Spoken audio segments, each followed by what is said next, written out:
Elle peut encore te servir. Merci.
Dominique. Professeur Folamour. Je m'attendais à voir un mec avec un petit chapeau. À mon avis, il a un petit chapeau aussi, mais là pas. Vous êtes chaud? Ah, ma foi. À fond, là. Ça y est, ça va partir. Normalement, il y avait les fond. pom-pom girls pour chauffer la salle, mais là, ils sont pas là. C'est décevant.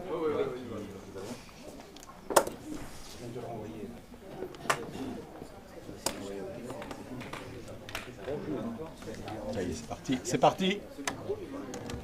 Good morning. Oui, oui. Allez, on n'est pas nombreux. Oui. We're not many.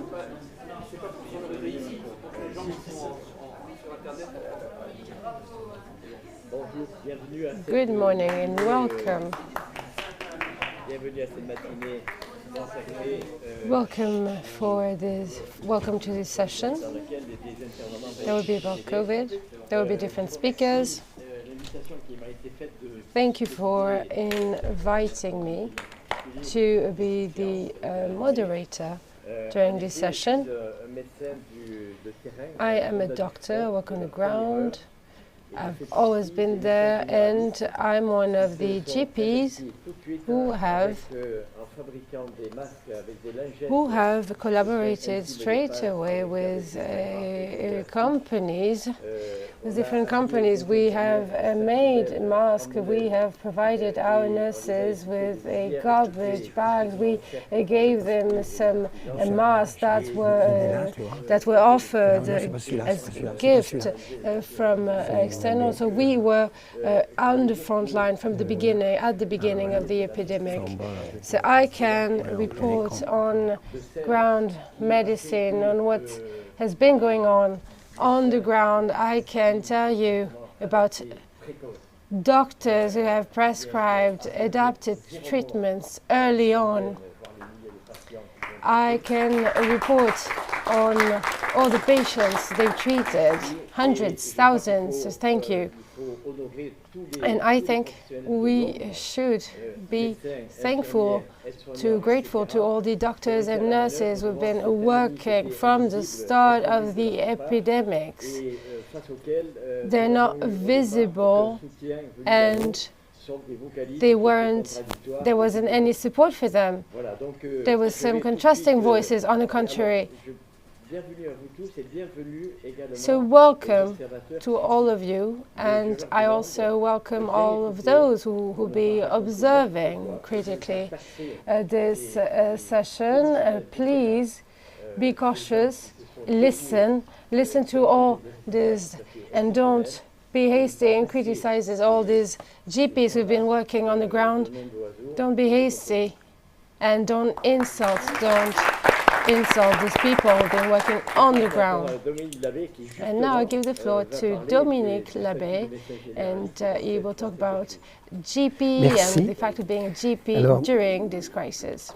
En quelques minutes, je vais essayer de vous expliquer pourquoi, depuis 2 ans, I will try to explain to you why during the past 2 years, the city medicine has been helpless during this crisis. So I used to be a researcher and teacher at the University of Grenoble. I've been working on COVID. I've been working with André Fatou, who's from the University of Bourgogne. All my works is accessible on the site or the website of the Revue Politique et Parlementaire that has published most of the works I've done. You can also go on ResearchGate, another website. So two of my works are also published in this book. We study healthcare public policy, so we try to assess what the state has been doing on healthcare issues. We focus on France as well as comparable countries, and we try to identify the differences between the policies and the way and how efficient they are. I will provide you with a sum up, but you can access the full text in PDF format. We could send this PDF document to you, or you can go and read it online after the conference.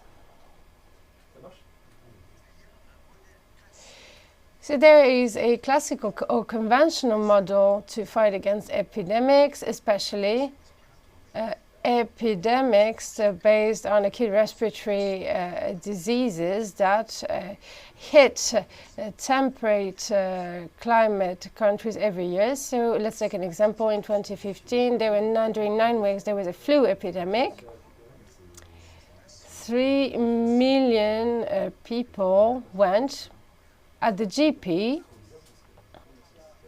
As far as city medicine is concerned, 30,000 people went to the emergency room, and a little over 1,500 people end up in the resuscitation unit. The mortality, the final mortality is a little bit lower than those of the first epidemic of COVID in the spring 2020.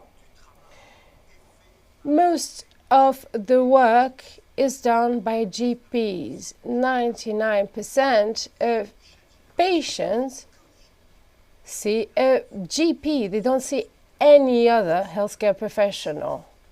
And then they're hospitalized.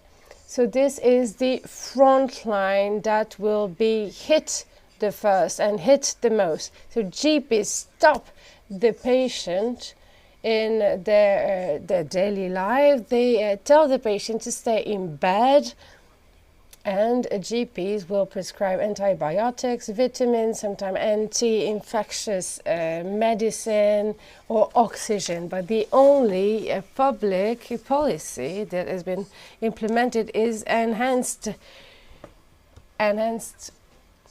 So they're enhanced care and socio-economic activities are business as usual. There are some warnings given on television, in the media, more generally speaking. If it weren't for this announcement, then people wouldn't be aware of this epidemic. So in the hospital, you found people struggling. There's a lot of pressure for people to get vaccinated and so on. In March 2020, this so-called conventional program is already forgotten. A healthy patient has to stay home. They were locked down, but to be honest, people just had to stay at home, and they could only go out if authorized by the authorities. So if there is an aggravation of the state of patients, it's only paracetamol. Consequently, there's less and less. There's a drop in consultation of GPs, and in spring 2020, there are less people going to the GP than to the emergency room. So we go down from 99% to much less. That's a huge issue. And since 2020, this policy has been enhanced, because as for city medicine, tests have totally replaced diagnosis. There are mandates, so the administration can decide to stop workers from going to work, and there are treatments, symptomatic treatments. So it is possible to provide patients with oxygen. Oxygen is a help, an auxiliary, because it helps the body to fight efficiently against the COVID, but it doesn't treat the disease. So the medical secret is stopped. It ends. The administration just puts an end to it, and pharmacists monitor doctors. So where are the general practitioners in all of this? In the spring 2020, the CNAM provided us with data. The CNAM hasn't provided information since then. Data stopped in 2019, so we don't know what has been going on with GPs ever since. And now let's turn to the Réseau Sentinelle, the Sentinel network. It was introduced to you yesterday. It accounts for 2.1% of GPs in France that report data to the network. This data focuses on the patients they have seen in their study. And secondly, we also studied hospital data. So we wanted to find out if the inflow towards GPs matched the influx recorded in hospitals. And here's a representation of the first epidemic. The small dots represent the theoretical number of patients that have consulted GPs in France, and the other line shows the number of hospitalization, the scale that has been used for a sentinel patient. That is a theoretical number of patients. They only saw 200% of the patients. So this scale is multiplied by 10. So there is a 1 week difference between both peaks on the chart. So there's 1 week different, and it is quite illogical because you need at least 8 days for patient from the moment it has of the occurrence of the first symptoms. You need 1 week for the patient to be hospitalized. But as you can see, there's a clear separation.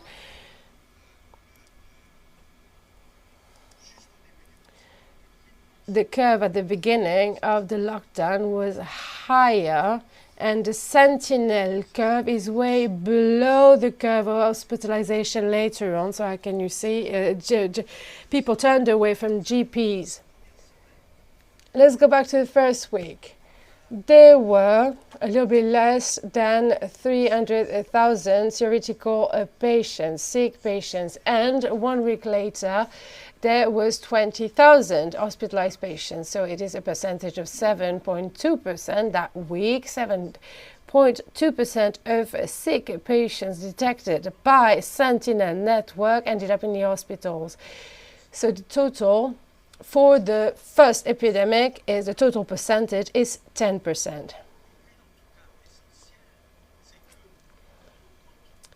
And what is really crucial here is that we do not find the conventional percentages associated to respiratory diseases. Usually the percentage we find is 1 or 2%, that is 1 or 2% of patients detected suffering from respiratory diseases detected by general practitioners end up in hospitals. Here's a representation of the whole period. This is the Sentinel network curve. On the left, you see a peak that reaches 300,000 patients during the first epidemic in 2020. This peak disappears, and now it is a background noise until the occurrence of the Omicron variant. So according to the Sentinel network, if you set aside the first epidemic, there have been small incidence, a kind of background noise that would represent the presence of the disease, but the levels are low. So here's a curve representing the number of hospitalization with a weekly data about new entries of patients with COVID. So this is quite a different curve. The first peak is higher. Then there you can see 3 or 4 different epidemics. The second peak occurred in the fall 2020. The 1 or 2 following peaks occurred in winter and spring 2021, and here you can see an extraordinary phenomenon. It is another peak, and it is the first time that we face an epidemic for an acute respiratory disease during the summer. So what happened during that summer? Well, you know what happened. There is what we call a post-vaccination epidemic, and the last epidemic is the Omicron epidemic. All in all, the 2 profiles I've just shown you do not match, and if you actually overlap them, you can see from the 3rd week of the first epidemic, there is a drop. And this drop for the Sentinel network, and it goes on during the whole epidemic wave. So what's the explanation? Are we talking about different phenomena? I think it's impossible in that case, because from the fall 2020, we've been running the same tests in the city and in hospitals. What about possible mistakes in data transmitted by Santé Publique France? There are mistakes, that's for sure. But as you saw, the curve I showed doesn't display any significant accidents. So we cannot say that this data has been massively falsified. It is quite unlikely. Since March 2020, most COVID patients that ended up in the hospital hadn't seen a GP beforehand. So that's one crucial conclusion, and it is quite clear for the moment. You might remember the calculations I did. You take the patient diagnosed by Sentinel on a specific week, and then the patient diagnosed at the hospital on the following week. Then we have a percentage of the people that had been diagnosed in the city and that ended up in the hospital. It will start at 8% on the left. I showed you early on. And then there is the first lockdown, there's a peak to 15%, and the curve goes down again until the fall and winter epidemic in 2021. And then the curve, there is a sharp increase because 1/4 of patients diagnosed by city doctors ended up in the hospital. And look at the 3rd peak, it is a lot higher. So I am sorry, but we're not talking about a respiratory disease anymore. Is it the Ebola virus? So 1/3 of patients with COVID ended up in the emergency room, in the ICU. with one exception, at the end of the summer 2021, when COVID went down, it went back to the background, and then we find logical data, logical percentages. So there are two explications. Many patients didn't go see their GP. They thought they could protect themselves and protect other people staying home. The GP would have given them paracetamol. They could get paracetamol at the pharmacy without a prescription. They could also get a free test without a prescription. And they could also stop working. And first of all, the Prime Minister told them that it was dangerous to get out of their house. And secondly, and unfortunately, many doctors didn't want to welcome, they want to see COVID patients. And there are some of them couldn't treat COVID. And now there's something new. Pharmacists were asked to denounce, to report doctors that prescribe treatments that are not paracetamol. So that started during the first epidemic, and I think this document is really interesting. It is about the day-to-day life of pharmacists and of doctors, and it says that pharmacists have to report medicine that are prescribed and that didn't get a marketing authorization. So first of all, there's a treatment where azithromycin and hydroxychloroquine, but then it is spread to other treatments. So that's quite odd. From the start of the first epidemic, they were doctors that prescribed ivermectin, and they were reported by pharmacists. And lastly, so antibiotics were banned for COVID. And nowadays, pharmacists and doctors are asked to systematically run a test when there's a respiratory disease to determine if it's a bacteria. So we test, if the test is negative, doctors and pharmacists cannot prescribe antibiotics. So there's no antibiotics to fight against virus or against anything that is suspected, thought to be a virus. So it kind of changes the way, our vision of the pandemics. If we assess hospital data, there have been 4 or 5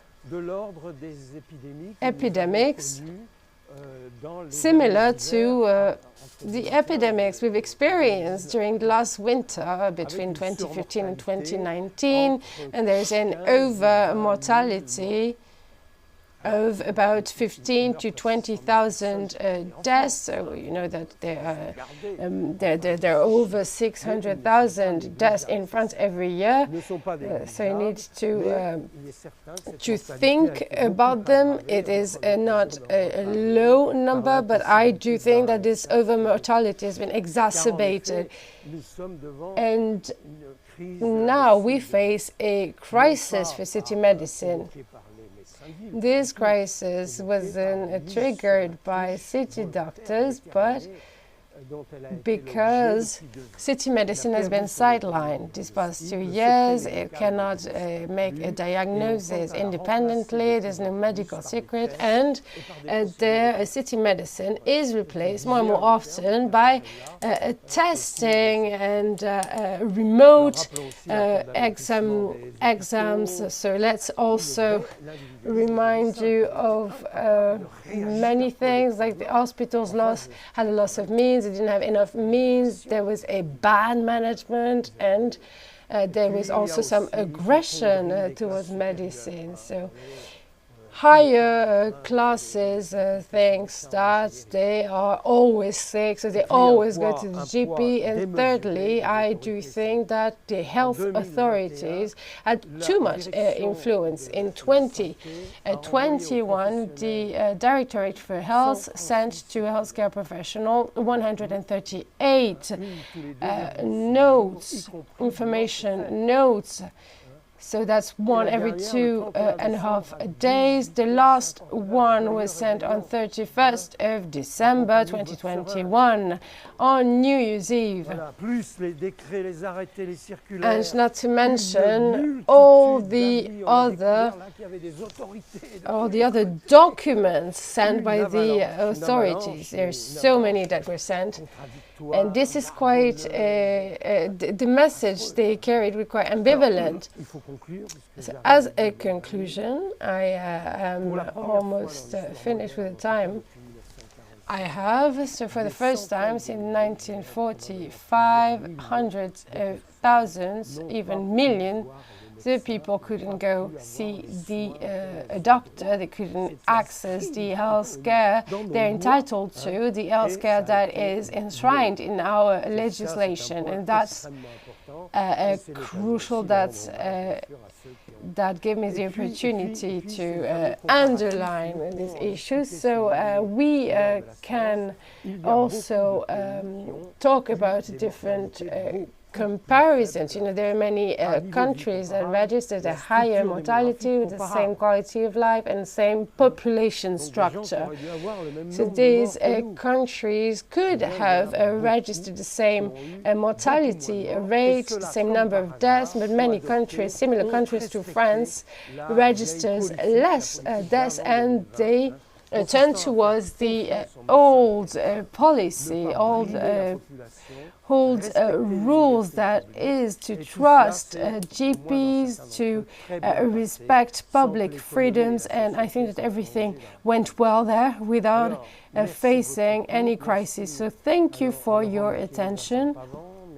Thank you for Mr. Micheli and Pavon. I would like to thank all the organizers as well as the volunteers that are here to help us, and I would like to remind you of all GPs, especially those who are suspended, and need our solidarity. Thank you.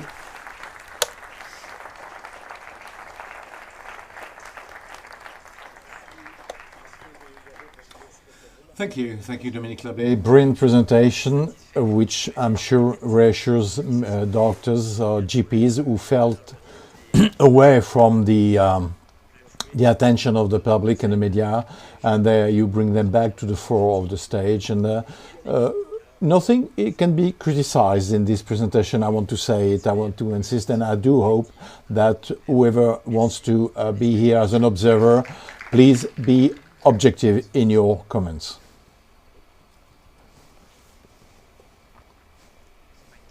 It's not a question, just an addition. We could have added that it was never said to people to buy oximeters. We could have, when they told people to stay home and to take Doliprane, people did hypoxia, and when they come to hospital, it was too late.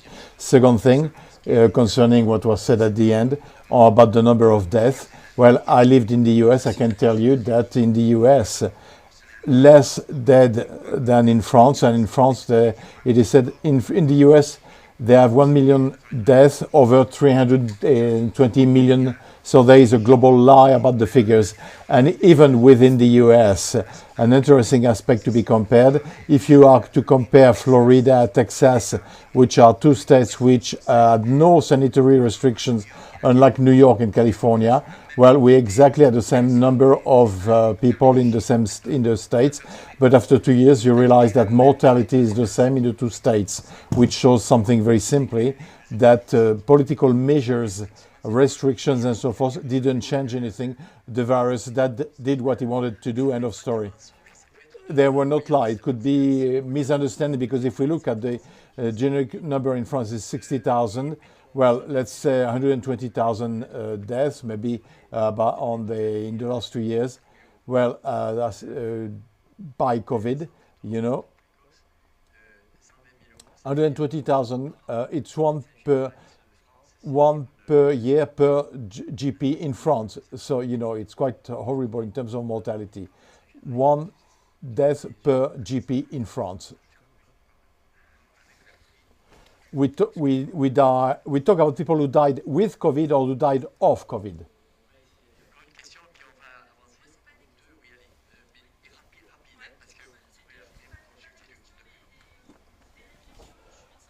I'm a GP. I don't want to do constancing.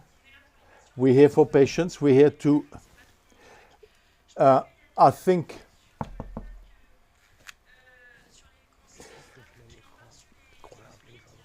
so I think,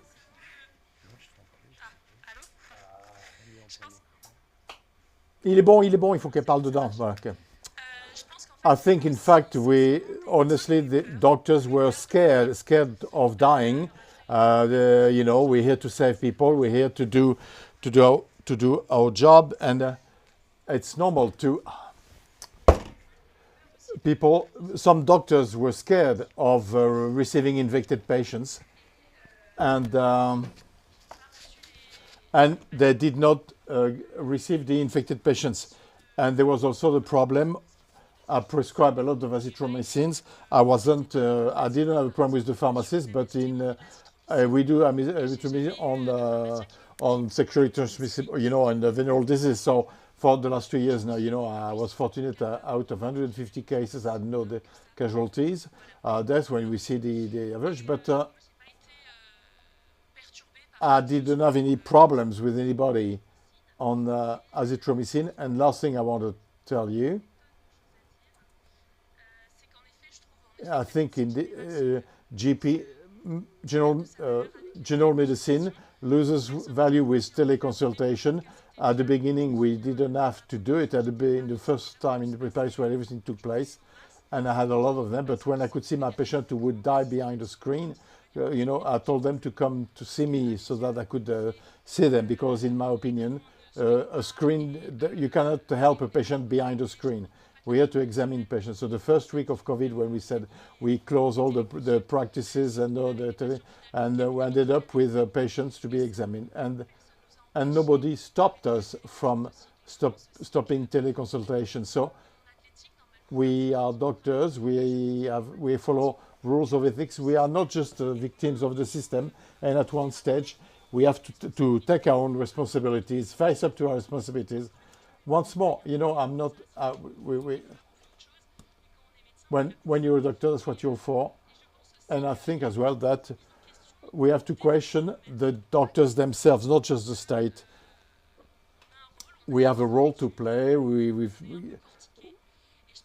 And I think we have to question the evolution of the teleconsultation or the investment of colleagues, because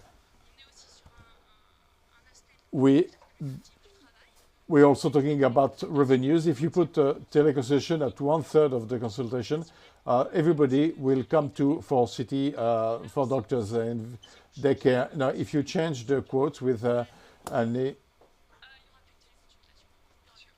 we change the rates, okay, there is all discussion like this. So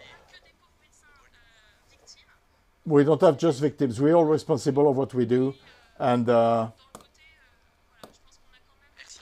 Thank you, and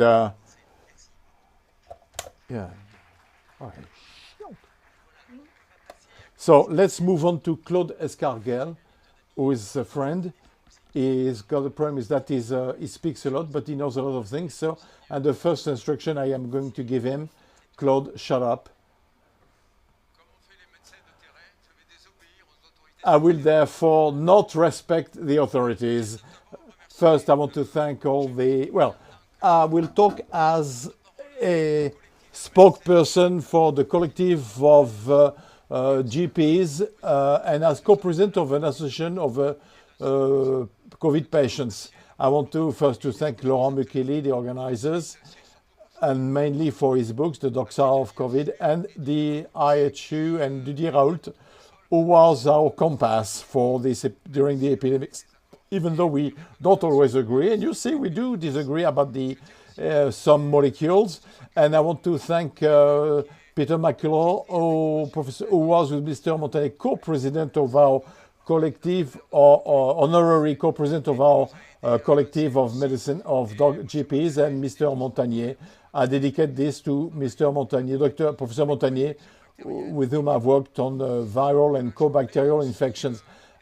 Now, I would like to take stock of the situation March 2020, where we were between 25th of March 2020 and today.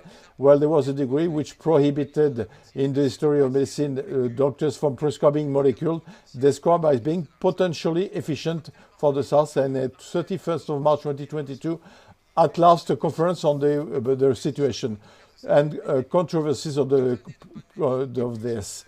And still a war of religion about these pandemics between those and on-site doctors or GPs who were the only one to do early daycare treatment, but who were treated but were insulted, you know, and worse because the Minister of Health, Mr. Olivier Véran, in a parliamentary commission called them charlatans, and it's quite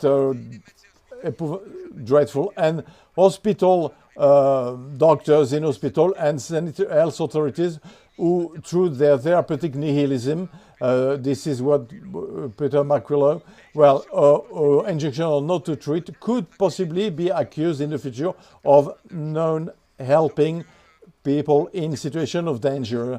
Next. So the potential responsibility of health authority in the COVID crisis as of 2020 cannot be accepted and can be scientifically evidenced by the understanding of a physiopathological mechanism which explains the heterogeneity of the clinical forms observed. This is the additional investigation and by the absolute need of a neutral judge. So this is what we propose to the health authorities. Now, this heterogeneous results from multifactorial cause.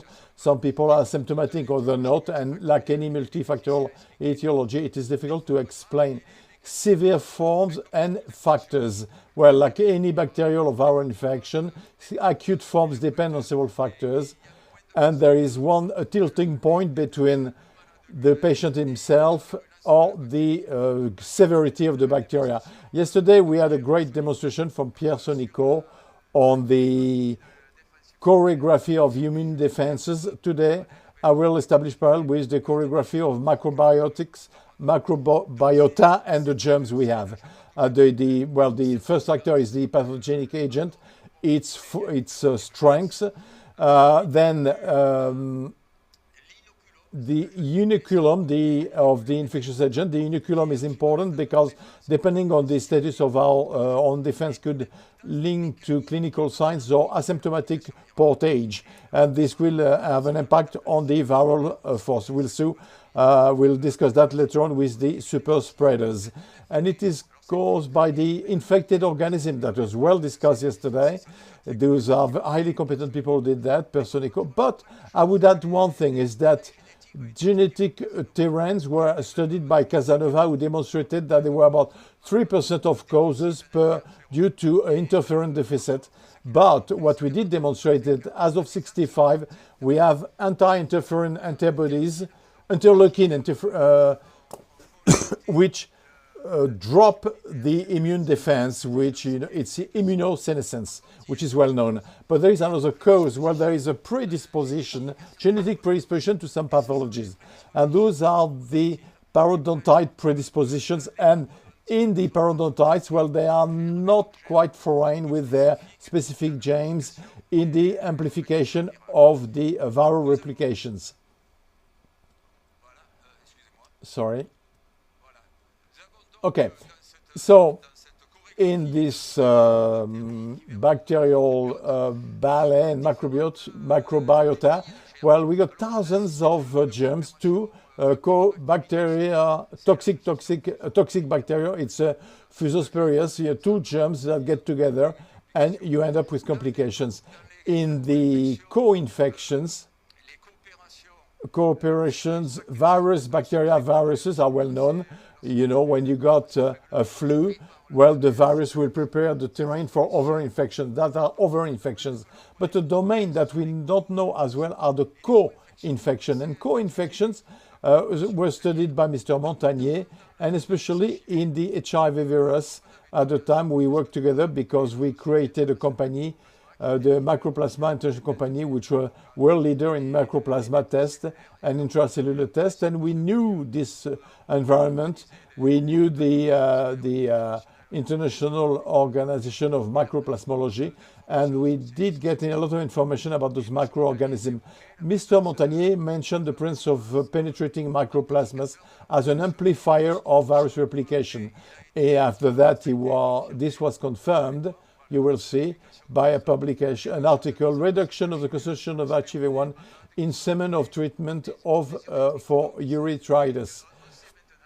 We know that people who have urethritis tend to HIV quantity much higher, they are higher donors, hence the bacteria virus in cooperation in this domain. Then, Mrs. Kunzin in the US worked on the endocervical dysplasia caused by papillomavirus, and she saw that when there were colonization by microplasm or camellia, there was an amplification of the shifting from dysplasia to oncogenicity. That is, going from dysplasia to cancer was much faster because of the free radicals which were produced, highly irritating, highly inflammatory, secreted by the microorganism. And then it so happened that Mr. Lina, who is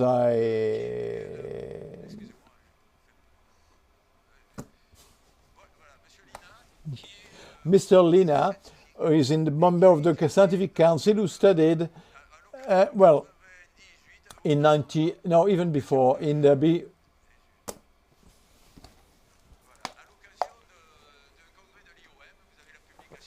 during an IOM Congress, he studied the periodicity of pneumonia, microplasma pneumonia, and we realized that at the top, well, you see in black the microplasma pneumonia and the viral infection peaks as well, and you realize that the peaks of viral infection, first surprise, take place only in period when there are microplasma pneumonia from week 31 to week 13 of the following year, with variations, because in some years all respiratory viruses are not cooperating with this germ. Then there is another study from Mr. Lina as well, which showed, and you see here the in the bold line, the mycoplasma, in dotted, the dashed line, the respiratory, in dotted line, the influenza viruses. And we can see, and at the bottom on the left-hand side, you see sampling where the two were together, the respiratory and mycoplasma, and on the right-hand side, sampling where they were macroplasma and influenza. And quite strangely enough, we got a feeling on these curves that microplasma pneumonia is not fully independent from this amplification, viral amplification. And I've asked, actually, Didier, Michel Drancourt, and others, to reproduce what we did when we saw this, when we saw with Mr. Montagnier and with Mr. Lina that there was an amplification sometimes of viruses with microbacteria. Well, we worked with Gérard Papiroc and with Gérard Potra, who was the Sherman's assistant. We filed for a patent. We took herpes virus and respiratory virus. We put them in a culture, and we had, in concomitant way, you know, we put the microplasma and chlamydia together with the viruses, the two viruses, and we obtained a viral amplification of about 100, which was actually quite significant. So that was a demonstration, in vitro demonstration. We called it, we call it the Mycoplasma cellular reactions, you know, that if they were doing their own viral replication. We wanted to check that in vivo. Okay, fine, in vitro is one thing. What about in vivo? We went to Africa a couple of years ago, okay? Went to Africa, to Bangui. We took women. We selected seropositive women, HIV positive women. We know that when we gave birth, 90% of the contamination of the baby were done through the viral load during, and not in utero, by the blood way. So we knew as well that when they were twins, the first was often infected and the second one not. So the first one would take the viral load. So we decided to establish a correlation between the viral endocervical viral load, the one with the pneumonia with the gonococcus, and which should have the viral load, HIV viral load. We did the study because we could do that, and viral loads with a P24 antigen were done by Mr. Montagnier in Paris, and we established a correlation.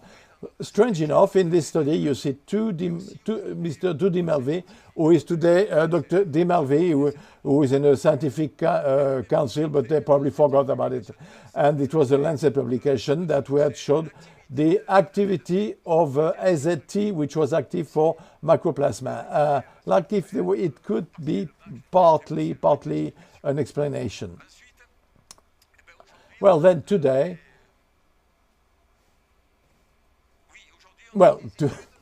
today there are studies from Craniomeld Italian with Carlo Brogna.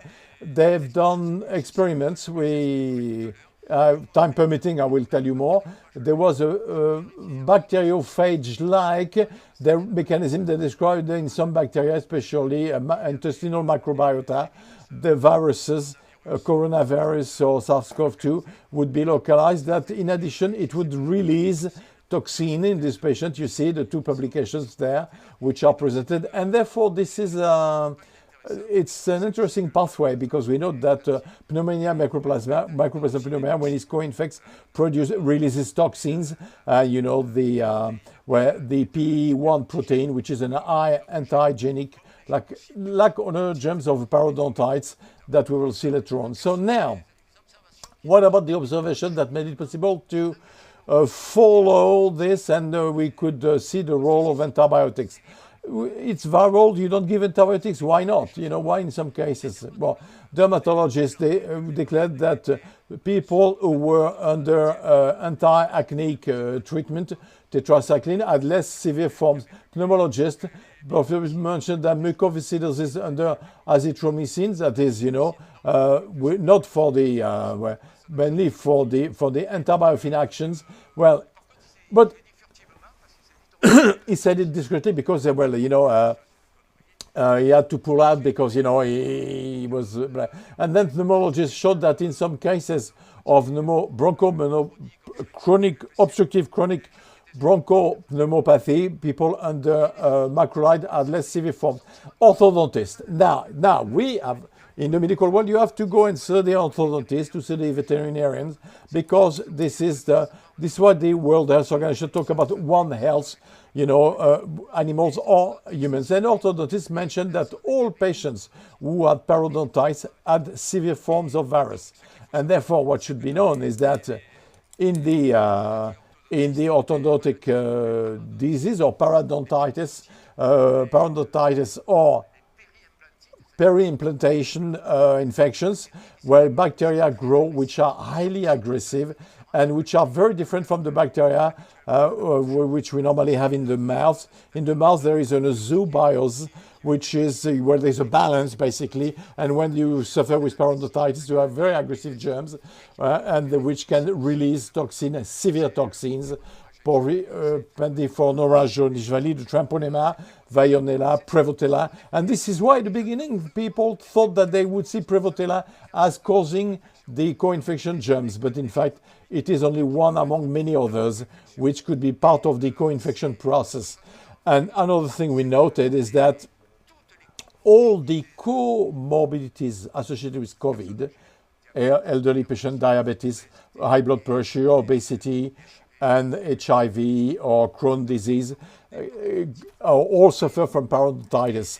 And most severe expression of these obese patients, they have a accumulation of all problems, obesity, parodontitis, and there are also some infections associated with obesity, diabetes, cardiovascular disease, dyslipidemia, and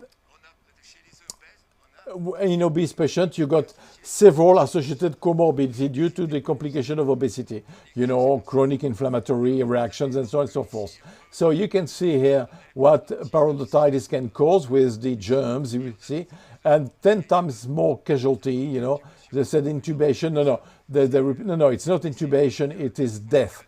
9 times more deaths in patients, more hospitalization and more intensive care unit treatment. And parodontitis these germs can, it was a parallel with the Lemierre syndrome, which is anaerobic in a situation in pulmonary pathway. They can be found in the digestive tract or in the lungs, anaerobia with Prevotella. When they're associated with some viruses, we got 2 viruses which are similar, the CMV and the cytomegaloviruses.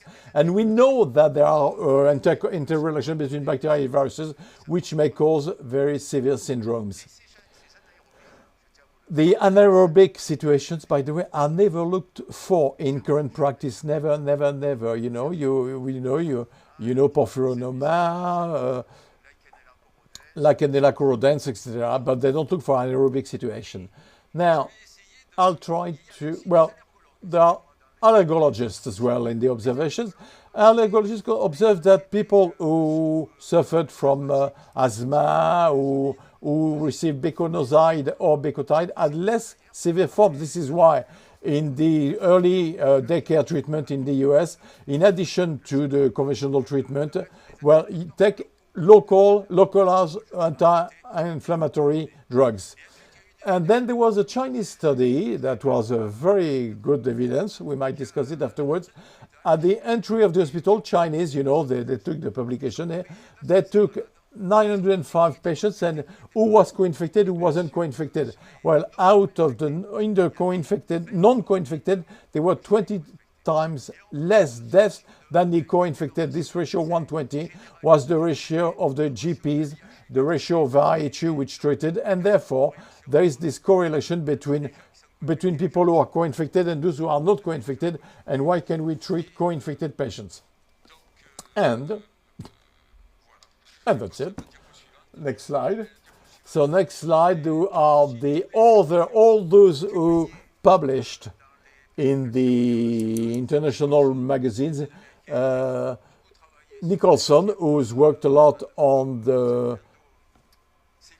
pulmonary endocellular germs, who showed that there was a lot of severe complications that led to death when there were pulmonary mycoplasma and other pulmonary co-infection, including Legionellas. Another Chinese publication or article, when people had anti-pneumonia antibodies, patients were protected from severe forms. So is it a pathway that would make it possible to understand, in addition to the immunity memory of coronavirus, and then would it be a hypothesis that would make it possible to understand why children had less severe forms? Mycoplasma pneumonia, which gives the largest number of pneumopathia in children, and in school there are community infection germs, and those who are in the classroom, it circulates a lot, and they can have more antibodies. And then another thing are the anti-malaria. Had a role. They would reduce the penetration of viruses. That's. Je fais une conférence là-dessus. They reduce the penetration of viruses. They have a partially protective effect against severe forms.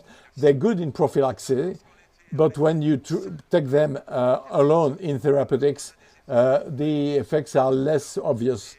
And this is why the tetracycline or hydroxychloroquine azidyl in the e-COVID tests done by France, they stopped as soon as there was the Lancet Gate, well, has shown that there were about 30 to 50% of efficacy of hydroxychloroquine, but in the early daycare treatment recommendation, it is always associated, never isolated.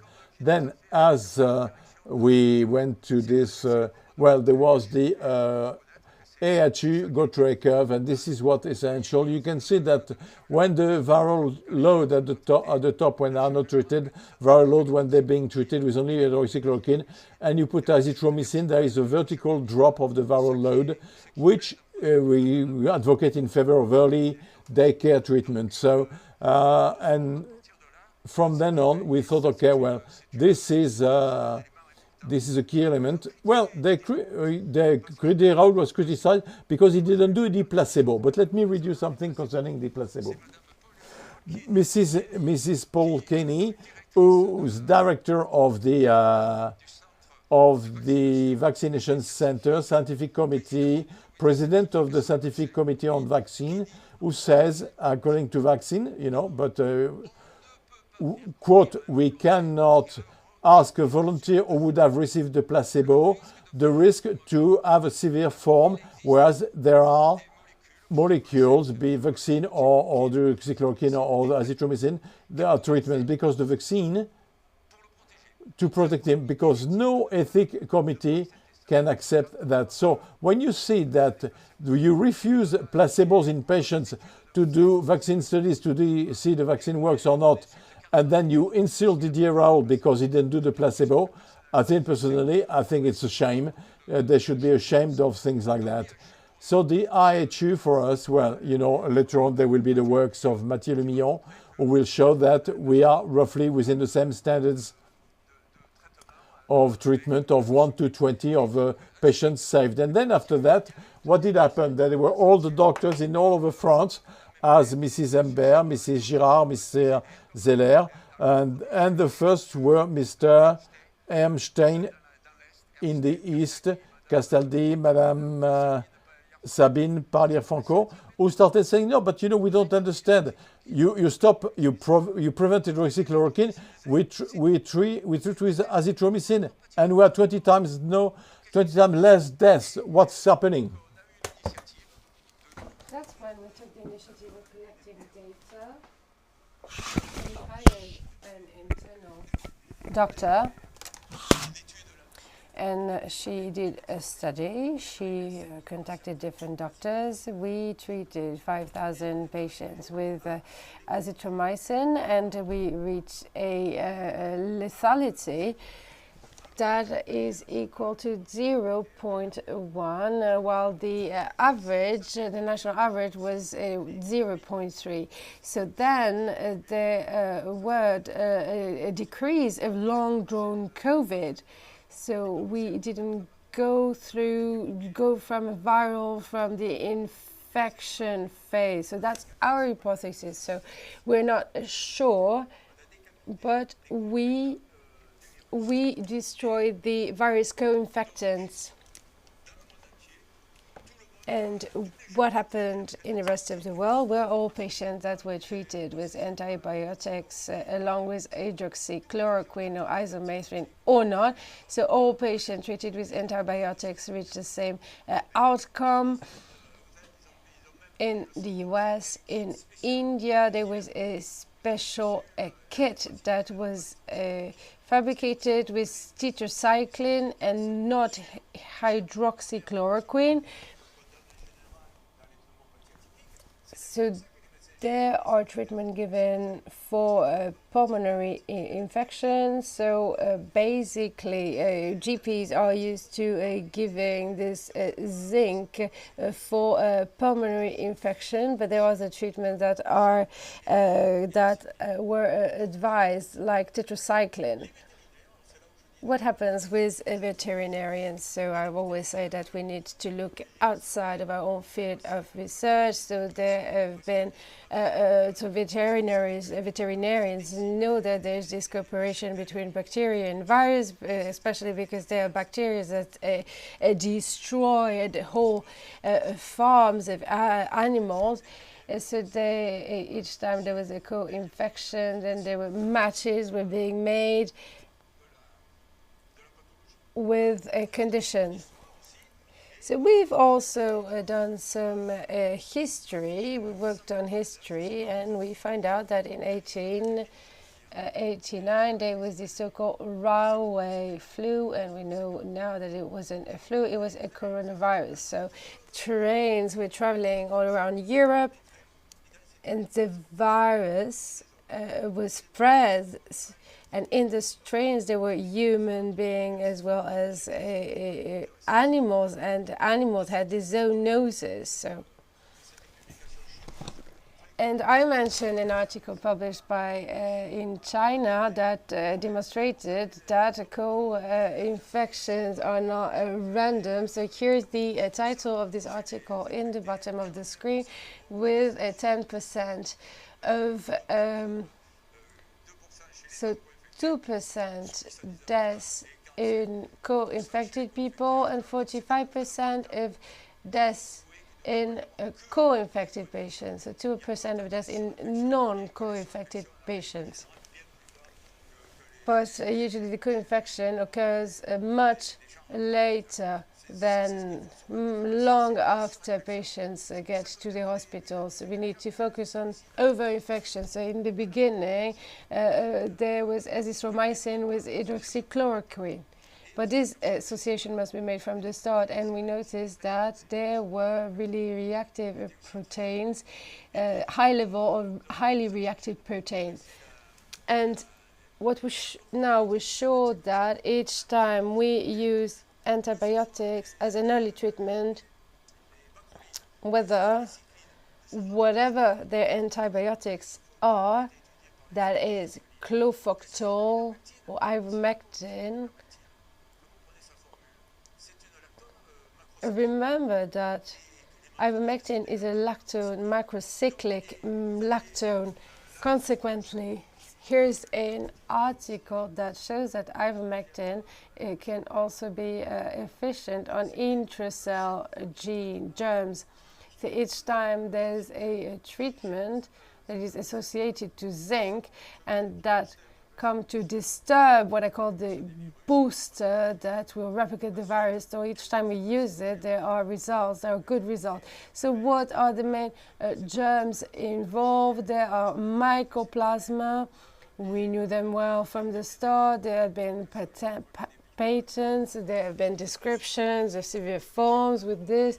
And then there was the periodontitis germs with many articles published in this field. So you just have to go on the internet, you can Google it and find them. But there are a lot of silos. There are virologists, bacteriologists, we're all separated in our own field of specialty. So we need to get out of our own specialty. That's what we said yesterday, by the way. So there are different action mechanisms that are in play. I will not tell you all about this. So can we inhibit the polymerase between the virus and the bacteria? I don't know about that. There is an anti-inflammatory action that is direct, but there's also an indirect one, because it has bacteria that are toxic. So the hypoprotein polysaccharin or bacteria toxin cannot act any effect. It also have an antibiotic effect, and that's not interesting for periodontitis, because that's where anaerobic hide. Usually there are no anaerobic, and they're aggressive, and that's why there is a periodontitis. It's not worse for our body. So, coming back to ivermectin, as I said, there have been studies, we found good efficacy. Jean-Marc Sabatier has described it as significant for the renal system, so it is quite efficient at all levels. And there is also the clofoctol.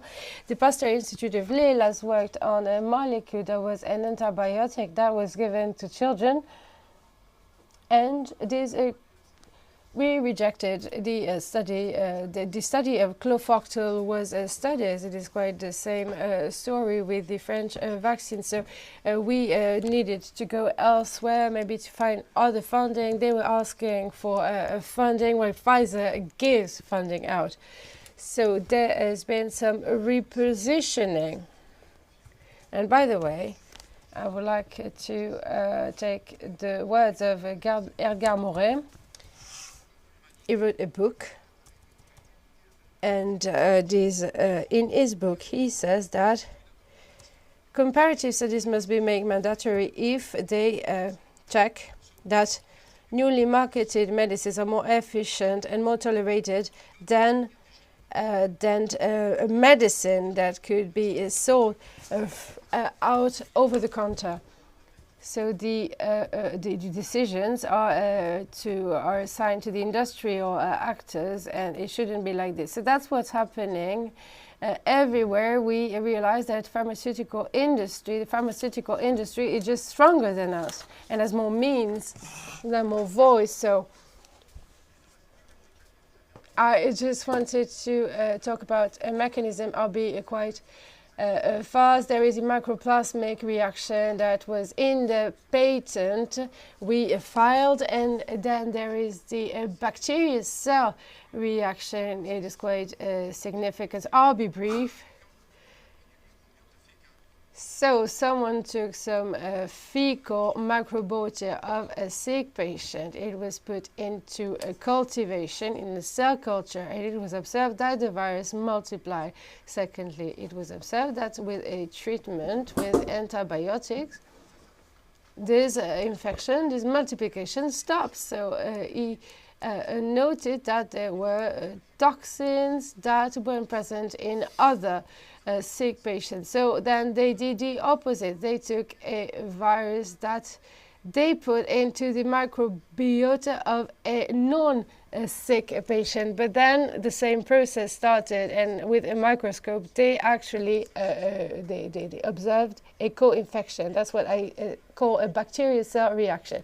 And there's a last mechanism called the immunocell reaction. So that's an hypothesis that we presented to a Nobel Prize, a medicine Nobel Prize. It was, and we think our hypothesis is that if there are different co-infectants that will release a toxin, well, on their receptors there will be a polystimulation of the receptors and an inflammatory reaction that's quite significant.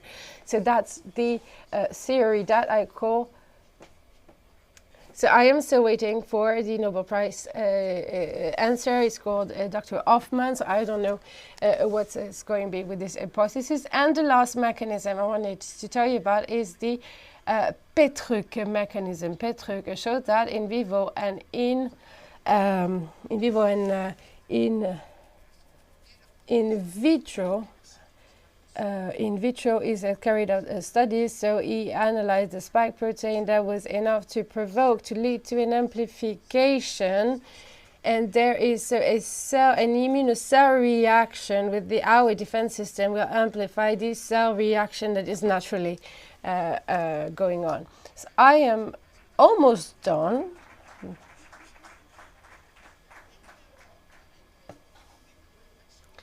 There can be virus co-infection. Here's a few comments. In 2020, children weren't hit with COVID.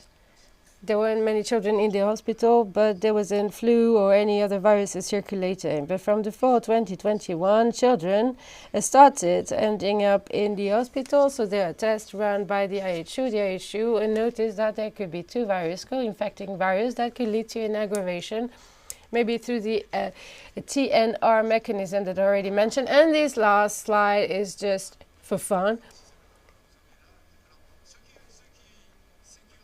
This is the last slide. Some of you were frustrated, maybe. If you're frustrated because you didn't hear the rest of my presentation, here are some leaflets on the desk.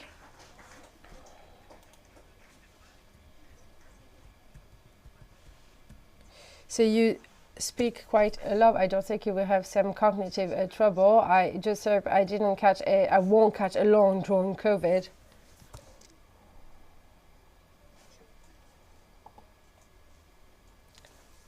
would like to talk about the placebo. We forgot pre-existing condition with HIV, precedent with HIV. There were in the 90s patient associations that protested. The interpreter apologizes, I cannot hear the question. Ah, c'est trop dur là. Ah, c'est mieux là. As for periodontitis, there is no systemic treatment, no antibacterial treatment. You only told you have to brush your teeth, and this is a scandal. This is scandalous. Thank you very much, Claude. And there can be some.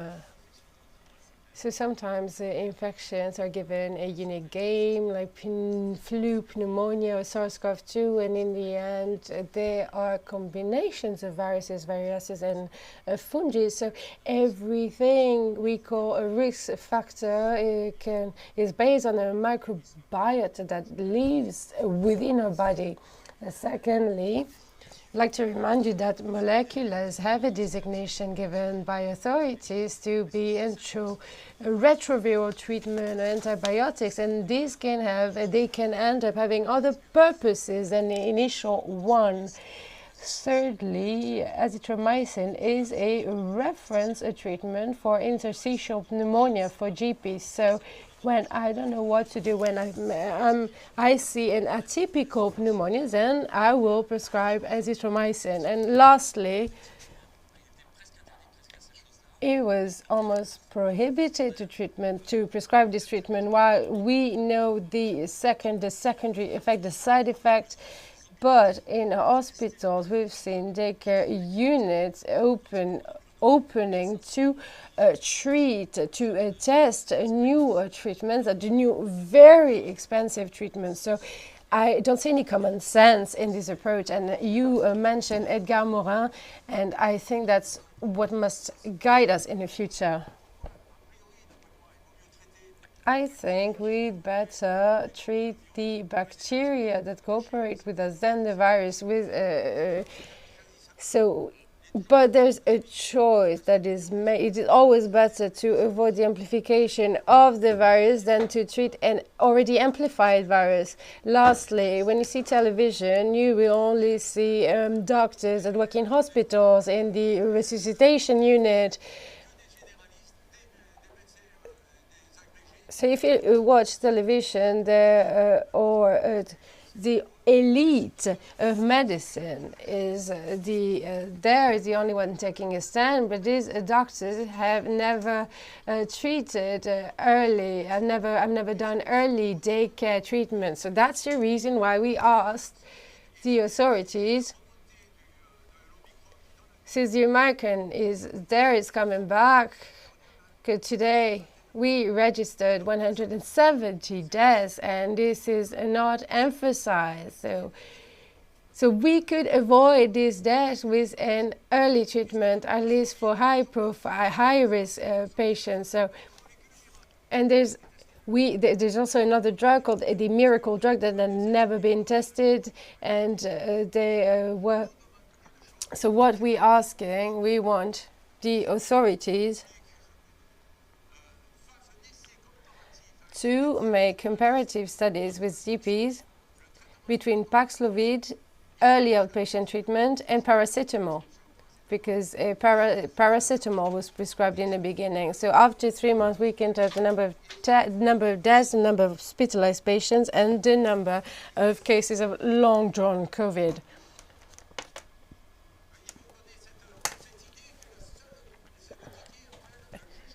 That's as if there should be a judge that would be, this study actually could be our judge.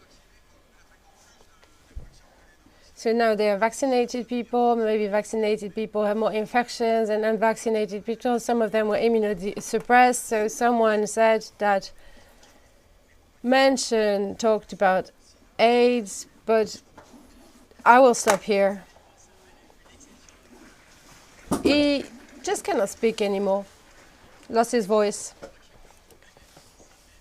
You know what we say when he loses his voice? We say it's a miracle. What about long-drawn COVID, where we don't have time anymore? I had a question too.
I will talk about cohort of patients in the IHU. So I will talk about the past 2 years with treatment to patients, to hospitalized patients, and we'll try to provide you with new information. So our goals are the same. We try to prevent, to make a diagnosis, to prevent contamination. So if that is being a conspiracy theories, then I am one of them, and our goal is to be reached ASAP. So no panic, we need to reach goals before, so we put goals over means. That's always been our strategy at the IHU. If we think about the means that we don't have, then we will never reach goals. Then we have to adjust to as the situation in real time, and this is a key to adjust our strategies and our treatment. And then our work is based on medical expertise, because if no clinicians to identify different conditions, then we cannot work. There are no conflicts of interest. I'll talk about it later. And for doctors, clinicians have an emotional cost to bear, because when he loses a patient, this patient is not only a figure. There's a patient that died, so we had to know why, and that is a key to create a standard treatment strategies. So let's go back to the beginning. Let's start with prevention. I heard that there wasn't any cohort of vaccinated people, but I think that we had a sound cohort here in the IHU with Mr. Raoult and Pierre Fournier. So we had over 10,000 patients. We already told you there was an infection soared after the first jab. So we did a really objective analysis during the first 2 weeks after the first injection of the vaccine. So there was cases soaring, and we don't know why. So before determining what the effect of a treatment, we need to know where this complication come from, or the comorbidity, what is the age of the patient, is the patient sick or not, and that is even truer for COVID. So we study the predictive value of age and death, so there's no value, but if there's more than 0.1, there is the probability goes higher, and then with age it increases. So this change of behavior in mortality changes after 54 age, and so we needed to determine when, at what age there's a change in mortality. So we use a statistical software, but we could see that there is this increase. We could see it without the software. So 54, if you're 54, you started to be at risk for COVID. So here are data for each variant. There's this Delta variant, for example. So under 55, for under 55, there's less mortality for vaccinated people. It is the same for over 50 years of age. And for the Delta variant, the information is quite different. So we made a sum up of all this information so we can have data by subgroup, especially by age subgroups. So especially for under 55 people, we thought there was a positive effect of the vaccine, or not so positive. There's no significant effect, but the vaccine were more positive for over 55 patients, and this trend was found in both Alpha and Delta variants. So this means that we did an objective analysis of all our data. So out of over 11,000 patients, the vaccination reduced the mortality of a factor 3 mortality. So if we analyzed subgroups, so there is still a significant positive effect for over 55, but now we face American variants. This is a quite different disease. So is there another variation with the BA2 variant? We don't have any published data on the matter, and now we also need to study the cohort of vaccinated people that weren't affected. So maybe there were incidents, so there were no data published on this topic by the IHU. As for prevention, the vaccine is an efficient means, but it's not the only one. So the vaccine isn't the only way to do prevention. So there have been studies on ivermectin. I think that Pierre Corey will talk about it later on. There may be many Indians worked on the hydroxychloroquine and found that they had a positive outcome as for prevention. So there are different ways to do prevention. Vaccination is one of them. Just as ivermectin.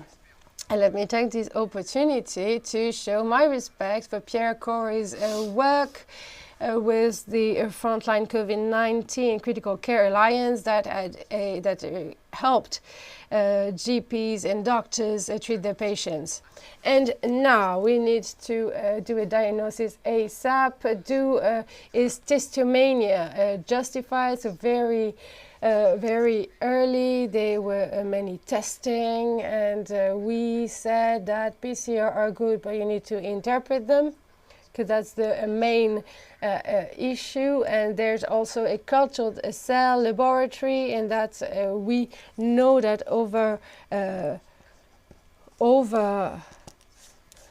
so we had this laboratory, this cell culture cultivation laboratory here. We know how to interpret PCR test. But then we are, if you're at the beginning of the disease, the interpretation won't be the same. So when you face an epidemic with a deadly virus, and if you think that you have a potentially efficient early treatment, then it is worth it, I think, to identify high-risk patients so you can treat them early And if there is a positive test, you can, if you know that a patient is a high risk or asymptomatic, you can directly give them a early treatment. So that was the debate. There are high-risk patients with COVID or not, then it can be interesting to give early treatment. So now how can we prevent contamination and virus from spreading? So obviously you cannot stay at home until there is a respiratory failure. So some people came to see us. I remember there was a 50-year-old man that had a 89% saturation, and he or she didn't know why they had to stay home. So to prevention doesn't mean staying away from GPs or dying alone. So there are experts about really contagious diseases. There are not respiratory diseases. As you know, for Ebola, there is no respiratory contamination. In 2022, we have innovative technologies or tents, such as tents and masks that can help us prevent contamination and the virus from spreading. So you don't really need an IHU to prevent the spread of the virus. So it is even better to have an IHU and preventing a contagion. So sometimes it is quite understandable to think that if you go to the GP, then you have to share the waiting room. There are many children, many infected people maybe. So, but we could have also set up some daycare centers to prevent the virus from spreading. Thirdly, we need to cure before giving a treatment. So you need to take care of yourself. And here's a provocative question.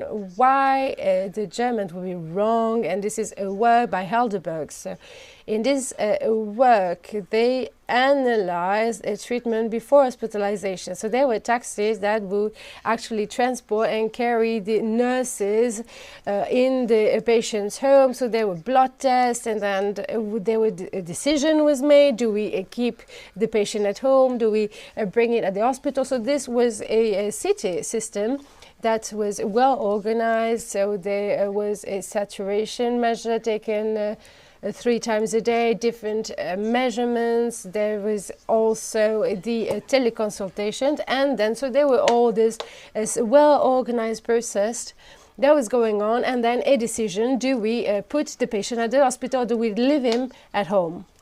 So there were 2 times more hospitalization as compared to other districts where the strategy wasn't adopted. So here, when with this test, there were a 15% rate of hospitalization, but there were 4 times less deaths. Mortality went down without hydroxychloroquine, without monoclonal treatment. So this is a care standard, and the figures are there to prove it. So we can see mortality is lower than what we've seen elsewhere. Hospitalization higher at all age segments.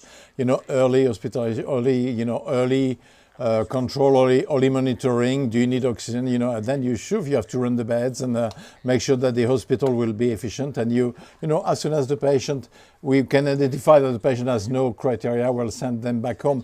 Then after blood clot, as you see, thrombosis, and this is a blood clot in a pulmonary embolism, and this could be deadly. Even though when you were COVID asymptomatic, people had problem understanding that COVID can trigger a cascade of events. But even if COVID itself has no severity factor, pulmonary embolism can be deadly. Is negative, but we're not taking it. You make sure this is no pulmonary embolism. So several cases were described very well. Together with Laurence Camoin, we had 18 pulmonary embolism in 2020 based on systematic scanners following the blood test, where patients were without symptoms. It can be deadly. Here you can see blood clot in a COVID that is not that symptomatic, young patient, and you can see the blood clot, and you understand that everything is clogged, end of story, to treat again, back to the treatment. I'll talk about hydroxychloroquine. Pierre will talk about ivermectin, but we're back to the scientific basis. I mean, the one we've already talked about. And we'll see. Immediately, we looked at the literature. We read the articles, what was been done. It's not because it's published in China or elsewhere that it's not good. We read everything, and then we could see that the conclusions of articles were not in compliance with the results. You see the tables, and the results were less than here than there, and conclusion that there is no benefit, or So we had clearly to look at the figures. So let's start with the Belgians. So I think it was in Leiden. The first chloroquine efficacy evidence was found in Leuven and SARS-CoV-1. They published a great, elegant article. Chloroquine works. It is not toxic. It is not toxic, but it kills significantly the infected cells, COVID infected cells. Published. Normal, nothing special, 2004, like 15 years ago. And looking at the articles, we read them again, and you realize that they already looked, if you put hydroxychloroquine 1 day or 3 days after the infection, well, the result is not the same, it's better. So it's better if you do it early, immediately after the infection, after the even an animal model, So we know that hydroxychloroquine works when you use it early in the, you have to, screen early, treat early. Why would the Americans make a mistake? So, in the US, even in the US, there was the Atlanta CDC, Center for Disease Control. It is the best in infectious disease in the US. In 2005 was a team of Stuart Nichols, who was president of a department of the CDC, who published chloroquine is a potent inhibitor of SARS-CoV infection.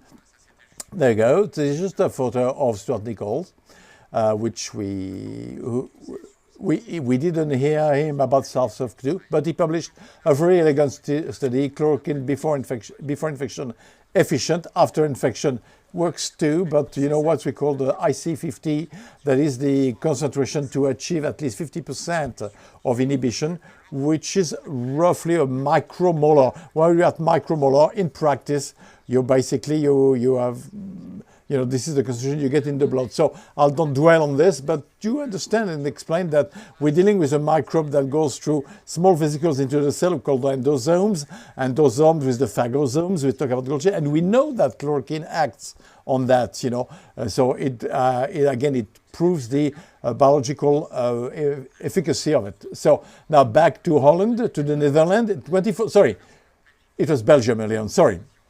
Now we're going to Holland, to the Netherlands. 2014, they screened 350 molecules. They found 4 molecules which are efficient for SARS-CoV, MERS-CoV, and seasonal coronavirus: chloroquine, chlorpromazine, loperamine, and I missed the last one. And when you see the specificity index, that is the ratio between the toxic concentration and the efficient concentration, while it's 30, means that you have to take 30 times the dose to be toxic. On the contrary, at twice the dose, we are toxic for lopinavir. Even though lopinavir, with that you could say, okay, there could be more toxicity with lopinavir, but anyway. The discovery randomized trial just published its final result that over mortality in the lopinavir group and no over mortality in the hydroxychloroquine in the randomized trial in France. Back to SARS-CoV-2, Chinese. Why would they make a mistake? Well, you probably know this. February 2020, they studied the inhibiting effect. Well, it works when there is the entry of the virus. Something happens when the virus, even before the virus is actually inside the endosomes, and it works during the intracellular steps in the Golgi and so on and so forth. Whereas, the remdesivir was not efficient in the first step, and that was even before we started working on that. And this is what the article that led the IHU to deal with it. Didier Raoult, had three tablets a day. This is what we did for COVID, and this is why we applied this and we reacted. Now, bibliography, literatures continued. And again, why would the Americans make a mistake again? you know, we're going to San Francisco. And well, an article, brilliant article, very elegant in Nature. And more than 500,000 people read this article, mentioned more than 1,500 times. They did an interactome. They went to look at all the proteins, human proteins, which interact with all proteins of the virus. I mean, you know, the interaction map in interactome, and it is Quantitative Bioscience Institute, San Francisco. And so what did they? These are all the interactions, you know. Okay, let's focus, let's zoom in on what is of interest, you know. And NPCs will interact with, you know, chloroquine, like DOL, with sigma-1 receptor, like DOL. So, you know, well, maybe chloroquine is less efficient about the mood, but chloroquine is found in the sigma-2 receptor. And once they identify the molecules which had a target in the interaction between the host protein and virus protein, well, they wanted to see if there was an antiviral effect, like before. And there they identified 3 of them. 26 proteins of the virus, 333 interactions. This is 66 targets can be reached by 69 molecules, 29 approved by FDA, 12 in clinical trial, and 28 in preclinical studies. And finally, only three actually, hydroxychloroquine, PB28, and zotatifin, which are efficacious against the virus. But what do you see? Out of 3 molecules, only 2 are not cytotoxic, and this one is cytotoxic, and only 1 is approved by the FDA, and it's the hydroxychloroquine. So we're back to this, whereas it's fully independent, you know, it's quite okay.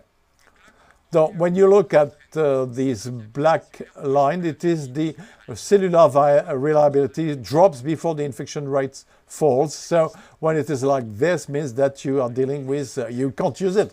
It will kill your cells before it kills the infected cells. So you want to kill the infected cells, you know, not the normal cells. And you want to spare the non-infected cells. So back with the 3 molecule, we say that zotatifin is in clinical trial for cancer. It plays on translation. It's toxic, whereas the 2 molecules, P28 and sigma-2, are not toxic, but PB28 with no non-toxicity. It's never been used until now. Now let's look at the World Health Organization. They have a list of essential drugs. You can be hydroxychloroquine and chloroquine are part of the list of essential drugs in the World Health Organization, and even extended the indications. Lupus erythematosus, skin lupus erythematosus, lupus. It's approved by they've extended the indication. So how can we believe that this is a toxic drug? And on the contrary, the zotatifin, which I mentioned early on, I looked at who's running this. Well, it's a company, and they will get $5 million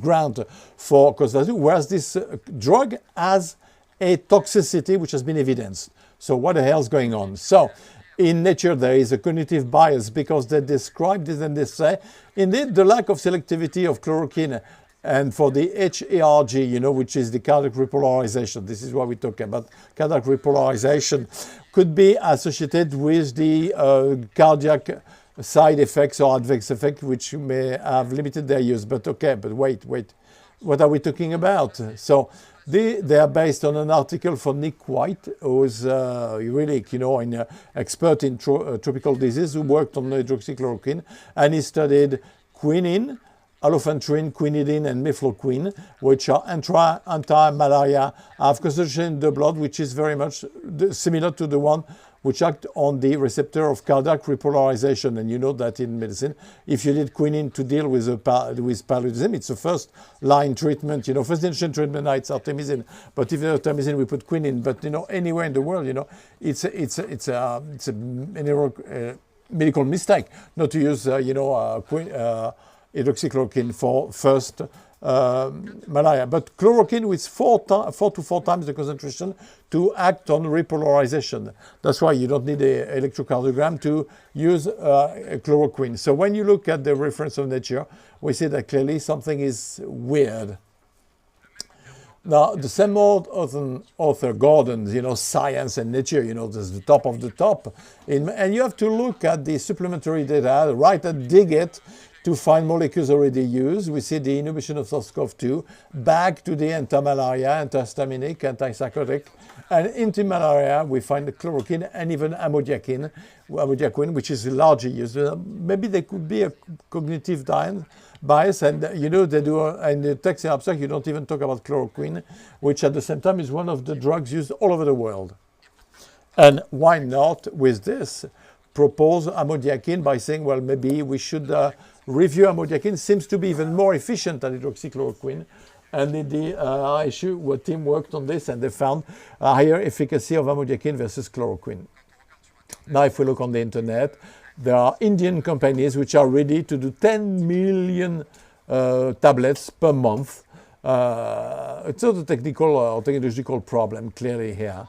So, okay, so where is the randomized trial? Because if there is no randomized trial, all those in vitro studies, it works, doesn't work. Pierre Curie, ivermectin. So are there randomized trials? Yes. Yes, in France, for example, I had the information recently. There's a randomized trial carried out, was called e-COVID in Angers. Professor Dubé did that. And they had the opportunity, because they had placebo for something else. They had placebo patients for placebo hydroxychloroquine. To do a placebo, it takes months, So they had that for something completely different, another pathology. COVID comes, well, we already have the placebo and hydroxychloroquine. They did a randomized double-blind control, top of the top, you can do better than that.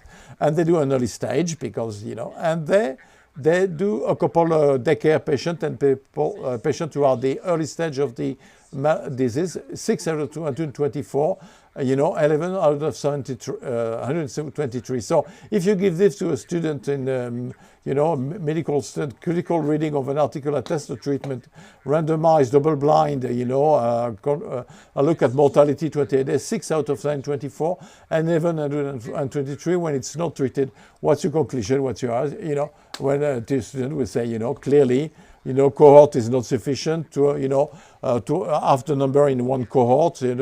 For this to be statistically significant, we would have to have a group. But this was stopped after the Lancet gate. The ANSM, it says on COVID, it's in COVID, you stop the trial. Whereas they had a scientific committee fully independent in a randomized trial. They had an independent committee. They validated the continuation of the study every 50 patients. So 120, clearly the committee met at least 4 times to say there is no problem. And the healthcare agencies said, you stop. That's, and even, so we'll go quickly now. So this, this is in Marseille, the Princeps study on the efficacy of azithromycin. Just wanted to show you this cloud. 3,700 patients. Each dot is a patient.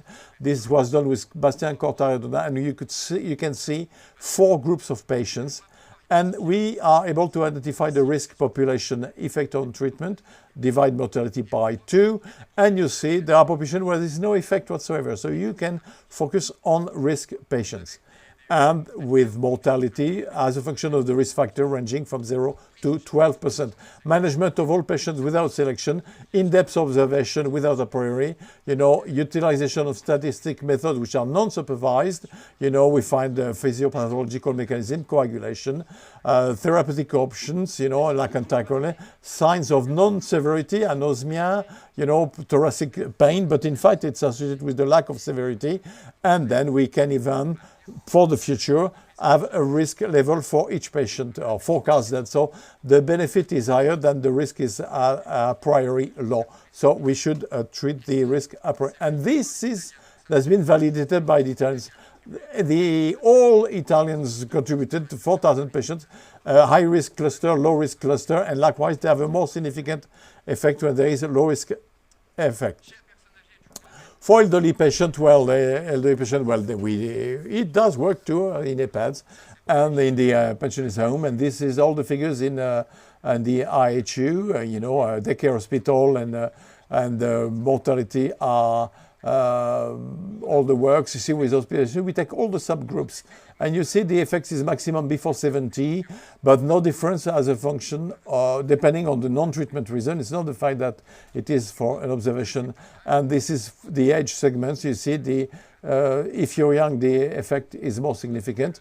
And we found zinc, which works better. This is to describe treatment suited to each stage of the disease. And, daycare treatment, no deaths in the patient under 60. And move on. And those are all the daycare treatments which correspond, that is, there is prevention of the risk complication. So why are they contradictory? The studies we've just published this. Now we published in Nigeria to come up with meta-synthesis who will predict what works and what doesn't work, because we found that actually the best predictor actually is the toxic treatment.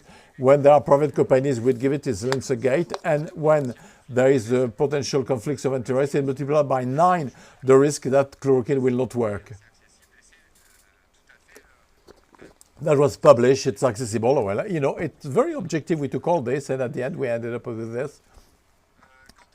When now we look at the observational studies without conflicts of interest, well, there is a concord, effect that is in concordance, and in meta-analysis there is coherence between all the studies.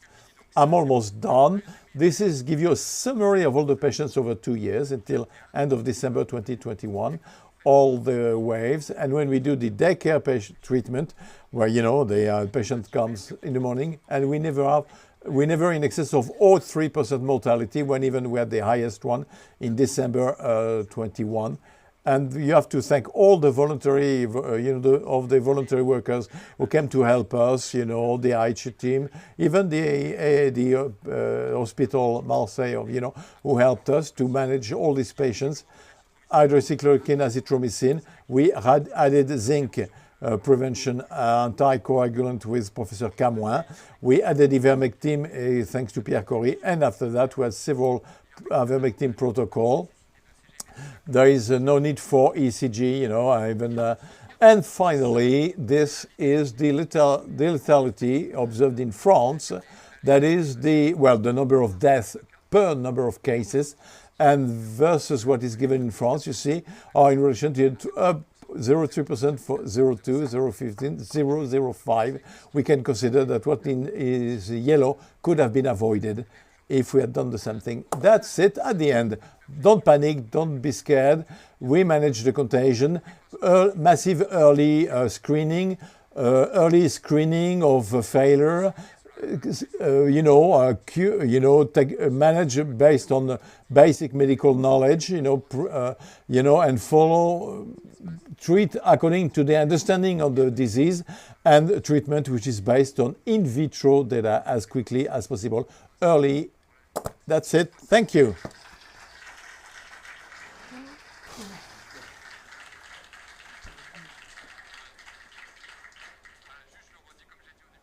As I said at the beginning of the presentation, if that is conspiration, well, I'm a conspiration. Tiens, tu prends les questions? Are there questions? So I will ask you to repeat the question. Each time you hear one. Good morning. You mentioned the benefits of injections. With a reduction, a threefold reduction in mortality, but you don't. Do you analyze the 3 weeks following the injections, 15 days following the injections? Yes, we did. And we found out that 2 injections is not better than 1 injection.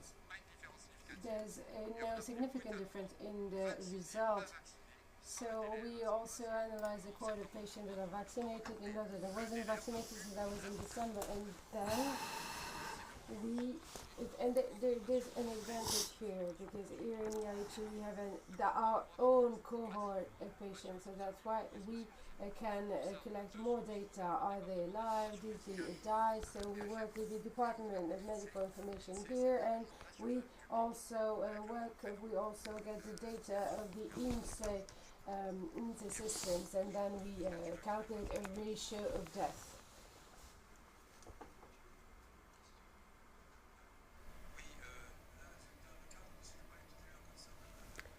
Earlier, I mentioned that we asked the authorities to make a comparative study with early outpatient care, so we wanted to avoid long-term COVID cases. So do you think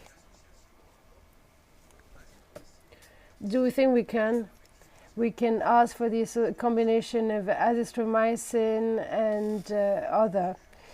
Do you think we can ask this specific combination? Do you think that everybody follows the same therapeutical process in early outpatient care? Because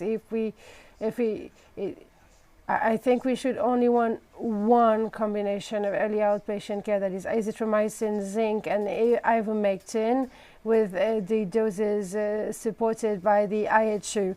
I think that is the combination I will ask the authorities to approve.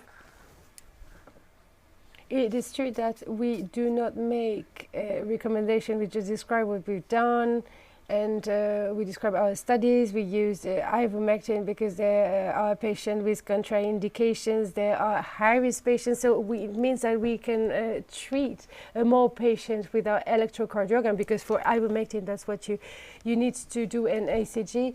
And it is true, well, for the rest, each doctor has its own environment, so for primary care, the primary care environment is quite different from ours, and our environment, the environment in which we work in early outpatient, is quite different than the hospital environment.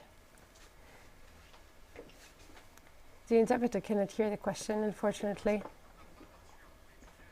We haven't made any studies about vitamin D, so that's why we studied zinc, so that's why I mentioned it. And there were first observations from the start. We had made observations straight away. Vitamin D isn't part of the protocol of the IHU, but each doctor can make his own decision. This is now part of the care protocol that was communicated last year. I will ask you to talk to Mathieu during our break. Ça fait plus de 25 minutes qu'il parle, lui. Hein? Ça fait plus de 25 minutes qu'il parle, lui. Pardon. Ça fait plus de 25 minutes qu'il parle. Quand je suis sortie pour aller aux toilettes,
le programme vite fait pour cette dernière partie de notre première demi-journée. Nous avons 3 interventions à venir. Celle du docteur Gérard Mondrux qui va commencer, qui sera suivie par le docteur Pierre Cory. Comme ils vont parler du même sujet avec le cas de la France et le cas des États-Unis, qui est le traitement à l'ivermectine, on va écouter les 2 communications à la suite et grouper la discussion sur les 2 à la fin. Et il nous restera en toute fin de matinée la communication par Zoom à distance avec Peter McCullough, qui est donc au Texas, et qui va se connecter vers donc midi et demi, ce qui sera 6 heures du matin pour lui. Voilà, Gérard, oui. Donc tu ne nous vois pas, mais nous on te voit, hein, ne t'inquiète pas de ça. Et donc on va juste monter le son et te passer la parole tout de suite. Voilà, c'est parti. À toi Gérard. Alors, il y a quelqu'un pour passer les diapos alors aussi. Ah, tu peux pas partager ton... Je me suis mis sur partage et il refuse pour le moment. Ça vient, ça vient. Partager l'écran. Là, tu devrais l'avoir.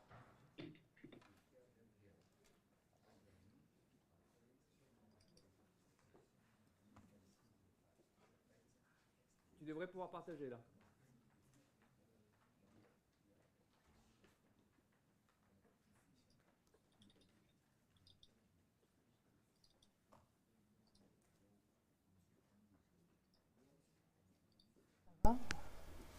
Mais lui, il est en France, hein. On va le faire ou pas? Oui, oui, oui. Pour Même le en moment, France, ça hein, un marche petit pas. jardin comme ça, je dis pas non. Partager. Moi, j'habite dans un grand parc, alors je m'en fous. Ouvrir préférence système. C'est pour ça que tu remarques pas ça en premier. Youp.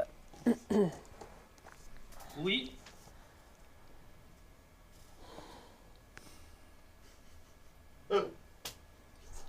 C'est bon? Ça, faut le faire avant, les gars. Oui, normalement, le mec, il aurait dû faire Oui, tous mais ces réglages est-ce avant que de quelqu'un a un démarrer. diaporama? Parce que là, on n'a plus rien, là, par contre. Hein. Non. Vous avez pas de son, vous? Non, on n'a plus rien, là. Apparemment, ça marche pas. We got no sound. It's gone. On cherche, on va essayer de trouver ça. Vous allez la voir, là. Houston, we've got a problem. Vous avez ou pas? Toujours pas. On a le bruit de la salle, là. Ah, On parle pas en même temps. oui, c'est la salle. Essaye à nouveau, s'il te plaît, Gérard, maintenant. Non, non, mais vous allez là. Qui parle?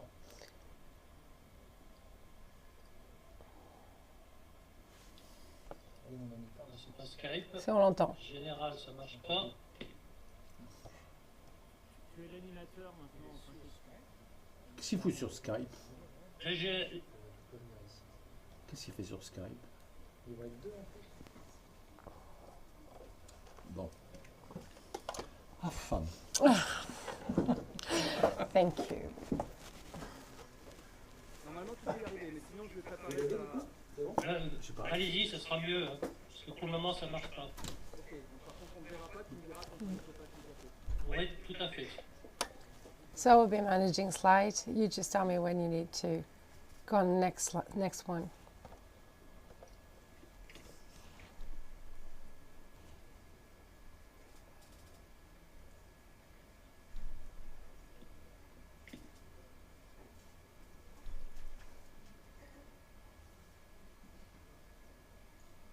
Do you know how long Gerard is? I know they're trying to get him connected. Yes, they're trying to get a connection Do with you know him. how, like 15 minutes? No, not the connection. We don't know. Alors, But partagez when he l'écran. does get connected, Sorry. is it about 15? They're Il supposed to m'envoie be. sur- alors, Supposed to be. Well, they haven't started, so I can keep on speaking to you. Oh, here it is. Vous l'avez mis, ok. Over to you. Bien, donc merci aux organisateurs. I would like to Merci thank aux the autres. Désolé de organizers. pas être là, malheureusement, I am c'est- sorry I cannot be here with you, si but j'étais venu Omar imaginer la decided presse, si- otherwise. Imagine if I had decided to come over, to come to you.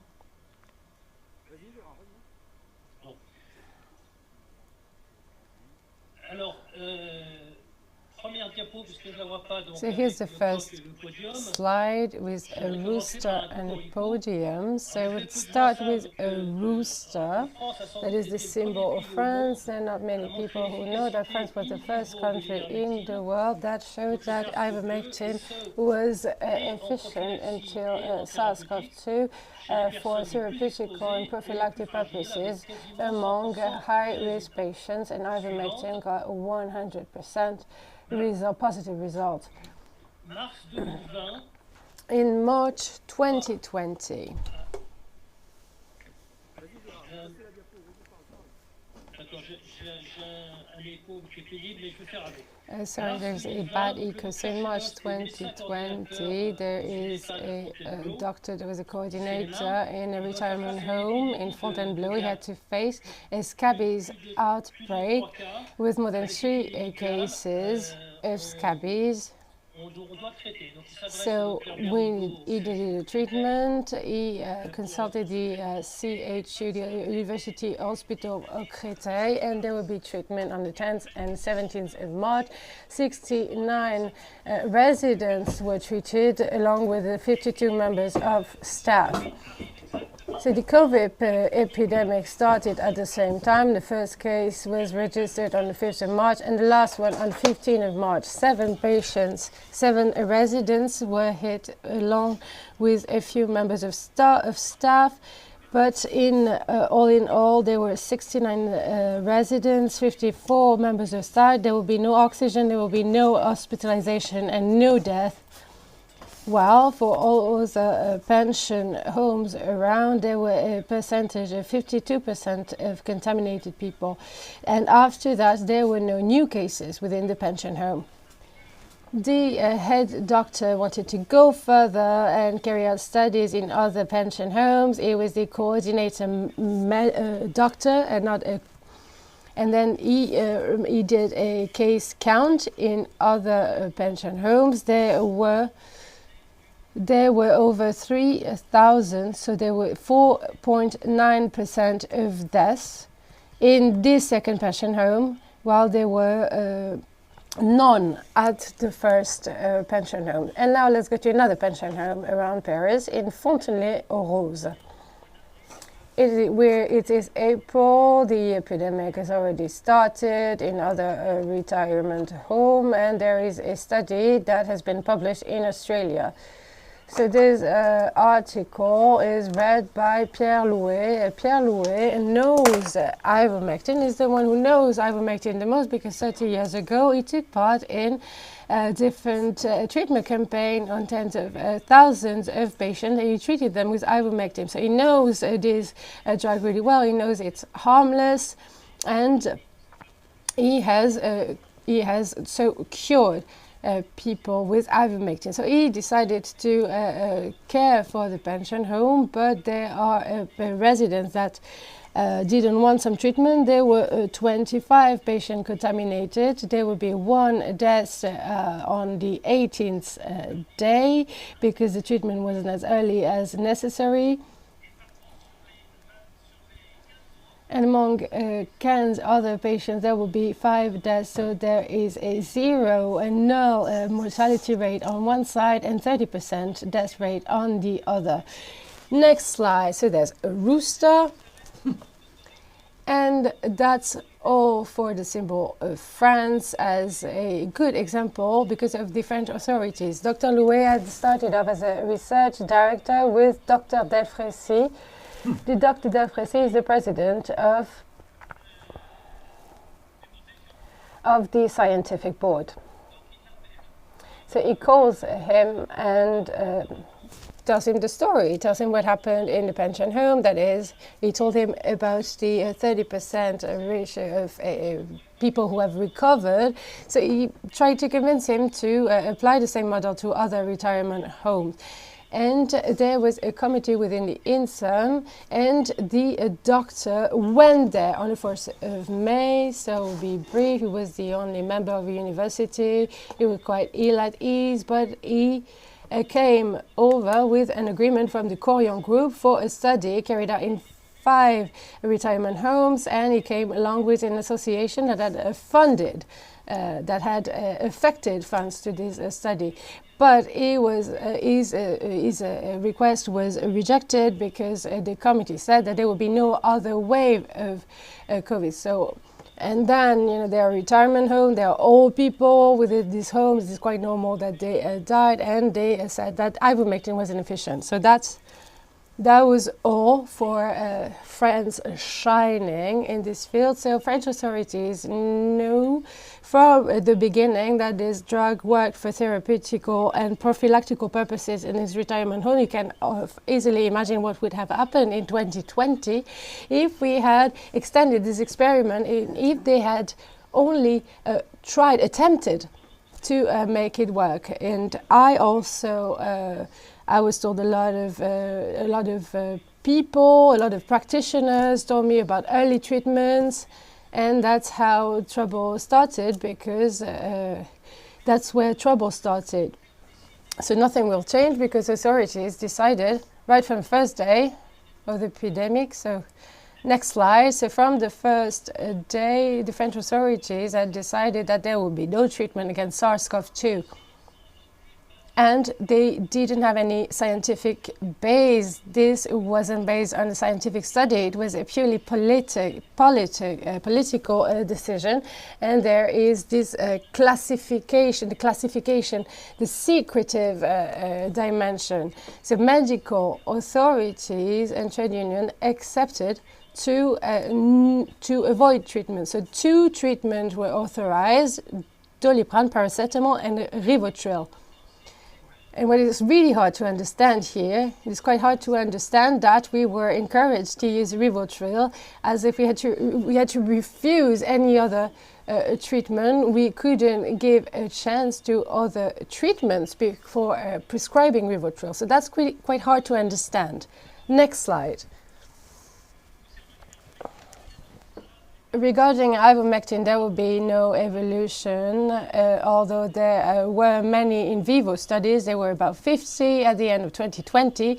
WHO, regulatory agencies, and all political parties united to oppose any old treatment of patent treatment. So there's ivermectin and other treatment, and they were waiting for the apparition of other molecules that would have other benefits and medical benefits.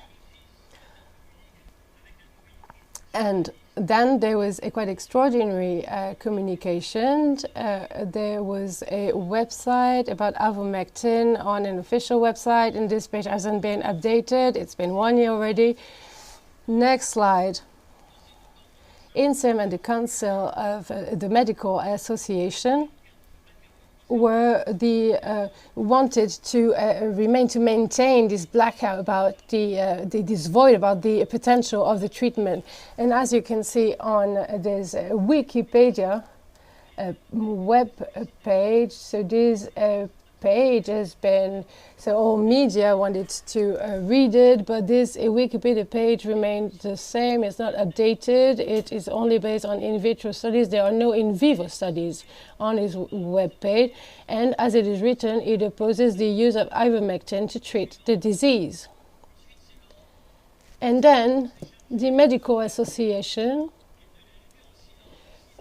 silenced doctors. So doctors didn't have the right to talk about these treatments. They didn't have to.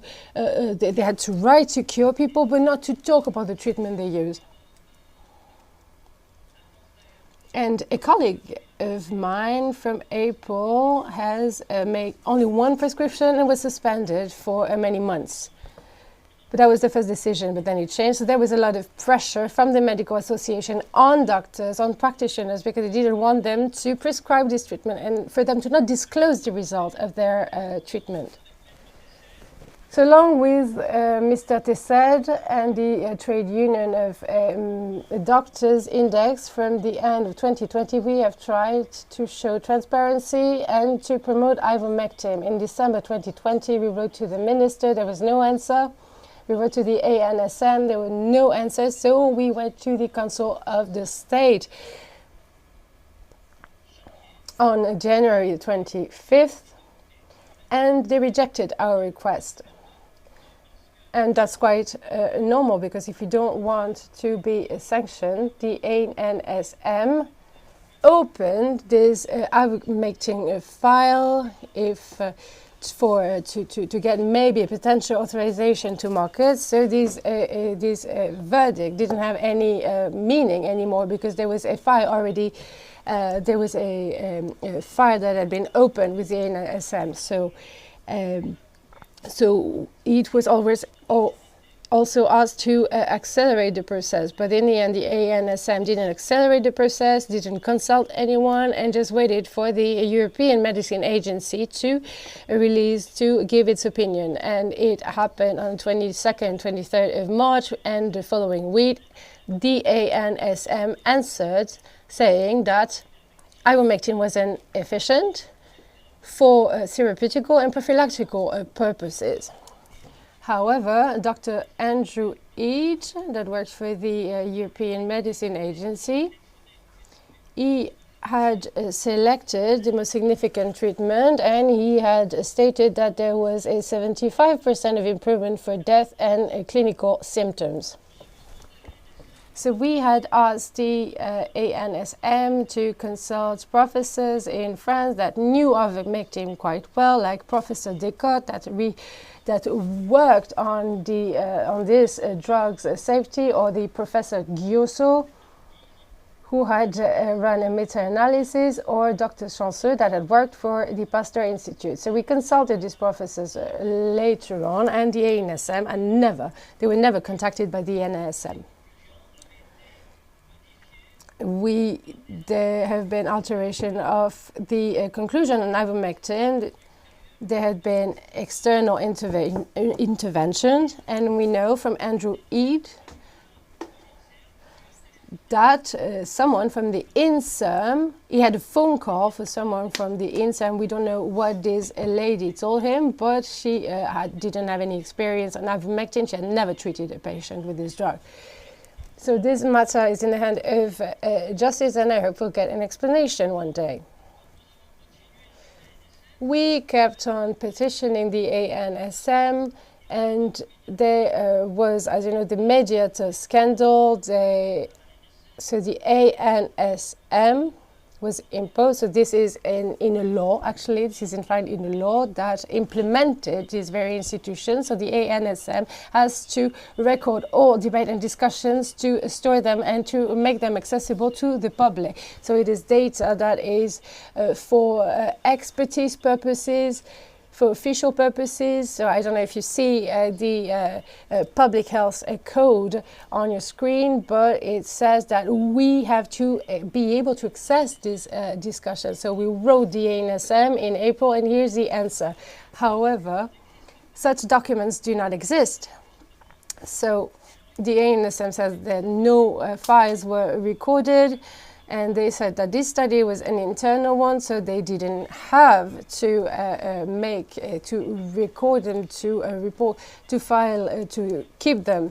So we turned to the Council of State, and as you know, it is a matter of the Council of State. And then when we asked for justification, if we asked if the meetings were attended by practitioners, then the answer we get is that we don't have to know what was going on. And that was the same with European Medicine Agency, and they acknowledged that there was no vote because it was an internal matter. Next slide. Let me underline that the ANSM trusts the efficiency of ivermectin, because each time we got a correspondence from here, and there was a report sent to the Council of State, this conclusion. So each time the ANSM said that the doctor make a prescription after assessing benefits for the patient, so he can make a prescription outside of the indication approved by the authorization to market. So the ANSM asked us why we were making our request, because, so as you can see on the slide, there is a sentence that is underlined that you can prescribe the drug even though there's no authorization to market. We weren't satisfied by the answer, so we followed the law and the public health code. So we turned to the minister that was signed by over 1,000 doctors, and we asked simple questions. Mr. Minister, you are yourself a doctor. You can assess these studies. So on the medical viewpoint, do you sincerely think that we cannot assume cannot assume this drug is efficient, as the NSM says? So the law wasn't respected once again. All decisions taken about ivermectin was taken at the French or international level in a really untransparent way. They had to reject, they had to say no, but they couldn't say why they had to say no. So ivermectin wasn't authorized, and the authorities had no choice. They had to breach the law. And last slide. I feel that SARS-CoV-2 has a lot of influence on our French rooster, because there's a variant that has turned this French rooster into an ostrich. Thank you.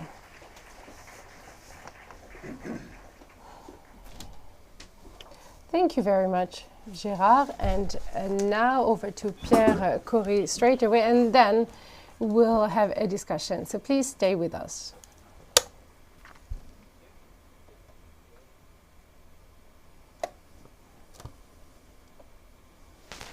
Le son des zooms, c'est toujours pénible. Ah putain, il faut chier quand ça me dit. Non.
Ah oui, c'est ça. I'm going to start by saying I have no conflicts of interest with anything with this talk. In fact, I've suffered greatly for talking about this. I have not gained much. So I really appreciate Gérard's talk. I'm going to talk really focused more on the United States and what I learned about. Oh, well, you'll learn what I learned. Okay, so we're going to talk about ivermectin. These are just some general opening statements that I give. I think everyone here is probably convinced of that. You've heard a lot of the lectures, but this is a highly, highly treatable disease. I will not say that ivermectin solves the disease in every circumstance. With some of the variants that have come around, we've had to use higher doses and combinations of medicine. But ivermectin is a central and probably the most effective early treatment agent. But there are many. If anyone, if you don't know what is there a laser?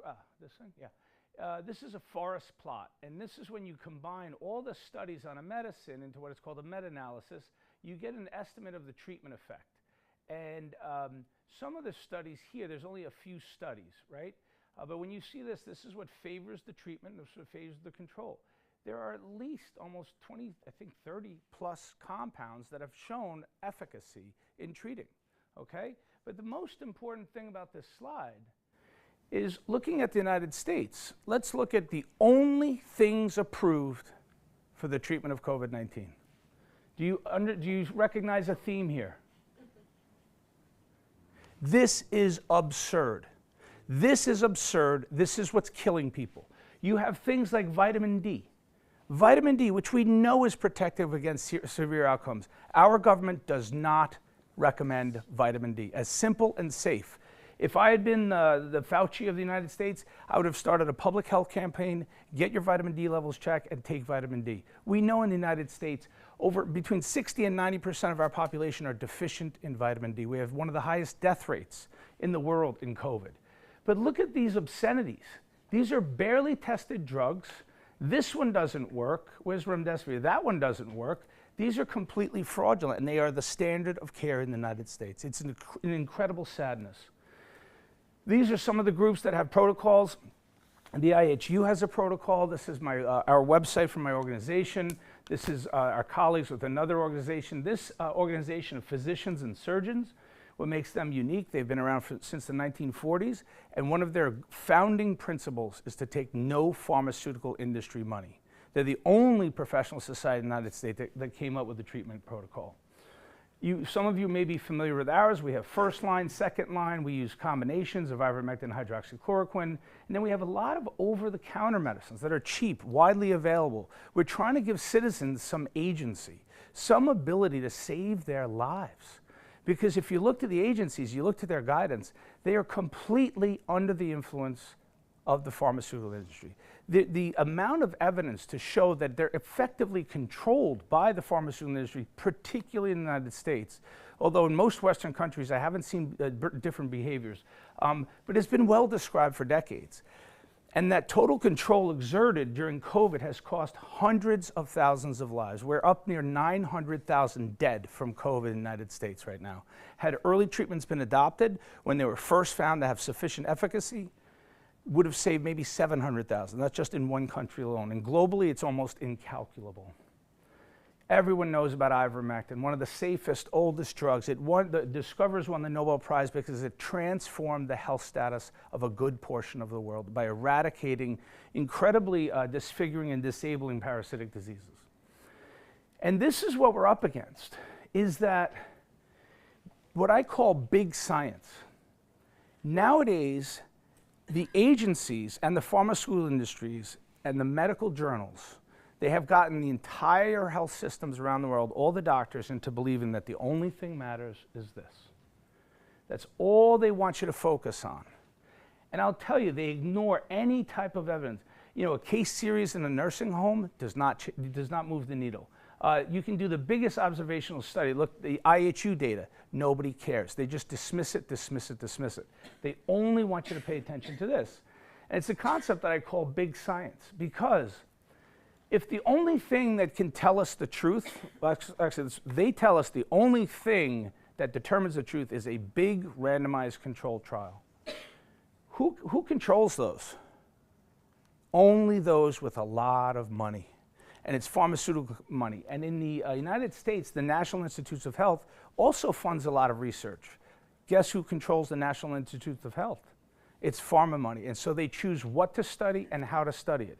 The amount of large randomized controlled trials on ivermectin where they kept the duration to 3 days. Do you know any other anti-infective in which we use for 3 days? I mean, it's very rare. Ivermectin in a parasite disease, you can use 1 dose. But if you look at molnupiravir and Paxlovid, all 5-day courses of treatment, why are they constantly studying 3 days? And after each study fails, they do it again, 3 days. And when you can control the RCTs, and then you tell the journals the only thing that you can publish are those big randomized controlled trials, and if the only thing that gets approved from the big agencies are the studies that get published in big journals, they have absolutely captured science. And you can discover whatever you want, you can recommend whatever you want, they will tell you that it's insufficient evidence because you don't have the big randomized controlled trial. And these are corrupt actions now. In COVID, the amount of corruption around the hydroxychloroquine trials, they were designed to fail. They're doing the same thing in ivermectin, and it's the same tricks that they've been doing for a long time. Here's another thing that they want every doctor to believe, is that the reason why you can only trust a randomized controlled trial is because an observational controlled trial has too many confounders and its results can't be trusted. I'm not going to swear. I'm very close to using curse words when I talk about this law, so I'm going to be professional. That is complete crap. It is absolutely false. It is a lie. Even the Cochrane Library, this is before the Cochrane Library got captured by Bill Gates. This is before. This is 2016. They studied hundreds of studies, a number of disease models, and they looked at the results and the conclusions of observational controlled trials and randomized controlled trials. And what did they find? We have reached similar conclusions. On average, there's little evidence for significant effect estimate differences between observational studies and RCTs. Yet we're constantly told the only thing you can believe is a randomized controlled trial. Observational controlled trials, especially when you summarize them and you use a collection of them, they generally reach the same conclusion. So they're basically teaching medical students and doctors lies. The journals reinforce this because you cannot publish in a high-impact medical journal an observational controlled trial. They don't want to take them. And so they're really controlling information. Here's another lie that they tell, is that they have these scoring systems where they say that this study is not high quality. It has a high risk of bias, and so it can't be trusted. Where's the evidence for that? If you actually look, there's authors that have published on this. When you look at low quality trials and high quality trials, they generally find the same answers. But yet they don't want there to be all trials accepted, because what they can do is they can say that's low quality, this is high quality. They control the information and the conclusions, and it's absolutely terrifying. It's terrifying. This was inspired by me. That's my shirt. This is me a week ago. My daughter got a tattoo without our permission, and then she inspired me, and I've been fighting this for so long. I actually got a tattoo of it. Tells you how this has actually transformed my life, because I'm constantly being attacked for having insufficient evidence, and it's how they're killing people, and it's really upsetting, and my career has been transformed. I really hate talking about ivermectin data anymore.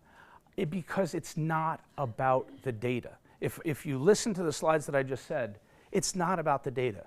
I have never seen so much data of efficacy behind any medicine in any disease model, and yet they say it doesn't work. If you go to the New England Journal of Medicine today, front cover, big trial from Brazil showing ivermectin doesn't work. It was done during the gamma variant, which is one of the most violent variants. It had a mortality that exceeded any other variant. My colleagues in Brazil said they'd never seen anything like it. From first symptoms to a whited out x-ray in 3 days. And the mortality rates they were seeing in the hospital were over 50%, and they were trying treatments there. Here they did, again, 3 days of a 0.4 dose. Again, why 3 days? They already knew that some other trials had failed at 3 days, yet they continued it. And so right now, the entire world is saying, see, ivermectin doesn't work. They're looking at one trial done by conflicted investigators with deep biases against ivermectin. Yet that's what controls the information, controls the narrative.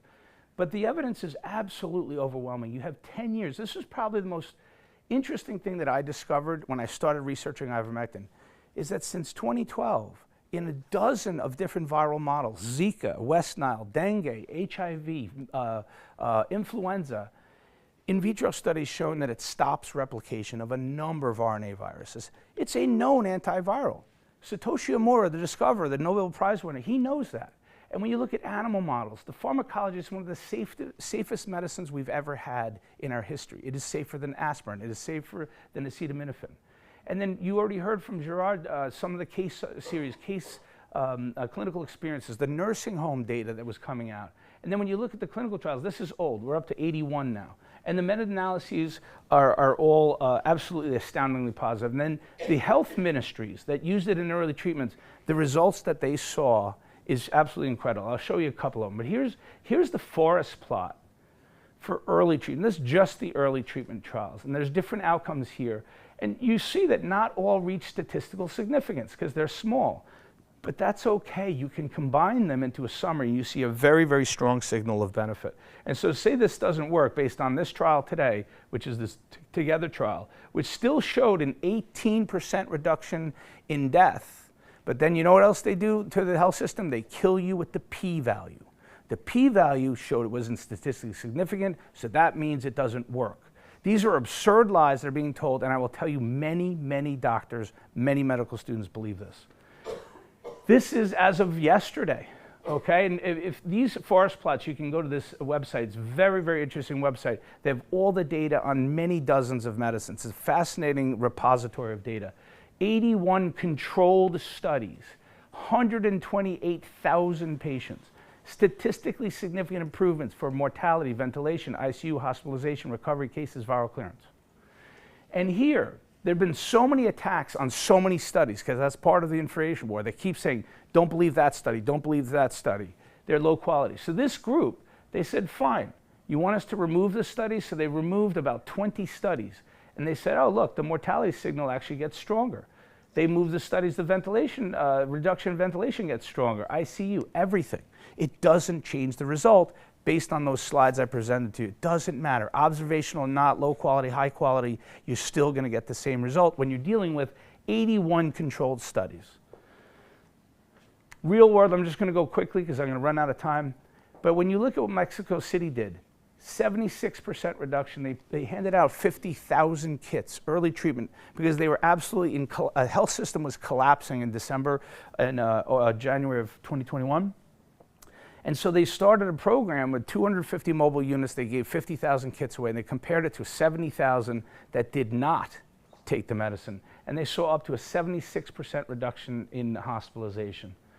Misiones, Argentina, same thing. Here they gave 0.6 milligrams per kilogram for 5 days, which is a sufficient, good dose. It's actually one of the higher doses you'll see used, and they did it for 5 days. They wanted to help people.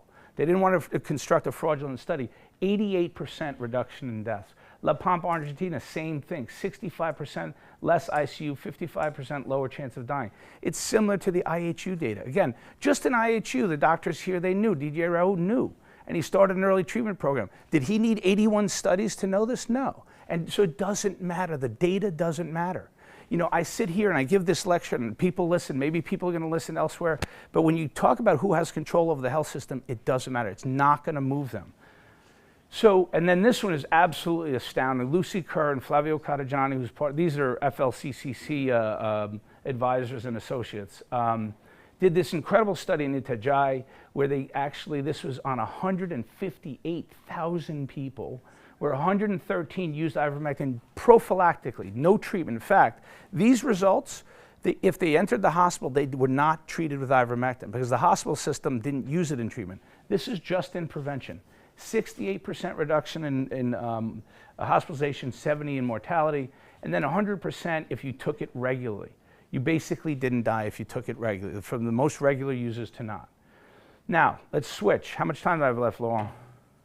5 minutes. Oh, no! I spent too much time on the data. I shouldn't have talked about the data. I should have moved on. You cannot consider yourself educated until you read this book. It tells you about the long history of corruption and control and the disinformation campaigns throughout, and wielded by Anthony Fauci, who's been the head of our biomedical industrial complex for 40 years.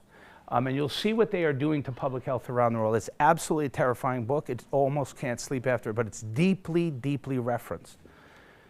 This is what the core of my lecture is in 5 minutes, but this was an article written some years ago called The Disinformation Playbook. And they basically highlighted the tactics used by corporations when science is inconvenient to their interests. When it threatens profits, they know how to corrupt science.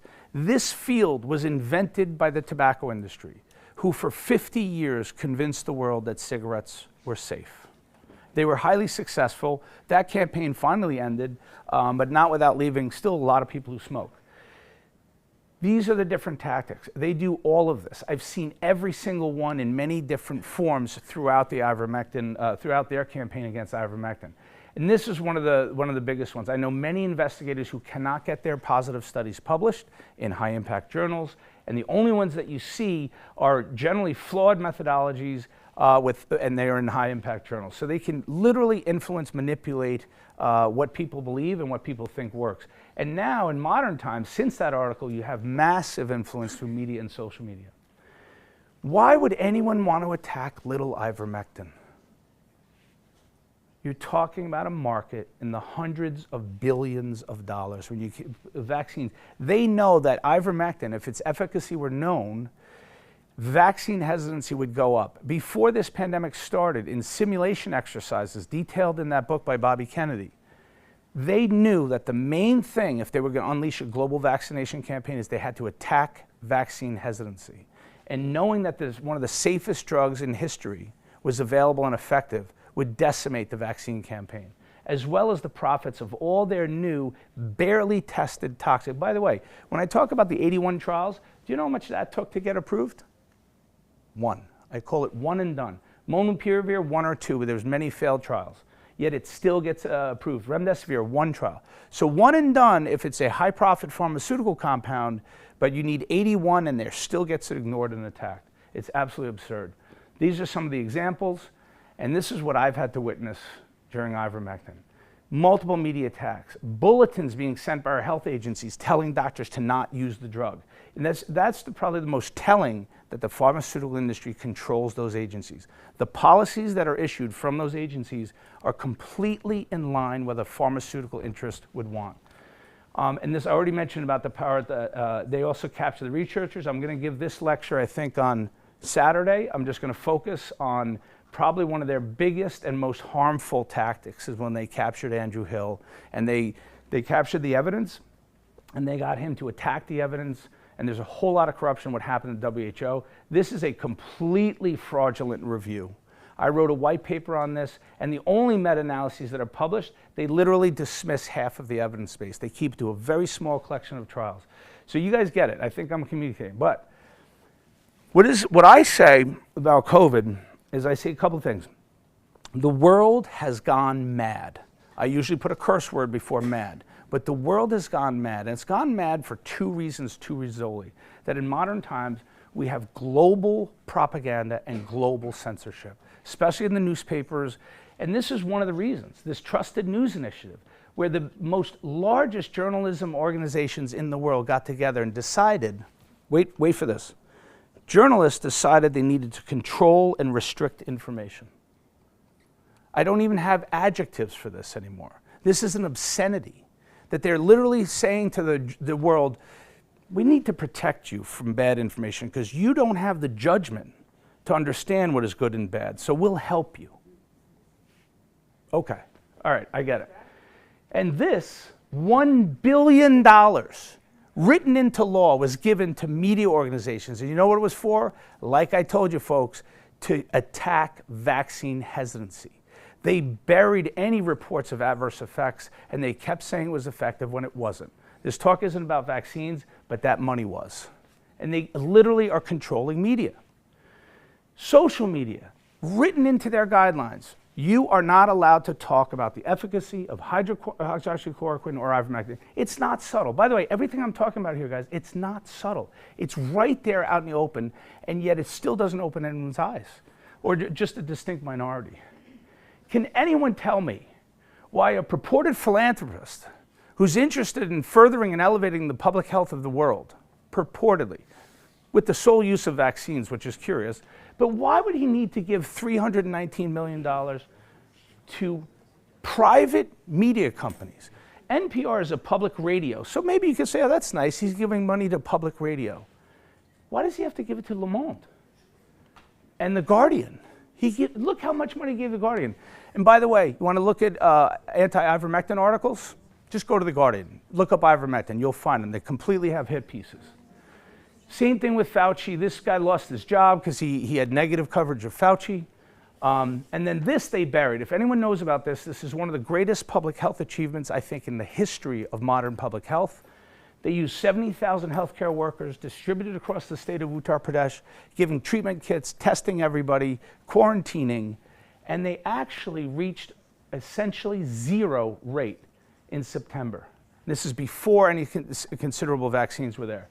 Yet, what happened? This was the only 2 mentions in 2 newspapers, in India Today and Hindustan Times, praising the health ministry of Uttar Pradesh. What word was missing from both articles? Ivermectin. They did not mention the treating kits. They pretended it was all about quarantining and close contact and surveillance. Absolutely, this is not subtle, folks, not subtle. No other major newspaper covered it, and I would tell you in a different time, in a different era, if any health ministry achieved what they did, it should have been front page news around the world. And it would have transformed and solved the pandemic. They literally solved the pandemic. This rise was during the Delta wave when all the migrant workers came back to Uttar Pradesh.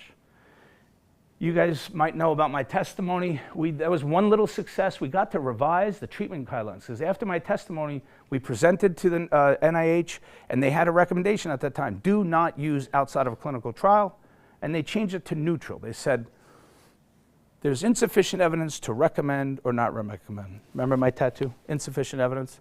By the way, it's a key word. Anytime you hear insufficient evidence, call it a lie. Because they don't use it for anything else that they want to sell, but they use it for the things that they don't want you to use. So anytime you hear anybody say there's not enough evidence, I would be very, very skeptical of that statement. Pierre, your conclusion, please? Okay, last thing, Merck. No, we don't intend on giving Satoshi Omura any money. Merck comes out with no data, puts this on their website. It goes around the world in the media that Merck says that ivermectin doesn't work. There's a ton of trials. This I'll talk about on Friday. This is a complete catastrophe, and this is a fraudulent paper. And then the hit jobs keep coming. I get attacked even after a 25-minute interview. Hector Carvalho, I think, is lecturing in Paris this weekend. He got attacked, called a fraud. And Dr. Kadajani, my colleague, he gets this: worst medical ethics violations in Brazil's history for a study he did. And he's actually accused of crimes against humanity. Not subtle, folks, what they do. And then you just see lots of just media reports trying to manipulate propaganda. It only works in countries with worms. You've heard that argument? Absolutely insane. And then my organization, we just get deplatformed, blocked off Twitter, in jail on all these media outlets. Our newswires aren't sent. And then this is probably the most major. I'm going to finish here, Laurent. They, in our first time in our careers, our papers, number of groups in high-impact journals, our papers passed peer review and were retracted before publication. And in my group, we have over 1,500 peer-reviewed publications. We have never had an instance of a paper retracted before peer review. Tess Laurie, one of the most highly published reviewers of medicines in the world, working for the WHO, the NHS, retracted before publication. Ours was retracted before publication. And then my colleague, Degani, also same thing. And then we republished, they accepted the peer review, and it actually became number 44 of the last 20 million scientific papers. So we got it somewhere, and it got some attention.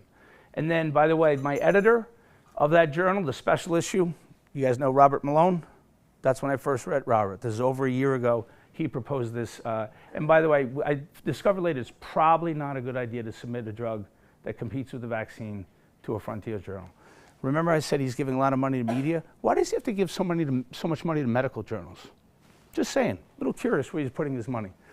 These are the negative ones, and I'll just finish by saying, the last thing is, my two colleagues, very well known in my specialty for decades, world expert on corticosteroids, both of them lost their jobs.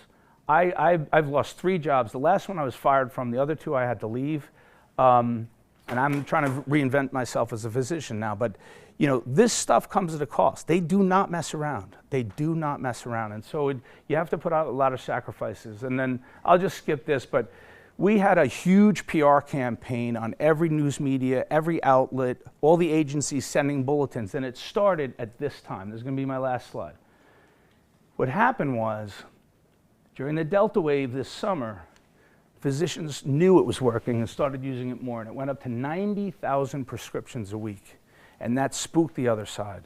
And they actually went on the attack. And they put out ridiculous articles, tweets, bulletins to the doctors, to the pharmacists. They stopped filling.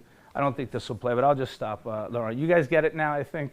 This is an interesting statement. I don't know if it'll play. But anyway, I'll just move on. And then the Principal Oxford trial, which has been ongoing for so long now, they won't do out their results.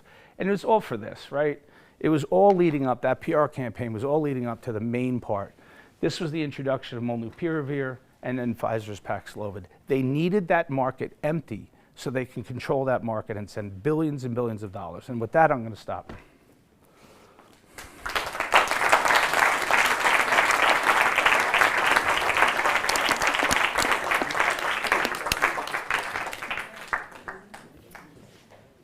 Alors, est-ce qu'il y a des questions pour donc les 2 interventions de Gérard et de Pierre? Je les répéterai.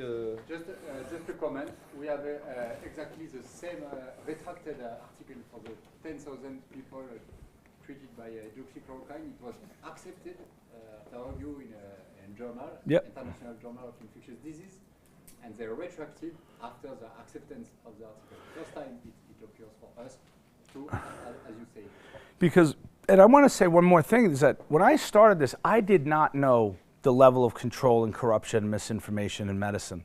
That thing about they control the journals, especially they control them. And what Mathieu just said, that's happened to numerous papers on ivermectin, hydroxychloroquine. Please, do you have some information or try about the antibiotic effect of ivermectin, like I showed before for chlamydia and other germs? No, I'm aware of some of them. Not expert in that, but anti-parasite, antiviral, antibacterial. Do you know of the anti-tumor effects of ivermectin? It's used in cancer as well, and there's some really compelling results in cancer. It's, Satoshi Omura calls it the wonder drug, and it really is. I've never seen a drug do so many things so well. But Thank you for showing us the war that is going on about the proposal and with the medical industry, the pharmaceutical industry. We are diffusing this congress just right now on the waves of the internet, and we know that if we let it for more than 2 hours, it will be just blasted away and censored. yes. And it happened as you described it. The split is happening all the time, as if we couldn't see that truth. So there's a real question of citizenship and education about that. Do you see any way to get your message given to the population? Do you have strategies or ideas to fight this massive amount of money and corruption? We don't have a strategy that will be 100% successful, but I do think as an organization, we've just done everything we could. We've used every platform, just everything we can. I think we have gotten a message out, but the other side is so formidable, and they have so powerful and so much money, and they're really controlling the mediums of information dissemination. And so I don't know how I have a winning strategy, but to keep waking up, keep showing up, and I feel morally and ethically obligated to keep talking about this. Keep talking about this. I need everybody to be aware of this. And I think the one thing, that book by Bobby Kennedy, it really is a must read. It's translated to multiple languages, but it's on the bestseller list in the United States. It has sold millions of copies. The New York Times, which has the famous New York Times bestseller list, it's not on there. They don't want people to know. To get back to the bedside, you recognize 0.4 to 0.6 milligram kilos during 5 days, right? Yeah, I mean, generally, so in Delta, we definitely needed to go up to the higher dose. I use 0.6 for 5 days. In Omicron, probably less, but I still would use I basically use 0.4 now with the latest variants. And in the US, it's not an over-the-counter drug? No, not at all. In fact, you can't even get it filled at a pharmacy. We were talking about that yesterday, Mathieu, right? And then with Patricia was here, right? Yeah, so same thing in the United States. So there's a lot of similarities between the two countries. They spooked the pharmacists. They scared the pharmacists into saying that this is not a credible drug and it could hurt patients. I mean, the safety of ivermectin is unparalleled. If you really look at the decades of use, and even in COVID, the safety is, I mean, any side effect is minor and transient. It's very, very rare to get a serious complication, and there's been not one proven death from ivermectin in its history. And that's from a review paper by the famous toxicologist who is French, Jacques Descotes, and he put that out in March. And I mean, he said there's not one death that you could say was associated. And that's not true for everything else that were on those slides that are being used. Est-ce qu'il y a une question pour Gérard Modruc? Moi j'en avais une alors pour connecter Gérard peut-être avec Mathieu. Gérard a parlé du rôle de l'Agence nationale du médicament, de sécurité du médicament, et la façon dont elle a contribué à bloquer l'ivermectine. Parallèle avec l'hydroxychloroquine, qu'est-ce que tu peux dire? Ce qui est un peu étonnant, c'est vrai que tout n'a pas été reconsidéré quand le Lancet a été rétracté, quoi. Ouais. vraie question qu'on peut se poser, je pense, pour l'ivermectine, ça va résonner aussi, c'est de se dire, bon, à la publication du Lancet, donc qui est une étude observationnelle, Pierre disait justement, les études observationnelles ne sont pas publiées dans les Very High Impact Factor Journal, mais c'est Lancet, et c'est observationnel, et c'est du data, et c'est rétracté. Et nous aussi, les observationnels n'ont pas été pris dans les niveaux où on publie habituellement, c'est-à-dire Impact Factor 10, comme ça, ils n'ont pas accepté, alors qu'ils publient des observationnels avec les conclusions inverses. Et c'est vraiment étonnant qu'il n'y ait pas, fin 2020, une remise en question de dire, bon, ben, pourquoi on ne peut pas reprendre le RCT pour finir l'effectif qui était attendu. Mais ben, c'est pas étonnant. Voilà, on comprend pourquoi. I don't think the mic's working, but...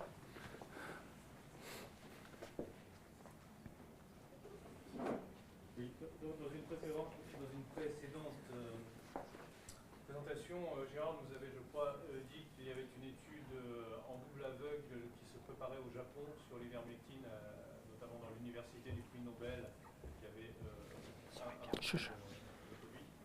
Est-ce qu'il a plus d'informations là-dessus? Est-ce que l'étude est terminée?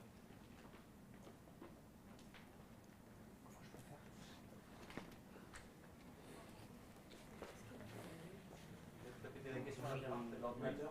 Je répète la question. Vous aviez... Est-ce que vous m'entendez? Oh, sure. Vincent, tu peux transmettre la question à Gérard? Pardon, la question c'est quoi? Désolé, on essaie de se connecter avec Peter McCullough en même temps. Il y a un contre-exemple sur l'ivermectine et sa capacité de publication, c'est au Japon, et notamment la menée d'une étude en cours financée au niveau gouvernemental au Japon. Où est-ce que ça en est?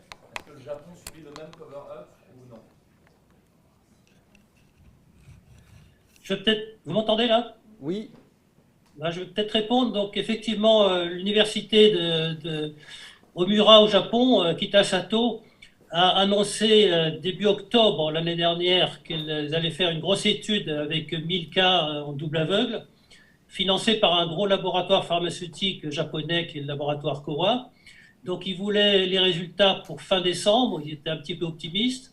Après, ils ont annoncé les résultats pour fin mars, et je crois il y a une semaine ou deux, ils annoncent les résultats pour encore un trimestre supplémentaire. Donc je ne sais pas pourquoi ces retards.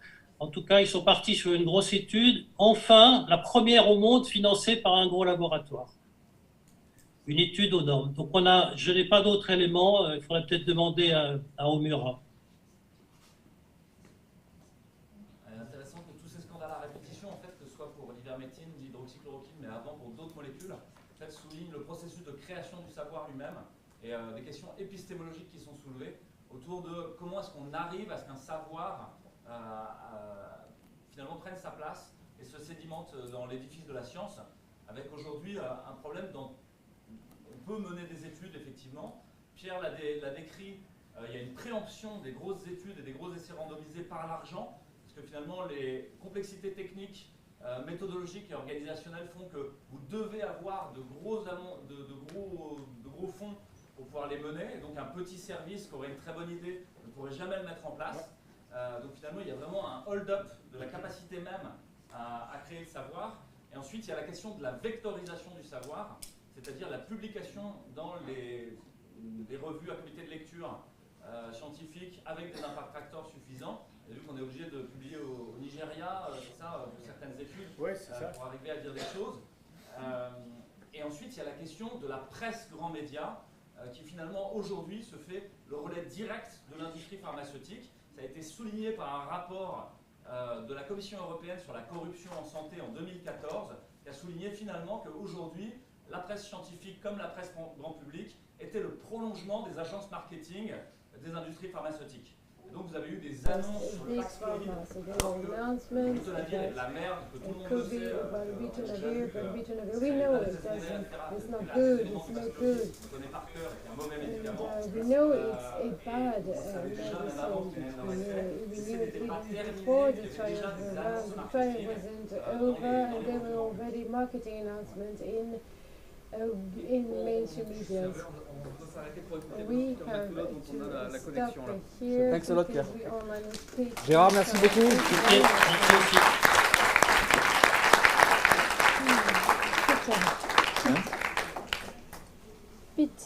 Ok, non. Allez, c'est parti. Ah oui, lui, il est en Zoom aussi, Oui. je crois. Texas, 6h du mat. Oh putain. Eh, t'as rien? Hi Peter, do you hear me? Yes. Okay. So now I realize it's in 1 hour, right? Yeah. Okay. Okay, this is wrong. Don't worry. Thanks a lot. It's a great pleasure, a great honor.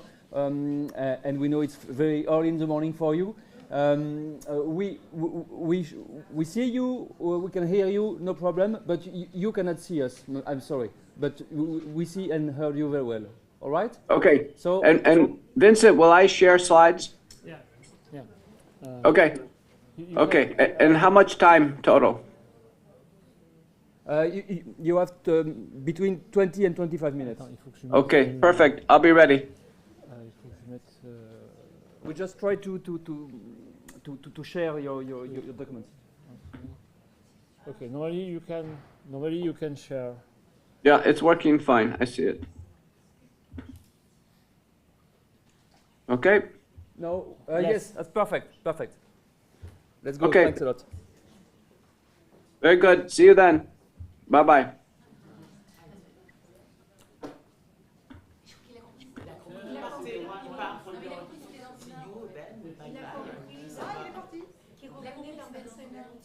Ah non.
Moi aussi.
Non, non, mais il est en pyjama le pauvre gars, il est sorti ce matin. Oui, il est sorti ce matin. J'espère qu'il est parti prendre un café, il revient, voilà.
Là, elle faisait un deuxième. Ouais, vous faites 2 temps, mais garde l'intro qui est très pédagogique. Et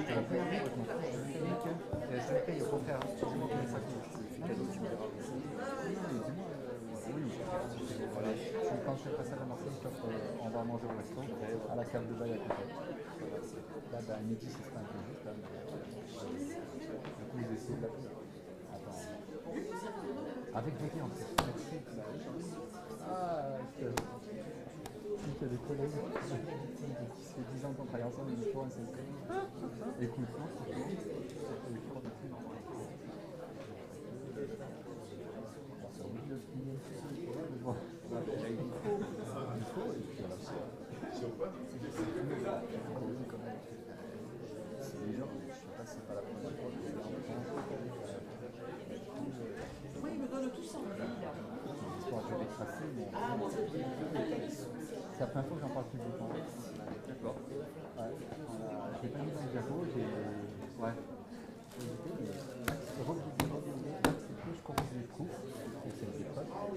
Et 15 jours plus tard, j'ai toujours pas de nouvelles. C'est normalement quand tu corriges. Quand c'est accessible, c'est avant même les proofs.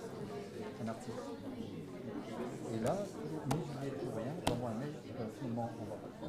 On sait que c'est biaisé, peut-être qu'il faut que je fasse une vidéo, peut-être que je le remettrai sur le diapo, ça verra transport. Tu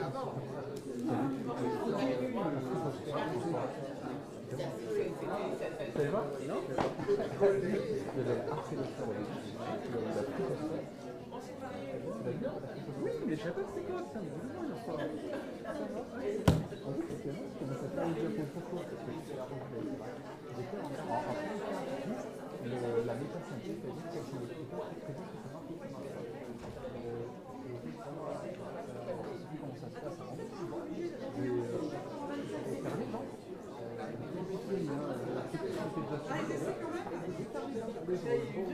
Je prends 3 heures, ça marche, ça marche, je regarde ce qui marche pas. Et là, tu as tout déroulé sur la vidéo. Mais vraiment, cas d'école. Alors ça marche pas. C'est quoi tout ça? Ah bon? C'est un petit prix. Chiffre d'affaires, ah bon? Ah bon? Ah bon?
Sorry for this misunderstanding.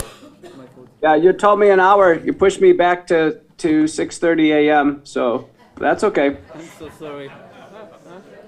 We hear you. Thanks a lot. Okay, can you see the slides? Yes, perfect. Let's go.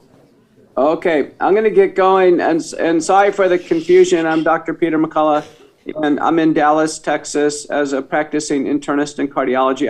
I want to just give a couple quick thoughts about what I call COVID truths, about testing, treatment, and vaccines, and just make a few comments regarding censorship. Many of you are there, including Dr. Pierre Corey, who had testified in the U.S. Senate on January 24th, where much of this was revealed. This is the U.S. Senate building.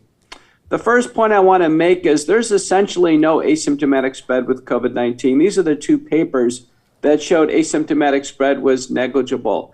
So the important point here is with no asymptomatic spread, it should be apparent to everyone that the only people who ever needed to quarantine or lock down were those acutely ill. The second point is if there's no asymptomatic spread or negligible, we should not be doing asymptomatic testing before travel, school, work. And now here are the papers. There are many papers. This one was the student athletes. This is the NCAA and all the universities. Look at the rate of positivity for doing testing in students. It's 0.44% in the athletes, 0.88% yield over an entire season with the non-athletes. So it's less than 1%, and there's no clinically significant illness there. How about this paper? This is by Connor and colleagues, a large workplace study published in JAMA, 0.35% positivity rate, and 62% of that's false positive. So we should drop asymptomatic testing immediately. It has no meaningful impact in travel, student, or work life, and it should be rejected. It's not supported by the US FDA, WHO, CDC, and it's an overreach. The third point is about natural immunity, and natural immunity protecting against severe disease. Here's a good paper from Johns Hopkins by Aleggio and colleagues using a high-quality antibody assay against the receptor binding domain.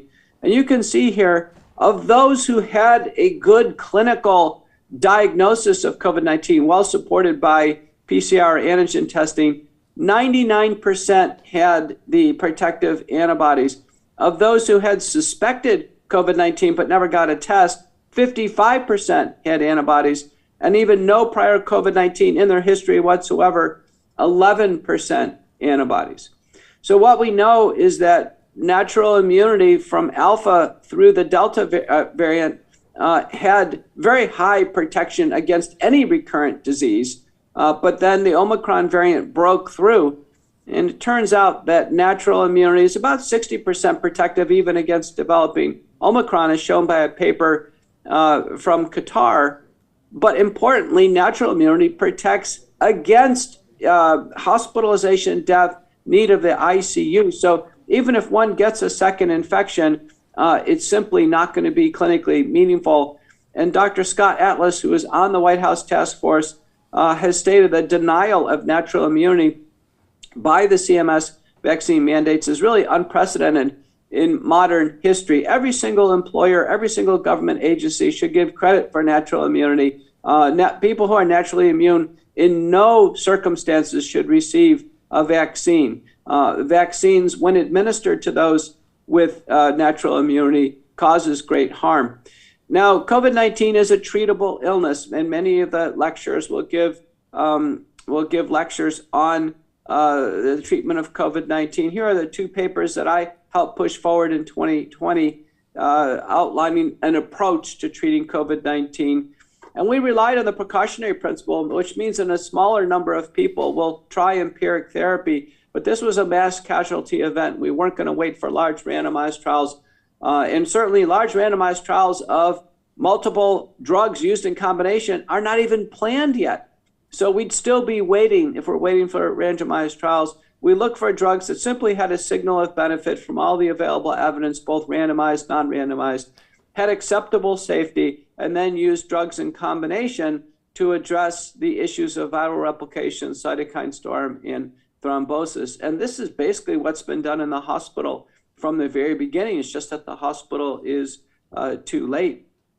These critical phases of the illness we paid attention to, and all of those who have been working in the field have done this, and it's simply just a matter of timing. These are the cardinal phases of viral replication, cytokine injury, and thrombosis, and these are the characteristic signs and symptoms in laboratory phenomenon. The point I want to make is look at the mortality risk on the y-axis. We have about 14 days to really take action before that risk starts to go up, and that's been shown in every study so far.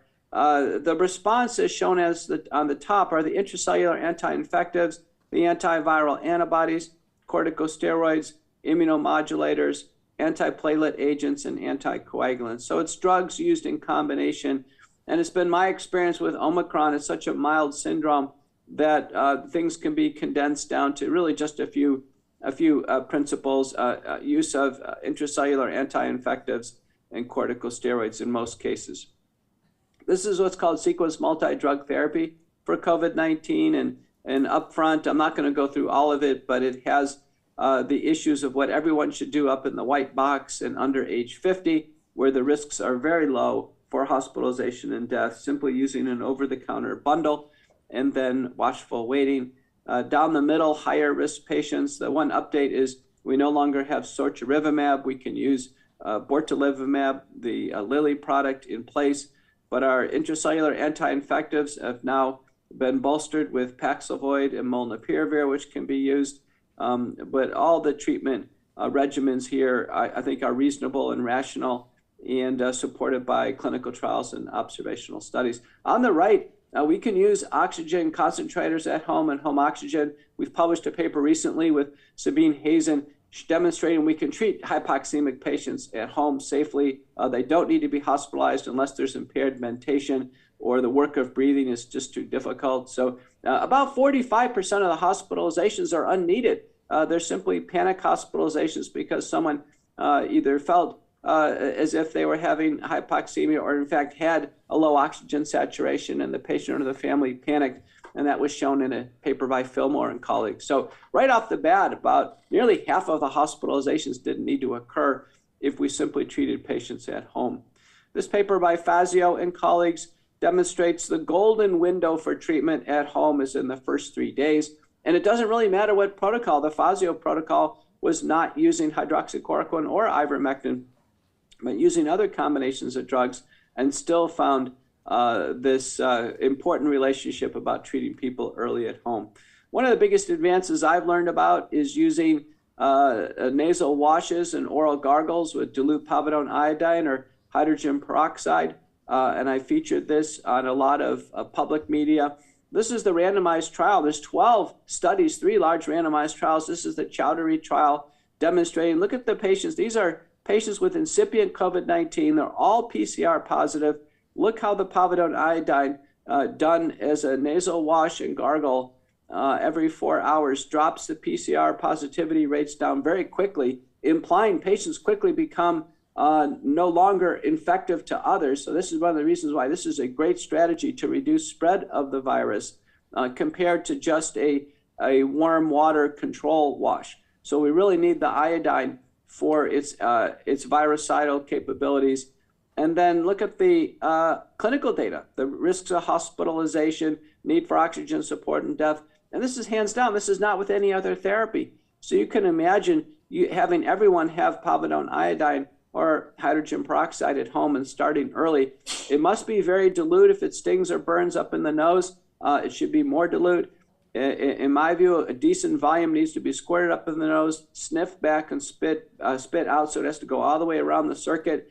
And that's a very high quality way to handle COVID-19 or any other upper respiratory tract infection. There's a home guide to treatment that's produced by the AAPS now since October of 2020, flcc.net, AFLDS, Truth for Health Foundation, My Free Doctor. They also have treatment guides, similar principles, slightly different combinations, but the key point is to treat early. The last of the COVID truths is the vaccines are not sufficiently safe or effective to mandate, or in my view, have on the market at this point in time. In the US, and by October of 25th of 2021, we had 225 million Americans out of the 330 million Americans have actually already taken one of the vaccines, and it's about 2/3 worldwide. What we know there is that the Pfizer has not been, as the lead manufacturer in the United States, has not been honest with releasing the data. So under a federal judge order, Pfizer is taking 8 months to release their safety data. And what we've learned in the very first months of the Pfizer program, in the first 90 days, there were 1,223 deaths. That's completely unacceptable. These are clinical deaths reported to Pfizer by people who thought the vaccine caused the death. 50 deaths, the vaccine should have been pulled off the market by convention. Pfizer should have done this voluntarily, or the FDA should have asked them. So both Pfizer and the FDA are complicit in keeping an unsafe product on the market. The injuries and deaths are going to continue as the vaccines are steamrolled. And now we have these data, as I pointed out, an astronomical 158,000 different health problems are created by the vaccine because of the spike protein, its variability, how it affects cells and tissues, and the distribution of RNA. Doctors like myself have been, in a sense, hunted in those who are advancing the vaccine program. And it's interesting. The doctors who treat patients early for COVID-19 have almost always been the ones who have some natural scientific skepticism about the vaccines. The doctors who are afraid to treat patients with COVID-19, in fact, to this day don't treat COVID-19, have been the ones to blindly accept the vaccines and now are part of this complicit steamrolling of the vaccines across the world. Here's an example of censorship. This is a lawsuit that I'm incurring for speaking on the national TV from a health system, which I go into work every day. I'm going to go into work into the hospital today, and this is my motion to dismiss the lawsuit, which goes on today just as a professional and financial drag in my life. Here's a letter from the American College of Physicians, which is threatening me regarding my public comments. Here's one from a university stripping me of professorship with no due process. Here's another strip letter from another medical school. Both medical schools, I'm the most published and accomplished doctor that they have in the history of the school. There they are stripping me of professorship with no due process. These were all sent by certified letters and hand signed. So the doctors took the effort to hand sign the letters, but not the effort to call, discuss, have faculty senate review, no due process. Here's probably the capper. This is a letter from the Cardiorenal Society of America, which I helped financially start, and it's been in existence for years. I'm the current president for the last 5 years. The society was dissolved with no courtesy phone call to me, no board meeting, no oversight, no voting. It simply was dissolved. And I have to tell you, I think the powers behind these letters and what stimulated these events will only come out through Freedom of Information Act requests, which I am pursuing, since all of these can be found to have ties through federal funding. But this type of work is important, and scientists like myself are frequently asked to be on the news. I don't ask for these interviews. I'm invited, and I think it's clear there's a medical cartel that's ignoring COVID therapeutics. It's clear that the mandate should be dropped across the board. I've made this very clear. There I am in clinical practice. I'll be there in a few hours today in the hospital.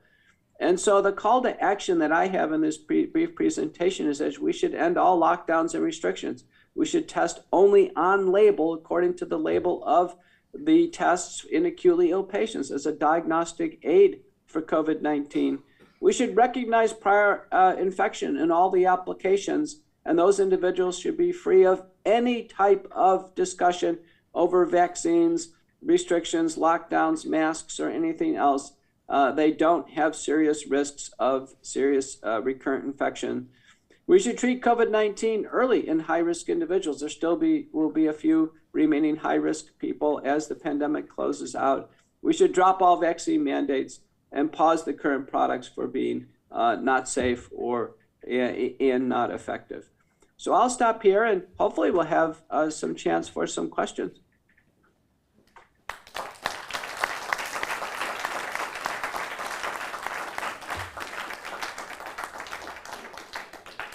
Thank you so much, Peter. And it's amazing to see it is so similar in France.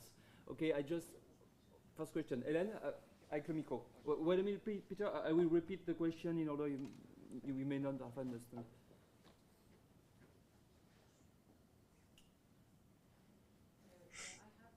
Tu veux pas venir ici? Ce sera plus simple.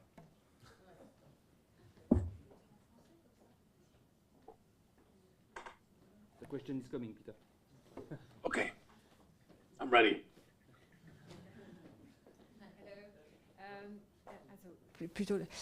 Should I speak in the micro as well? Okay. Okay. So I had a question not just for you, in fact, Mr. McCullough. En français ou en anglais? Pardon. Okay.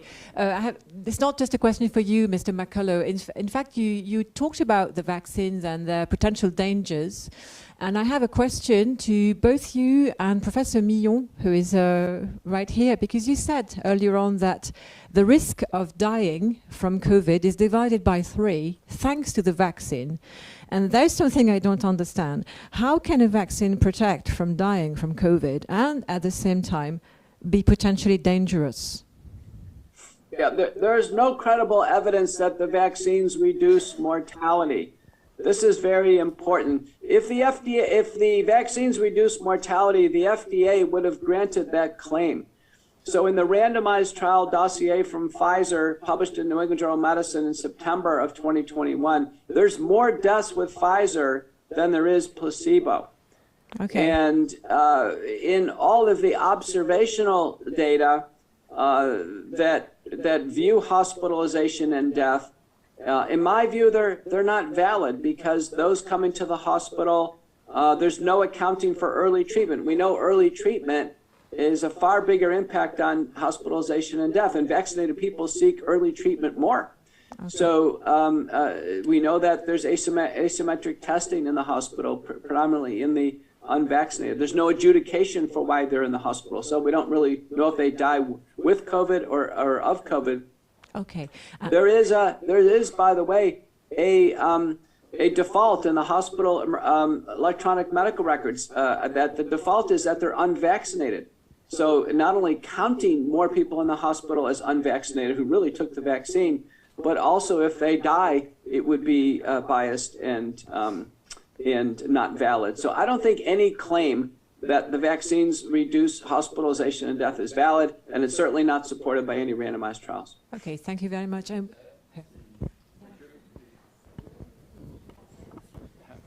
Professor Mathieu Millon from the EHU. Dear Peter, nice. May I can answer to the question because it was the data I presented just before, and the data I presented were on the patients, the person that we take care here in Marseille. It was 10,000 people, and it was in the September, October for the Alpha and Delta variant. So the data we found I showed the data we analyzed and we found, okay?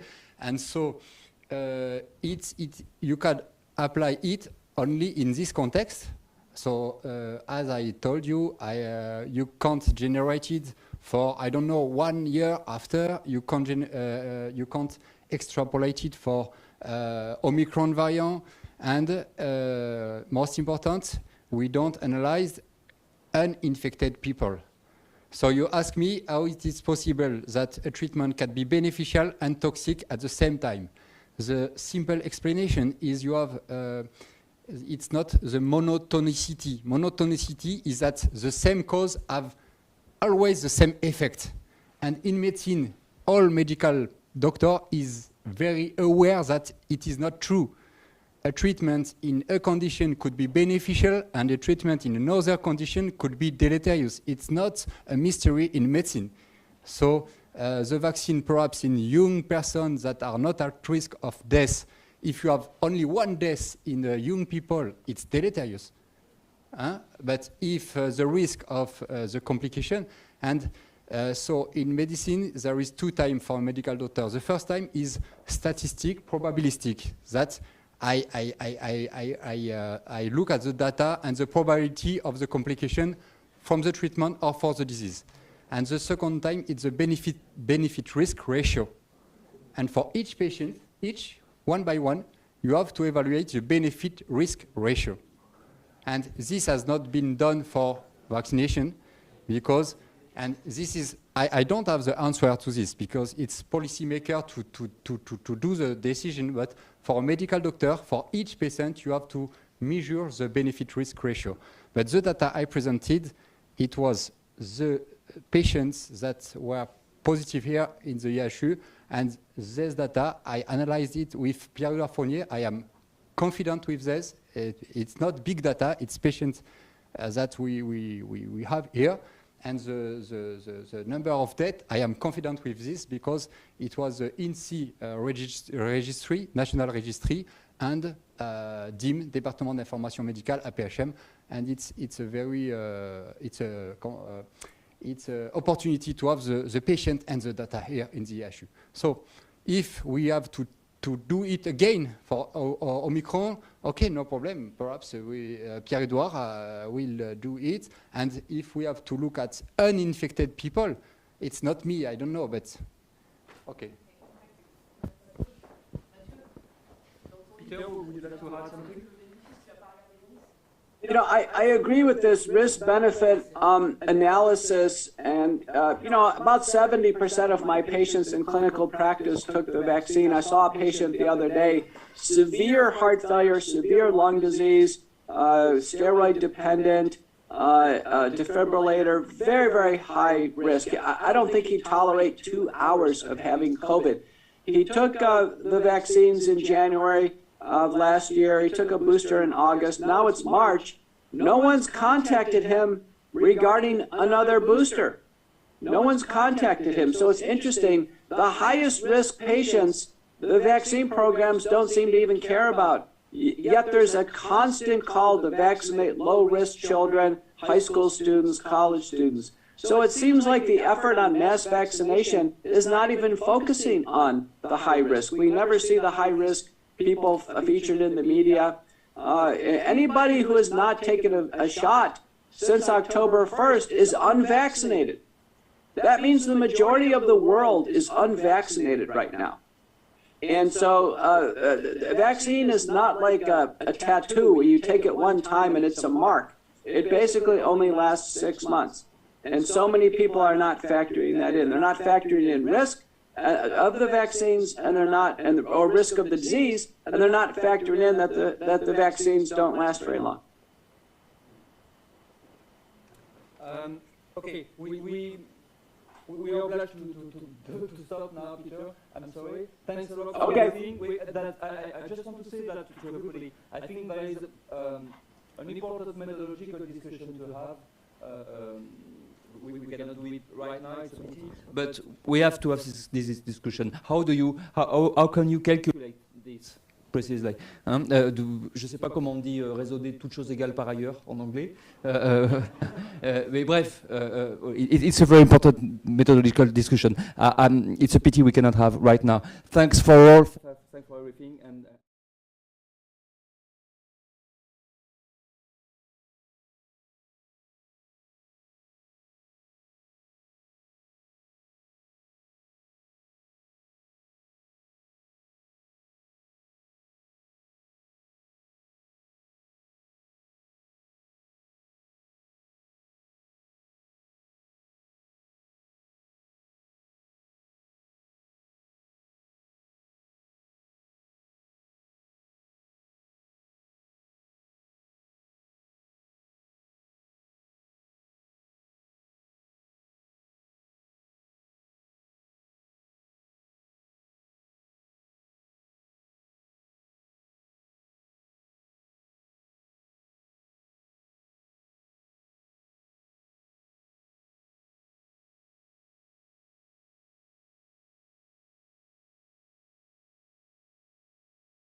pas le son.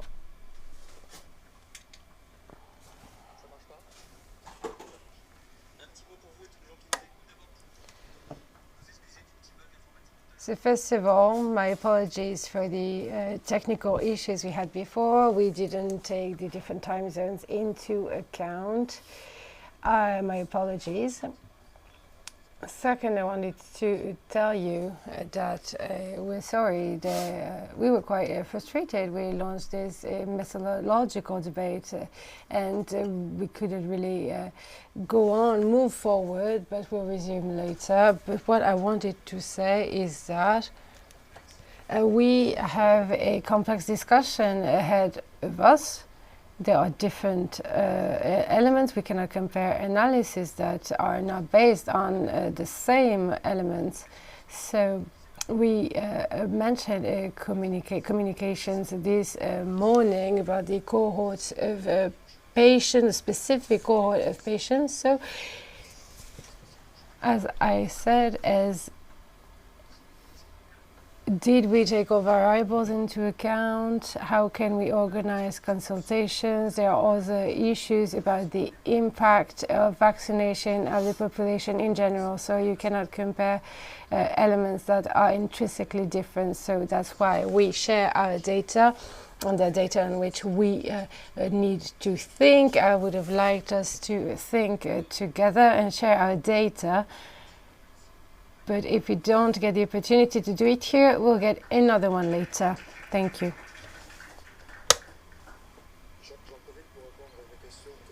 Let me take the opportunity to answer a question raised by Laurent.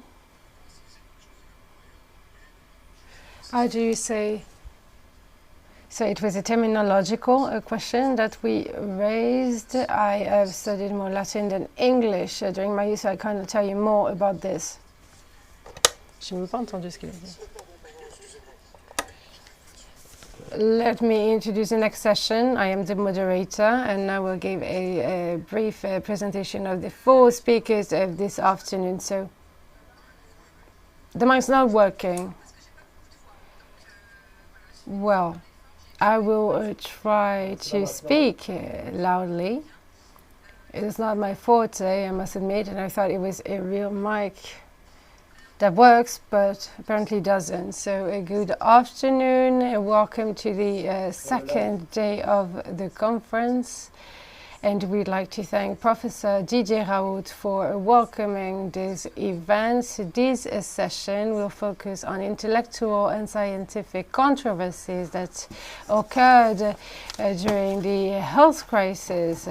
The health crisis we're going through right now, it's not over. I am a teacher researcher too, and I work about the Enlightenment. I work with this period of time, so it's quite enlightening what we are doing today. So the Enlightenment, it is to have the right to question our beliefs or everything that is presented as obvious. So everything that's been said by so journalists and politicians tend to think to a specific series without raising any questions. So the objective of this conference is to promote the right to question a unique thought. We have the right and the duty, as Diderot said, the right and the duty to assess everything, and without any constraints we need, he said, to move forward, to overcome barriers that are not imposed by reason, to give freedom, the freedom back to the arts, a precious freedom. So this encyclopedia was banned by Louis XV, just like it has been. People have tried to prevent this conference from happening. Totalitarianisms are all the same. They don't like critical judgment. They don't like opinions to be shared. There's some people who say that, so our duty is to question figures, and this is our fight against superstition. Knowledge and science are based on critical judgment. We want to criticize. We must have also the courage to know, to get knowledge. So there is also this will to get knowledge, this will to know more, and that's why we gathered yesterday. We are here again today. We are here to defend these values that are missing in our field of work. And this epidemic will not be the first opportunity for you to see that there is a witch hunt against those who raise questions and who do not surrender to the laws of the unique way of thinking. And I would like to give you a few words, not from myself. We need to keep track of generalized mistakes that have put off the improvement and the progress of reason. And without further ado, here is Alain Bonafou, professor at the University of Lyon and researcher at the CNRS. He's also a mathematician. Over to you.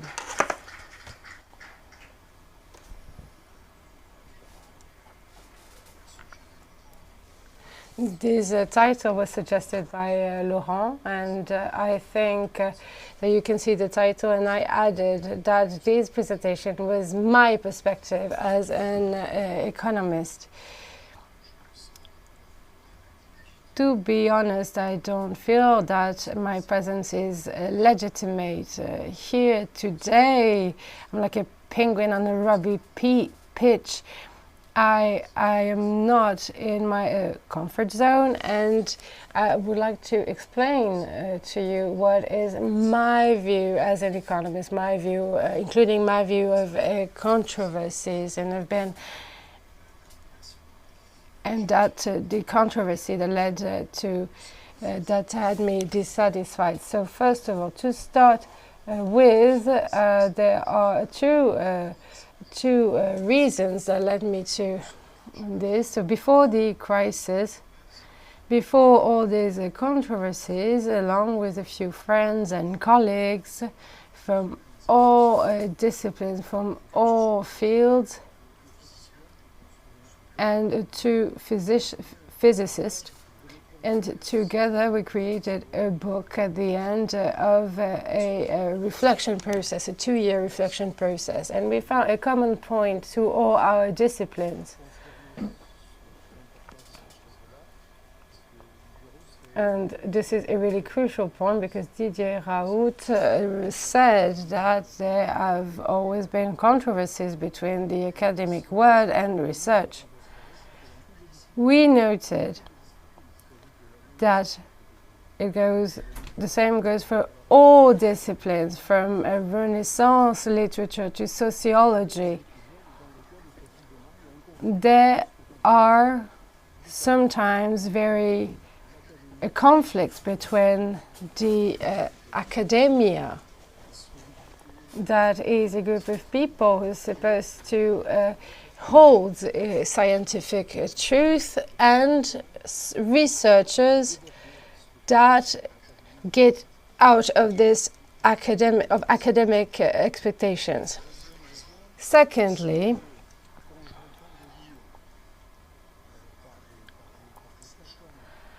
I heard knowledgeable people talking about legitimacy, the legitimacy of randomized controlled test.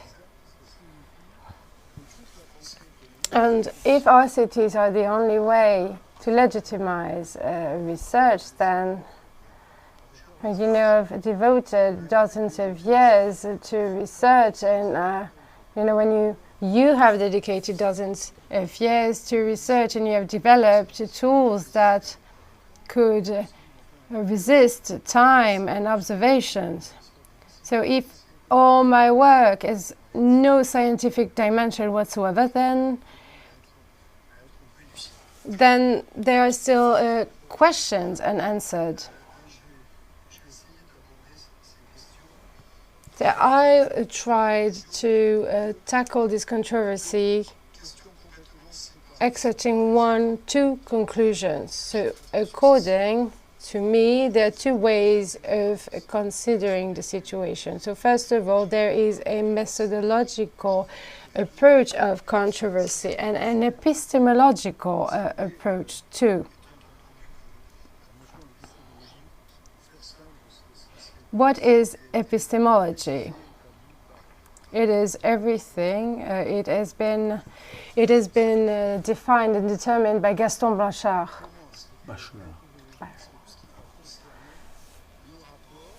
As for the methodological approach, there is a connection between the research subject and the statements you can make about this object.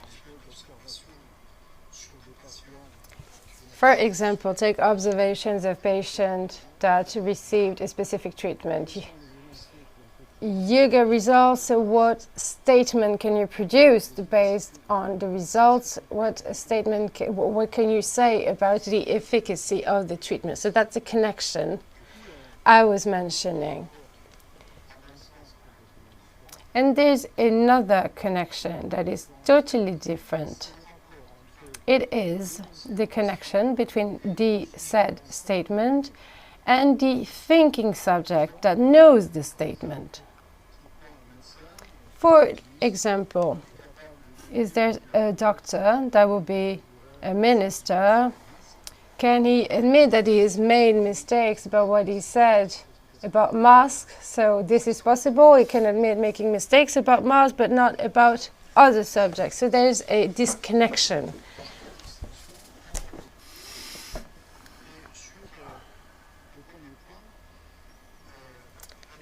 Regarding the methodological approach, I reached an hypothesis that works well, I think.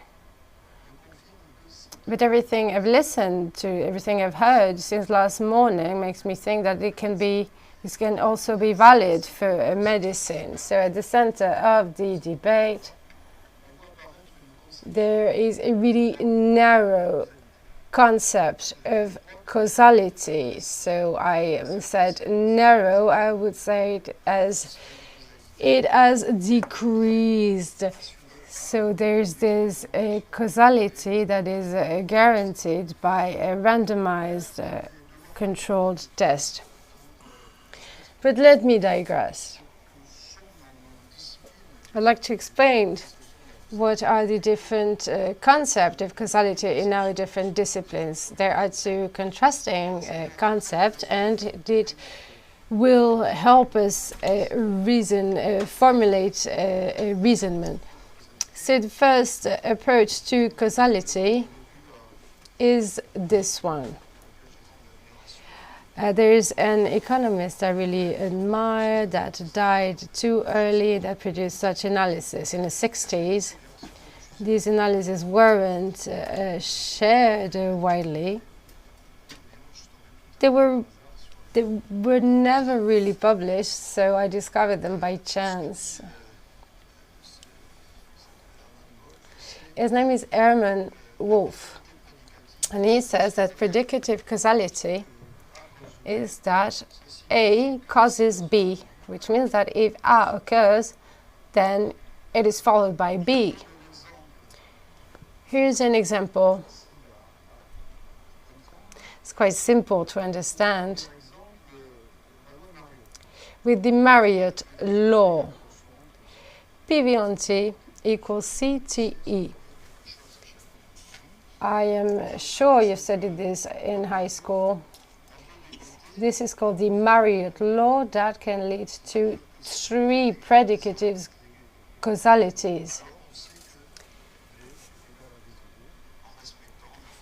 And here you can see all equations between, and the link, it is between cause and effects.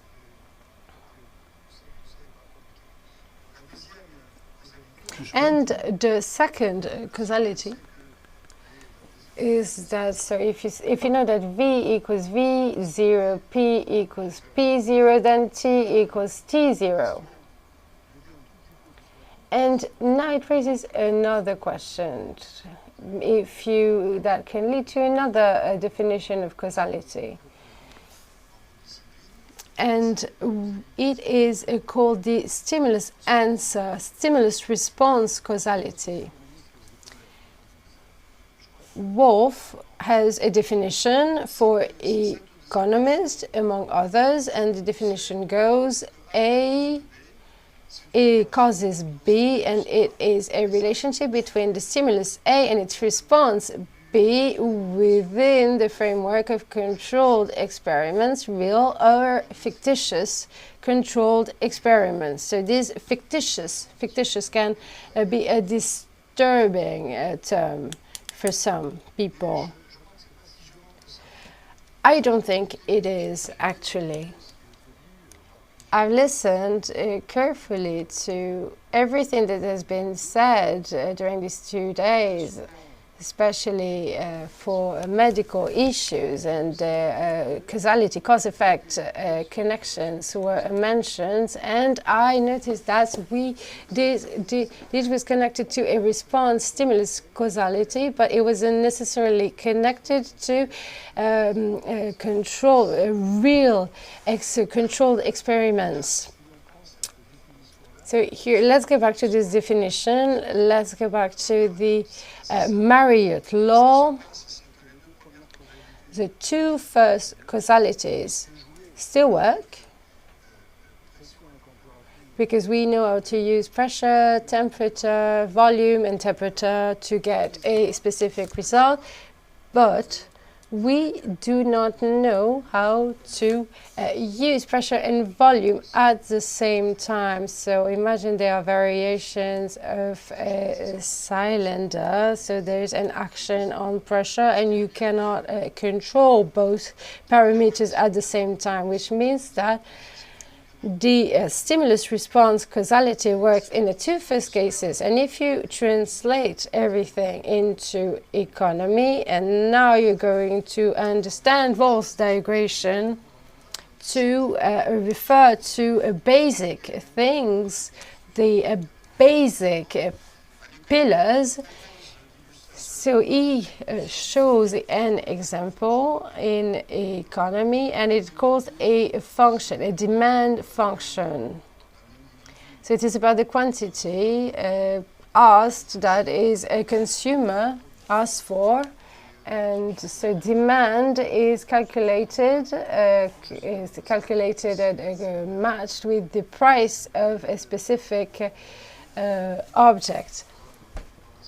So here's a representation. I work in the economy of transports, and this kind of factors, the kind of we can use this model with in our field.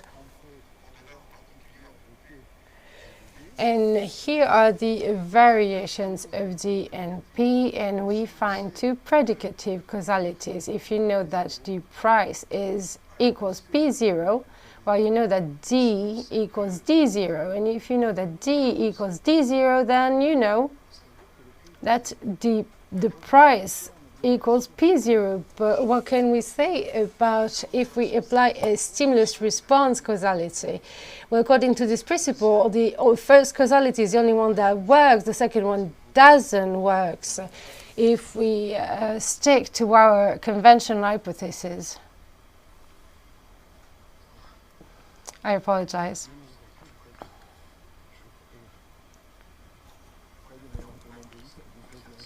I thought you were trying to tell me something.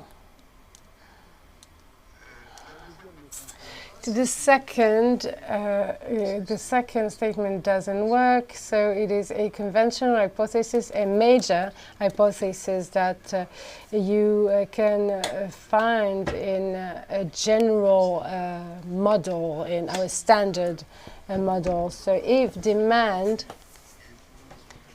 is for any reason modified, so for example, the subject, the individual wants some Coke, but the doctor doesn't want him to buy Coke, so there's no impact on the Coke market. So it goes back to the atomicity principle. And now we must accept that all constructions we get, but for example, we can produce a transport model that will make a simulation of the situation in a city like Marseille in the next 10 years. So you can manipulate such causalities that are stimulus response causalities. And Wolf calls them generalized stimulus response causalities because controlled experiments can be effective. So what happens in our disciplines, and most particularly in my field of work, what happens then? Well, controlled experiments are always fictitious. We need this basic fundamental pillar to work, but we only have fictitious tests. And we get limited results. We think we have a lot of knowledge. We know a lot about causality connections within the field of economy. But there's no major relation that is based on a real controlled randomized experiment.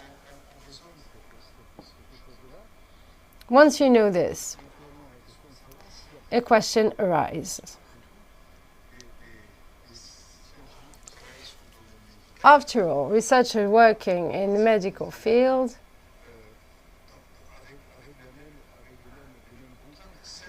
don't they face the same constraints? They may have real controlled experiments. They may have real randomized controlled experiments. But what about their reasoning? What about the different causality assertions are used? And there are causalities, there are many causalities that we use today, that are widely used today, that weren't the result of controlled experiment, a real controlled experiment. We've obtained results on specific patients. There have been clinical trials. There have been trials, and we've been run experiments on treatments on specific patients. But they're not controlled experiments because we didn't provoke any stimulus. So, let's take factor A. Is that a stimulus that was provoked? It is one of the explanatory factors that is part of this fictitious experiment. So, what happens for young people? What happens for older people? And now we have this methodological approach, this literature on this issue, so we may adopt a new approach, and we do not understand, and I say we, which means people like me that do not work in medicine.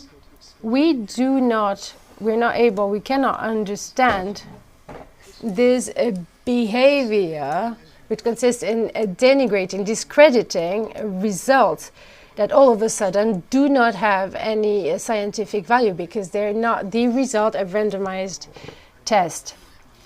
I studied the literature. You know this literature much better than me, especially for methodology. And what I wanted to know is to find out if these wise people who discredit results that were obtained here. So I wanted to read what other experts wrote, experts that produce fundamental books, fundamental literature, and then you see that there is a clear divide between the RCTs and other tests. Well, that's what's written, but that's not that evident. That's not that obvious. So there was an article written by Daniel Sackett about evidence-based medicine. And there's one sentence I wanted to mention, because it contrasts with everything that has been asserted to reject anything, to discredit anything that wasn't produced with a randomized test. It is as if we need the experience, the observations of doctors. And so this article was really interesting in another way, because it stated the origins of evidence-based medicine, and it would have originated in the 18th century with Auguste Comte. I think this is interesting because the end of positivism is one of the main it's one of the most beautiful stories of the contrast I already mentioned. All major discoveries in muscular physics were rejected because the model of atom, this model was rejected. What happened next when atom models started to accumulate at the beginning of the century? With each new atom, the previous one was rejected. So was completely negated. So there also this resistance quality, because the atom was more resistant to observation as they appeared.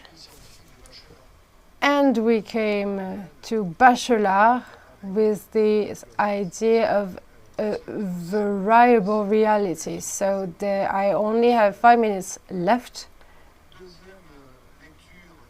And here's a second approach I found quite reassuring. I discovered a series of articles where there was a systematic comparison of observational and randomized experiments. One of them states that there are seldom significant differences.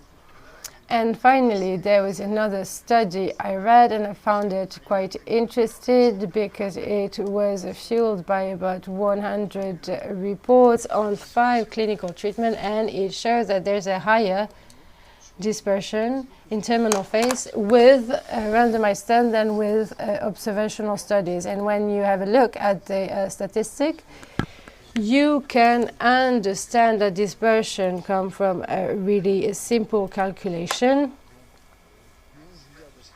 So if there are less observations, there are more dispersions. So, and for many reasons, there are less observations in randomized trials than in observational studies.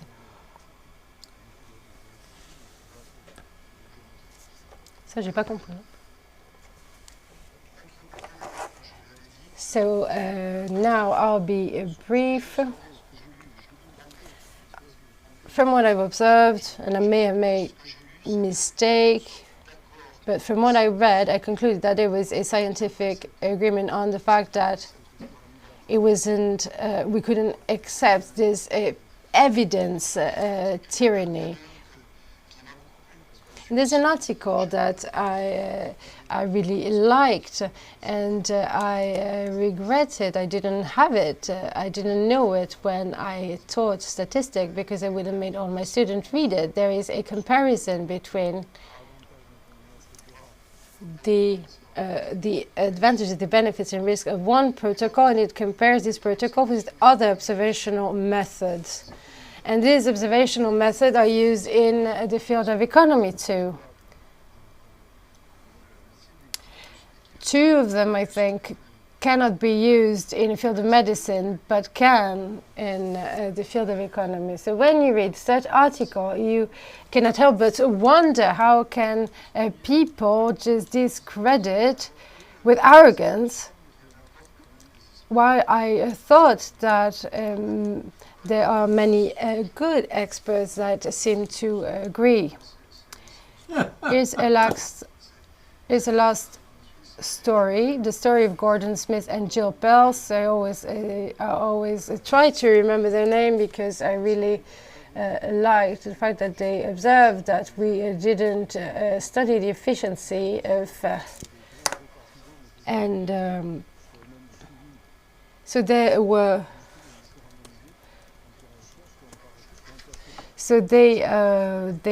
were quite funny because they observed that the efficiency of parachute wasn't subjected to rigorous assessment through a randomized controlled experiments.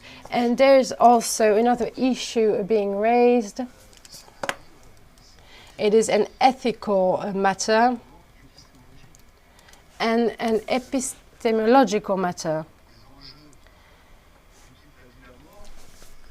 When it's a life or death situation, you see there are quite a lot of barriers and that you cannot use enough rigor. So I'll be brief, talking about the epistemological approach. And I read articles again, and one of the clearest article was the comment made by the AMA. It is a council based in America, and I think that some of the speakers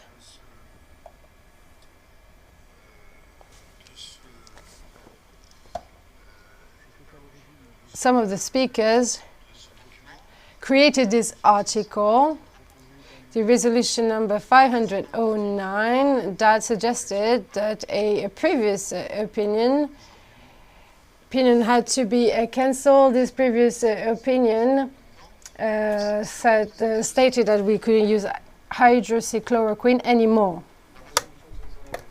Resolution 509 was rejected, refused.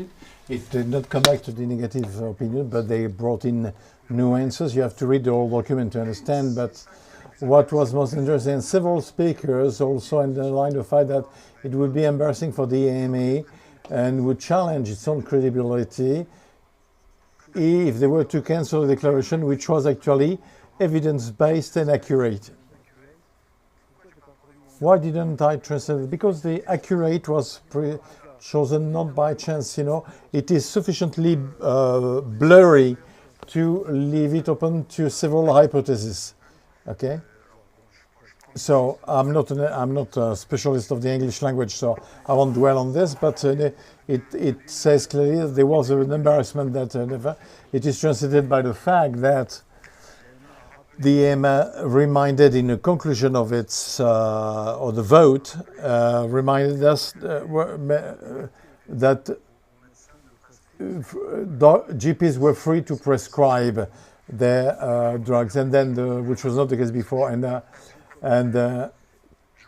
I think there is a ratchet effect here, ratchet effect in the sense that well, it goes beyond the analogy. You know, it is a lock mechanism which prohibits a will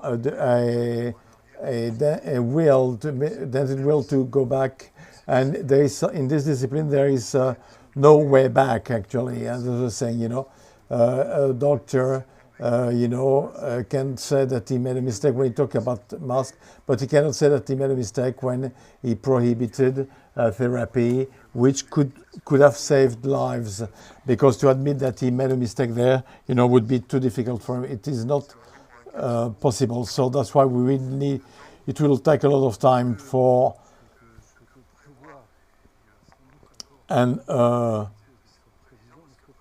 because Raoul Trey said it will take a long time for all this to be actually, well, there is a return to truth. I'd like to worry you and reassure you, but I'll evoke positivism,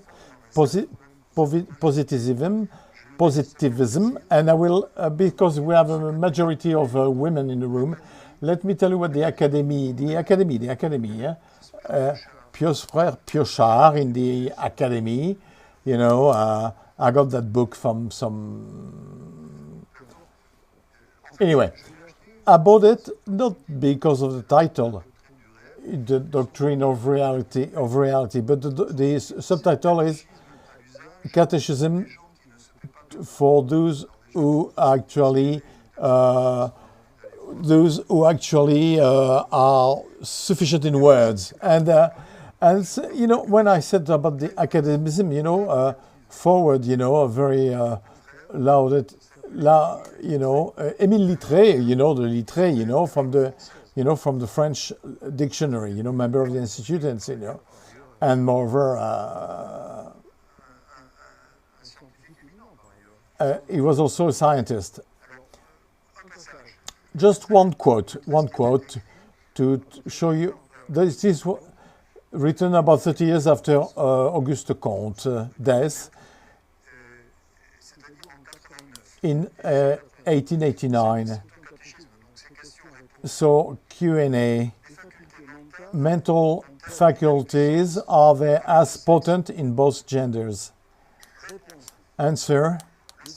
The brain of women is smaller than that of men, and faculties are also less potent. What I loved is the following phrase. It was often said that feelings is more developed in women. The truth is that the emotional expression predominate over intellectual manifestations, but sometimes they reach a level of complication that are found in men. You know, I'm very embarrassed, you know. Sorry, but anyway. So this is what the Academy used to say. So I invite you to ask yourself a question. 1889, how long did it take for us to understand that this was ridiculous? How long did it take? Well, how long will it take for this to know for us?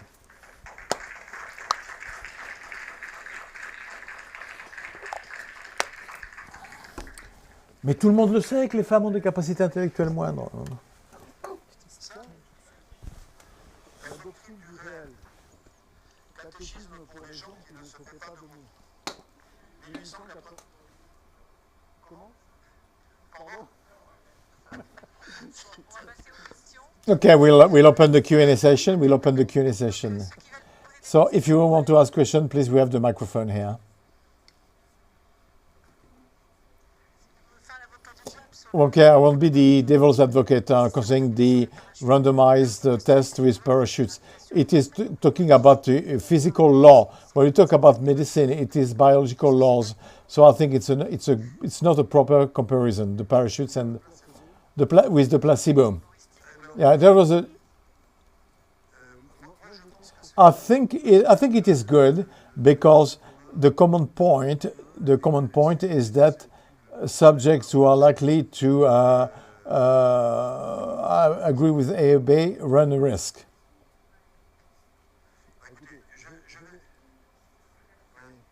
Sorry, there is a discussion on top of the microphone. We know that metaphors always have a sort of caricatural dimension. Why was I amazed by this article? You know, a certain age, there is correlation between age and the ability to mention our resume. Well, there are several causal interpretations, by the way. You know, age may justify it, you know, anyway. So there could be explanations which are purely the clinical analysis of age. But, you know, I ignore this. But nevertheless, let me tell you why I was amazed. It so happened that my wife, following her studies in medicine, she did therapeutic trials in anti-cancer centers. I used to help her for statistics, and we had discussions, you know, fundamental questions. And I asked her a question, and she never gave me a final answer. And I said, okay, double-blind, you know, randomized studies. But if all of a sudden a patient is improving in a spectacular way, what do you do? I said, I'll give a call. But it's not an answer anyway. So you see the problem it poses, this issue of double-blind, and especially in cases presented in this house. Those are comparable things. Je suis pas d'accord avec lui. We're dealing with law of gravity and we're dealing with medicine and yeah, it's not the same thing. Là, je suis d'accord avec lui. Je suis d'accord avec lui, elle a raison. Elle a raison là. So sorry, we have to move on because time is running. We now have Laurent, if you're ready. Non, ça, je suis d'accord. C'est marrant, mais c'est pas valide comme métaphore.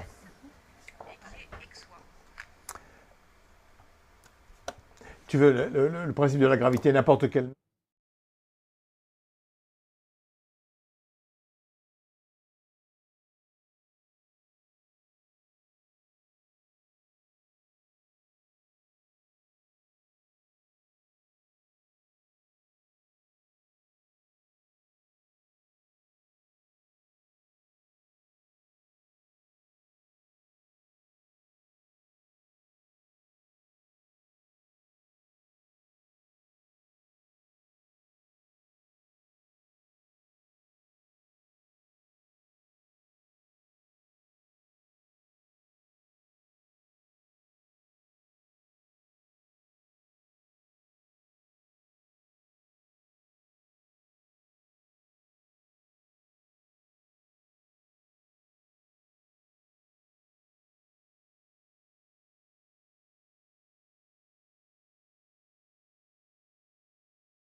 A couple of initial observations.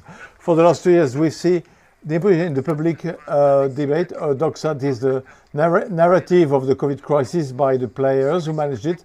It comprised an argumentative and chronological structure with 4 affirmations. First, pandemics threaten the survival of mankind. It is a deadly threat for mankind.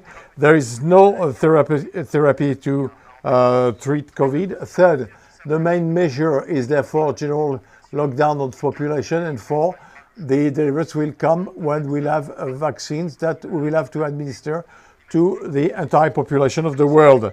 So whoever claims to be a scientist should, by principle, accept that the 4 affirmation are debatable, otherwise it's not science. But we have to note that there is no national regional contradictory debate where, where labs or other research networks could have been involved. No publication is organized this contradictory debate in scientific community. Many journalists, more and more academics become intensive users of social networks, Twitter and Facebook. And I think there is a lot of naivety and, genuity. They think we can have a debate on Twitters, but we don't can't debate with 280 signs, and you don't do honest discussion with people who are hiding behind pseudos. Internet and social networks have become the site of a war of influence, which is up to the challenge of digital world in our life. C'est quoi cette... Il va faire ça, il va lire tous ces trucs. This is a war of influence where everything, censorship organized by the network will orientate the information content in the political, industrial, propaganda direction. I'll give you detail later on. Systematic work would still to be needed to identify all the influencers who act daily on those networks to, damage the others. What are the interests behind the no fake med or behind the new adept to the fact checking, which is in fact controls only what they like and when they like it. Work should also be done to evidence the war of influence. What is Wikipedia? Because again, anybody can actually tell just about anything. And I'll spell. well, the combat is that of anti-racism, and now I've become an extreme right or even anti-Semitic. You know, it is pathetic. We see a systematic ostracization of dissident voice, scientific voice in media, but in their own institutions. We mentioned this morning, in this, and on the basis of political mediatic argument and non-scientific, you know, complotism, anti-vax, extreme right, which are, you know, infantile intellectually, you know, they really think we're stupid, and politically, you know, the construction of a sort of a cliche enemy, you know, which is political propaganda, so the power that be can redefine the very term of public debate by replacing contradictory discussion on its political action of sort of a constraint, unanimity, and you clearly kicked out if you don't agree. You're either with me or against me. And I see that most of the political and union syndical forces are being fooled in these political rhetorics. We observe a phenomena of unprecedented censorship by the media and digital systems. Well, the example, you know, of Research Network, people who worked with me, you know, censorship on media part, we started when we mentioned the effect of adverse effect of new genetic vaccines, but even more striking, amazing, one of the oldest respectable scientific journal, the British Medical Journal, censored by Facebook. The new scientific committee, Facebook, you know, for November 20, because the article which concerned the falsification of clinical trials of Pfizer. So censorship by the authors enters the scientific production itself. For example, we have a preprint du peer reviewing war, and I could give you examples, you know, experience, because I discovered the world of medical journal, but then as a writer, then as a potential author, I could tell you amazing things, and unknown in the world of social science, but of course, there is no financial stake. That the deadline, publication deadlines, you know, maximum. So why an article goes in such in direction, it takes 3 weeks, and the other one will take 6 or 8 months when it is, if it is ever published. So another comment: why we are not complotists? Well, because it's a problem of scientific method. An old sociologist, Howard Baker, used to say, don't ask why, explain how. What is the purpose of a scientist, regardless of the scientific the domain? Explain reality. To explain as a child, how does it work? You know, how does it work? Well, this is the scientific approach. Observe the discourse, the action, the consequences, without presuming about the intention. You know, it's the basis of the profession. Well, my investigation questioned the existence of a complex system of general control of information, where disease which has been spiked by the crisis and is characterized by the resurgence of a war propaganda which prohibits any questioning of the public authority action, which is deployed in the name of good, general interest, and science. Nothing new here. And this COVID doxa is conveyed and protected by a network of actors, among them supranational organization, WHO, European Union, pharmaceutical industry, the Bill Gates Foundation, its satellite, governments, mass media, companies that control the internet and social network. My work is to analyze this complex system to qualify, establish, and quantify the links between the players. And to do this, we have to question the problem of conflict of interest, follow where money is, the flow of elites, the situation, am I a complotist without being aware of it? These are things that I've been teaching for years, even before the COVID crisis. So maybe like Mr. Jourdain, you know, I was a complotist without knowing it, you know. But then let's go further. If to question the conflict of interest, money, and so on, if that is complotist, well, I have been a complotist for years and I was teaching it. But in this case, I want to say, well, in the school of magistrates, you do magistrates, and the school of police and police academy, we do that too. So careful. So I'm trying to have an objective vision of things without having a presumption on the intentions. And I think we have to, per principle and method, remove at the beginning of an essay any presupposed or prerequisite. So to describe this complex network would be like this. You know, I gave it a sort of a blurry vision. You know, what is it? Basically, well, once more, like a police officer, a judge or an investigation journalist, you know, we remember the film where you could put things, you draw lines, you put things, you know. This is you start analyzing networks. So we place the players and we try to identify, qualify, and quantify the relations. For example, okay, to explain the approach, a red relationship when links have already been established, quantified, blue when it's being expertised, and I try to understand, qualify this. And I'm purely factual with all the links. So I will now discuss part of it. I have little time. I will just give you a few examples. It is, you know, part of this has already been analyzed in the books you all know, but it is a work in progress, and other publications will follow. Of course, I take any information and support collaboration by any colleagues who will be interested in this work. A couple of illustrations. Now let's start with the supranational institutions. World Health Organization, for example, the WHO, well, from the beginning, they go for vaccinal strategy. WHO is associated with Gavi, the Vaccine Alliance, created in 2000 in New York, financed by Bill Gates, the big pharmas as well, a couple of states, UNICEF, and the World WHO. Gavi is managed by Jean-Noël Barroso, former president of the European Commission, who was recruited by US Goldman Sachs. You know, you remember this about the story, the emotions it caused at the time.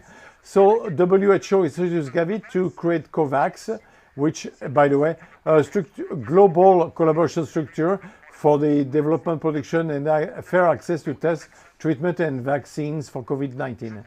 I observe, you know, purely factual, that the main funder of WHO is not the States, I mean the US, as we thought, as I learned when I was in, but now it is the Bill Gates Foundation and its satellites, starting with Gavi, but about 10 others, you know, see the publications, who are now, when you look at the sum, you know, the biggest funder of the OMS. And it is now, this is specialized in pandemic warnings, and it is amazing that they never inspired from the previous crisis. And I also observed the OMS has specialty in the dramatization of the pandemics. I could detail it even for the classification system of epidemics and pandemics. And I observe as well the WHO has implemented, after long preparation, you know, a very efficient communication system towards the government media and the owners of social networks as of February 2020, in order to control the infodemia that make it possible to impose this discourse, which is as a standard, as a function of which there would be a control what the moderation, that is moderation in this case would be in fact a censorship.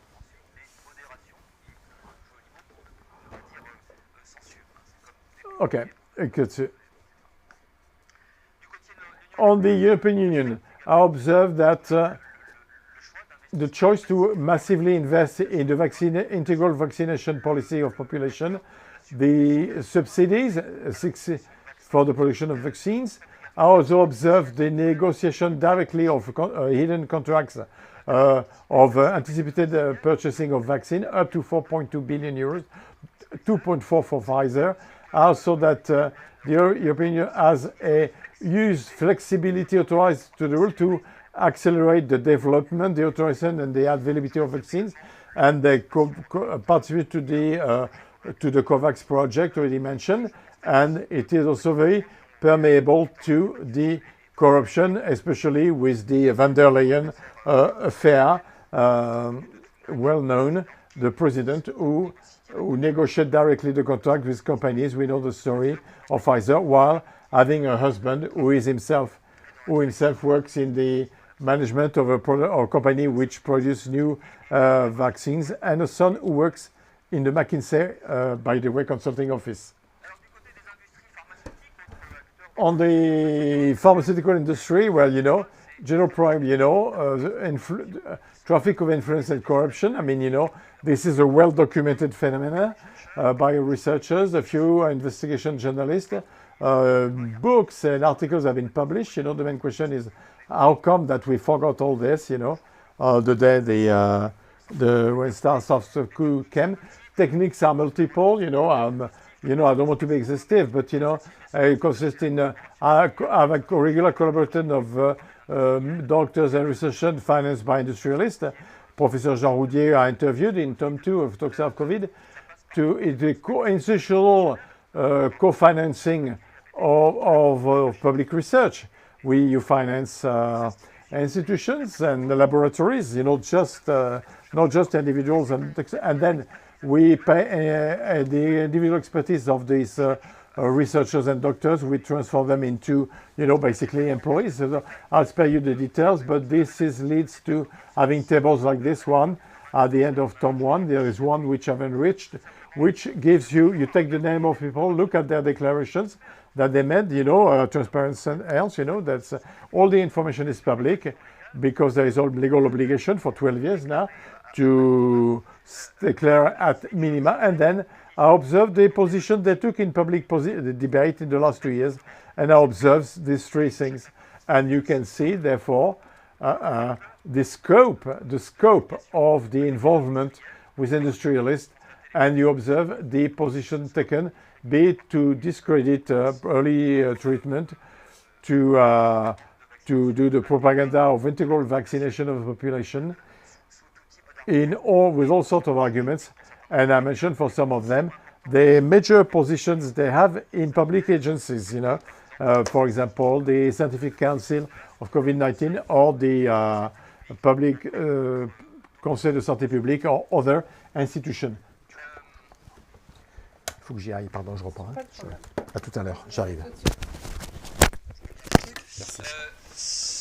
Let's resume. So this strategy extends to wise associations, scientific associations, like, for example, the SBILF, as well as so-called scientific association, like the French Association for Scientific Information, that published a book at the beginning of the COVID crisis that showed there were connections with the food industry, with the pro-GMO positions of this association, with the intervention of many journalists and experts in the media, and they use the same approach, like the same reasoning, the same positions were blocked, while the processes remain the same. Let me underline that the industries have a growing power they've built on across the centuries.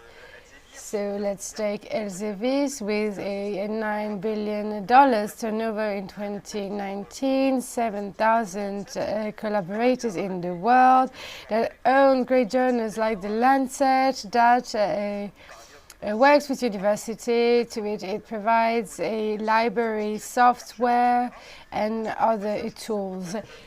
This group has already been compromised in the scandal in 2019, and many members of the editor committee left the group for ethical purposes, and that's the great divide with the social sciences.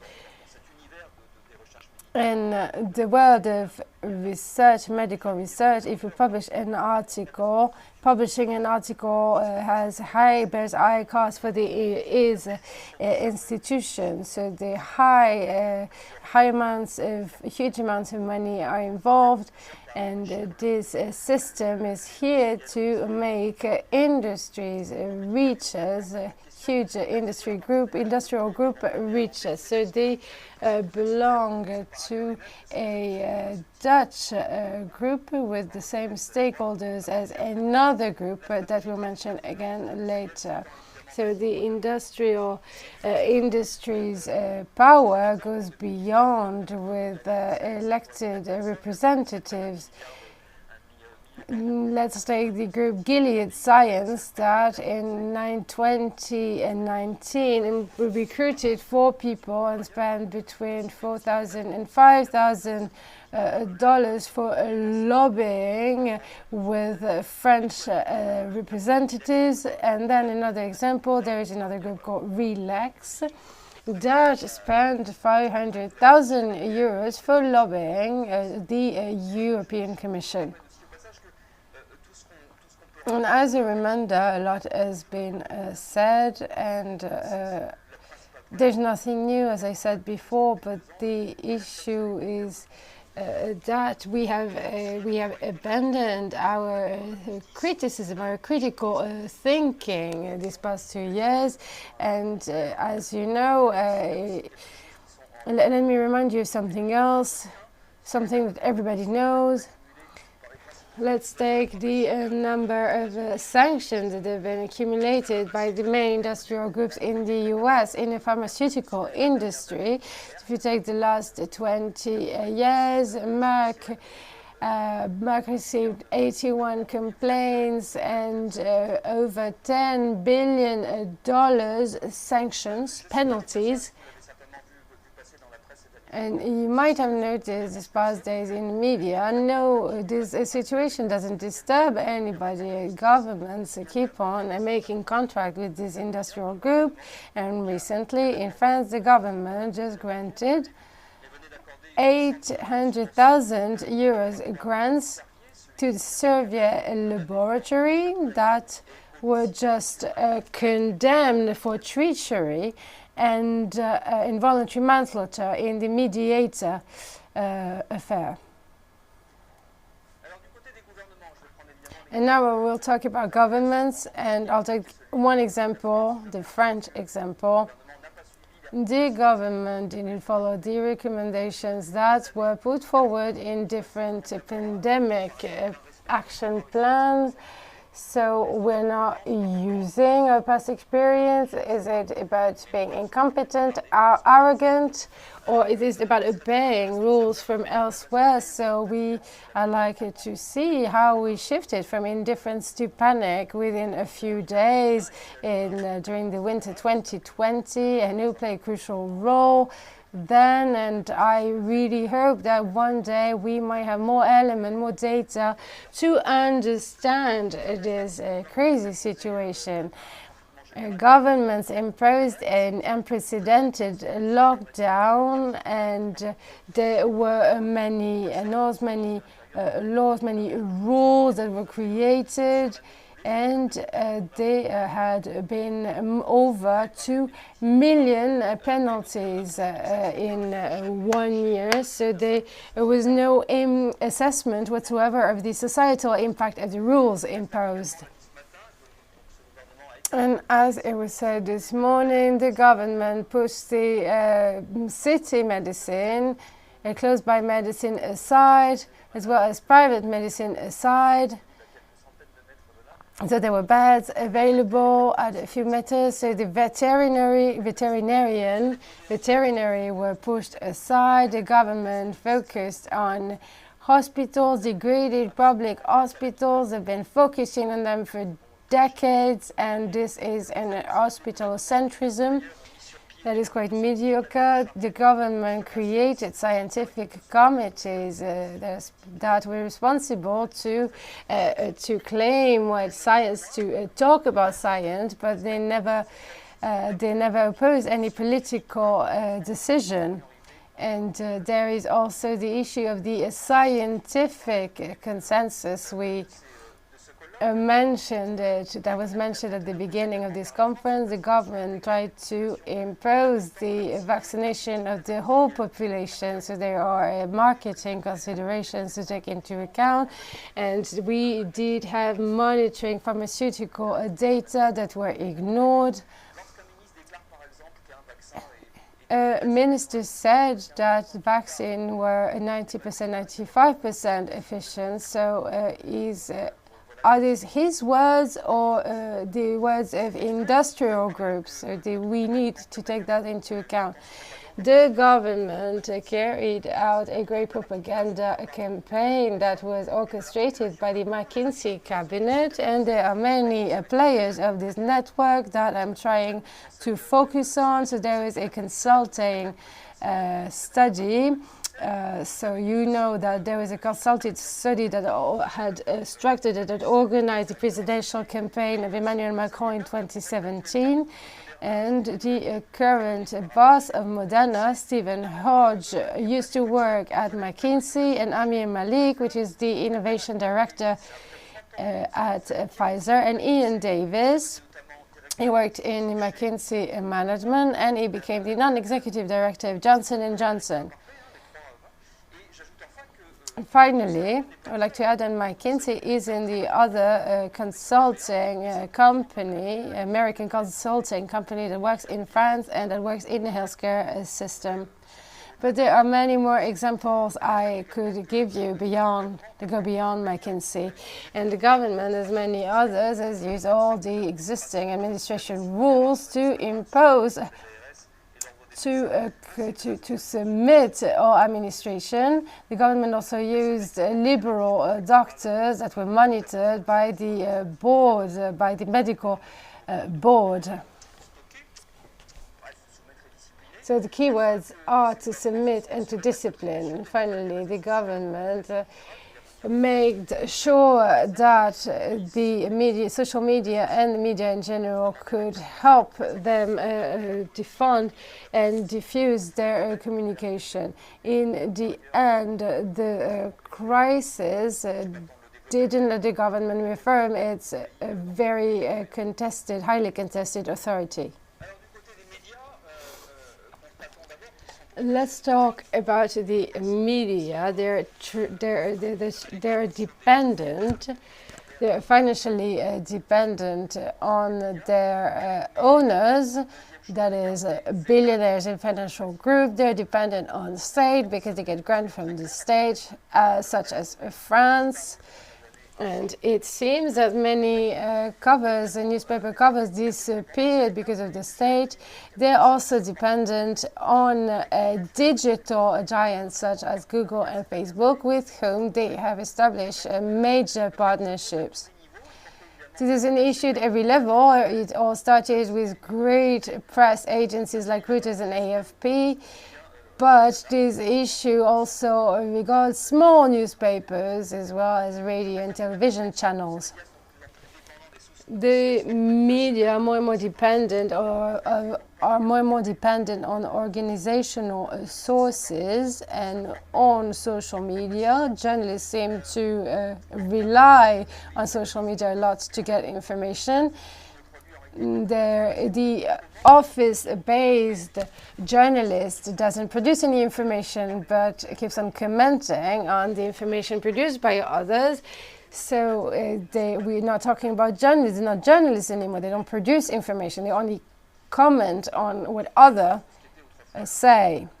But it was quite the opposite at the before, when there was a ground journalism, where journalists went on the ground to see what was happening. So this dependence is accepted, and I would like to cite Marc-Olivier Fougel, the CEO of BFM TV, and if I remember well, it was in May 2020 in the West France newspaper, and he was quite ingenious in explaining the way everyone organized when the crisis started. He said that he contacted the scientific board, the ministry, and he said that the ministry gave them a list of doctors they could invite to take a stand, to speak at the television. So the government chose the experts that would take a stand on television. And this shift didn't make journalists more modest and more cautious. I think they're more and more arrogant. There's this generalization of the fast checking that leads to a low-cost journalist that only depend on institutional sources and on social media. Press companies have used many employees are chosen by editor-in-chief that will define the main message being conveyed, and this main message cannot contrast the possible potential financial connections we identified. Most journalists have become gatekeepers, and there are examples like Le Monde and Mediapart. They played a crucial role in compartmenting and closing the public debate. And as we know, media they don't anticipate, and they will favor information that can have an emotional impact, that can generate fear, joy, anger. So the healthcare crisis was really profitable for the media because they favored emotions and instant information and sideline a critical thinking. And now let's talk about the digital companies. That is the big news, because that's not what I studied when I started my career. So nowadays, if you take Google Alphabet, a company that was founded by Larry Page in 1998, it has an almost monopolistic control over the internet. It is the most visited website in the world. Before Facebook and YouTube, and Google's main stakeholders are Vanguard Group and BlackRock. Secondly, Facebook, founded in 2004 by Mark Zuckerberg, the biggest company in the world. Owners of Instagram, Messenger, and WhatsApp, and the Facebook main stakeholders are still Vanguard and BlackRock. These two internet giants are trying to control digital information flux in the world. In 2017, Facebook had established a first partnership with 8 French media, such as Libération, Le Monde. And to get funding, it was quite simple in the beginning. They proposed some ad spaces through smartphone application, and they could then share the profit generated by advertisement. Nowadays, Facebook has announced the Meta Journalism Project, has invested $100 million that wants to get journalists and the public closer together, as well as help tackle the main economic challenges faced by journalism. Facebook proposes turning courses for journalists. I find this quite interesting. So to develop a quality journalism.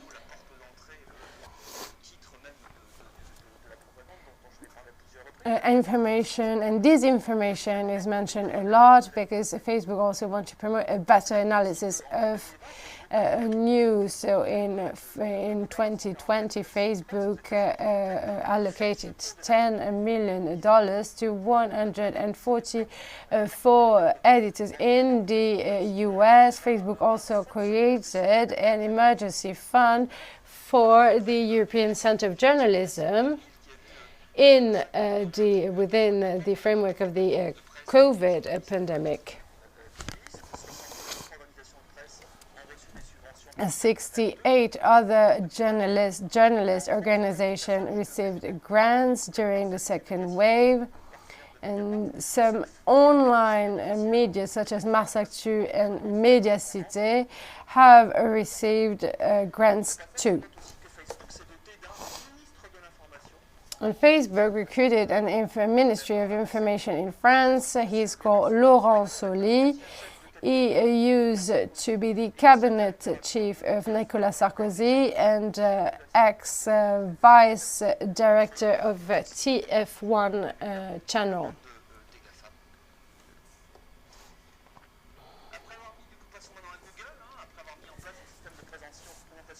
Google set up a new system for sharing news. Google Alphabet created a fund to help develop written press.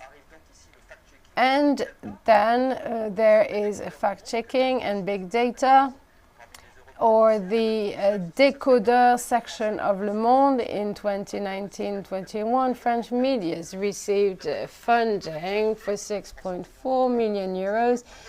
$300 million were allocated, and there is also the Google News initiative that wants to promote equality journalism and fight against disinformation.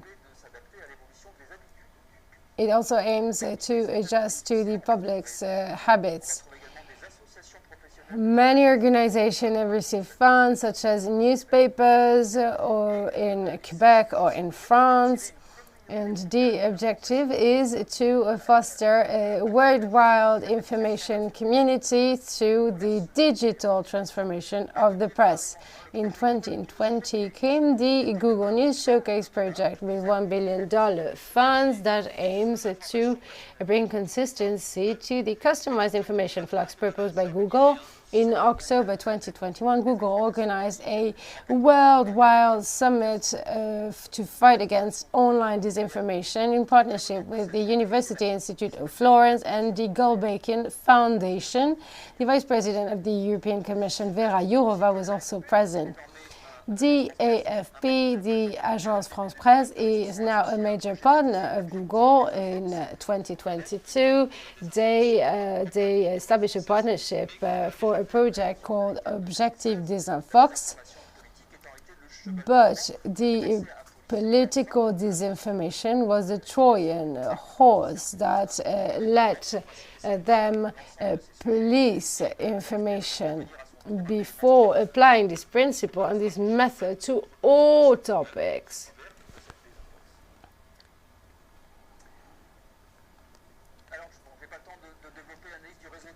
I do not have enough time to go into details with as for Twitter, still a member part of BlackRock, but Twitter established a partnership so that the messages posted on Twitter that appear in Google search engine. So Twitter has become a major source of information in Google's feed.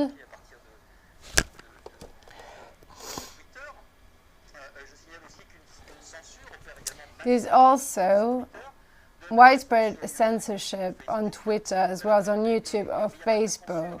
There's more than censorship. There are also more discreet techniques that are used, such as shadow banization.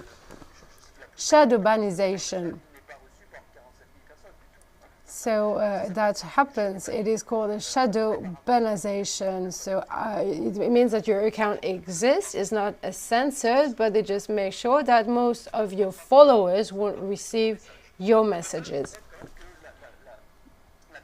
And by the way, the public policy manager, called Alice Garza, used to be the technical advisor of the La République En Marche political party after being a lobbyist at Microsoft. So I will not talk about LinkedIn. It is a social network dedicated to professionals. It uses the same censorship.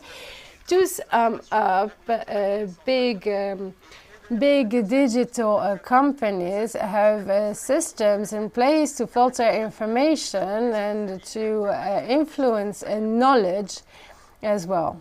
It is a perfect control system, but this big digital companies establish partnership with the media as well as with the governments. Emmanuel Macron announced a law to fight against misinformation campaigns on the internet during electoral campaign. This law was criticized by different organizations such as Reporters Sans Frontières, but from February 2020, everybody seemed to have forgotten this law. As a conclusion, the COVID crisis has given the opportunity to organize an international process that aims to organize, to monopolize, to organize the monopoly of legitimate information. There are states such as France, but also supranational organizations that have played a crucial role in this process. There is an European Observatory of Digital Media that was created in 2018 to fight against misinformation. But this media, this project, this observatory was governed by the European University Institute of Florence. This new technology lead to censorship, and these internet giants have promoted the COVID doxa to emerge, and it has favored its partners, that is supranational organization, pharmaceutical industries, among others. This process is based on money controlled by a handful of billionaires and by the main actors of capitalism. And this system constrains and restricts the debate as well as a contradiction, especially when this position comes from the scientific research. So there is this fight against misinformation that has become the slogan of this complex system of complex information organization system. And one might wonder now, because I want answers, is there a real danger of misinformation and of conspiracy theorism?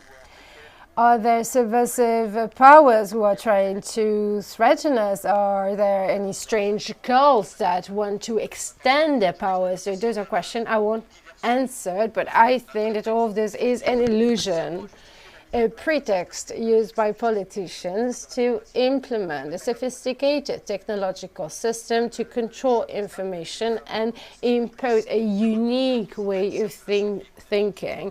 Media are complicit because they can make more profit in the short term, although they will lose their freedom to inform in the long term. The result of this process is a homogenization. So contents are being uniformly homogenized and are becoming more superficial. Thank you.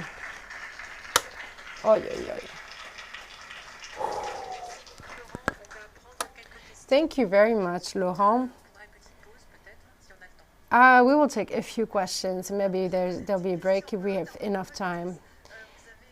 Will be quite provocative. You have mentioned different players, big industrial groups, the media, digital giants, and I was wondering if you would like to mention patients or citizens or common consumers, because when we hear your presentation, we feel like we are poor little animals, common people that don't actually take part in all of this. And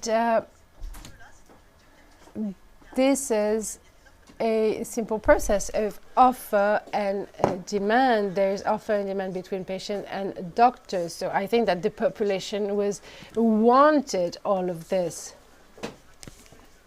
And that goes for every level, material, emotional level. I don't think that citizens or population, people have been neutral. They're complicit too. I can definitely answer this question. In simple terms, I will make a distinction between passive and active actors. people, general population, is made up of passive actors, and I've made this distinction in the first part of my book. So I studied all the mechanism of subversion, and that's how this process has developed so easily. So it is true that people are passive players here. I even used this term in other publications, but here I focus on the main producers and main diffusers, spreaders of the process. 4 years ago, I had organized a conference when there was Vandana Shiva that said that we were governed by the mafia. So it is quite, maybe quite difficult to imagine that we're being governed by mafia organizations, but you told us that you focused on delinquents in the beginning of your career, so you haven't changed anything in your career, delinquency. So being governed by delinquents, the government is made up of delinquents. Is that what you're saying?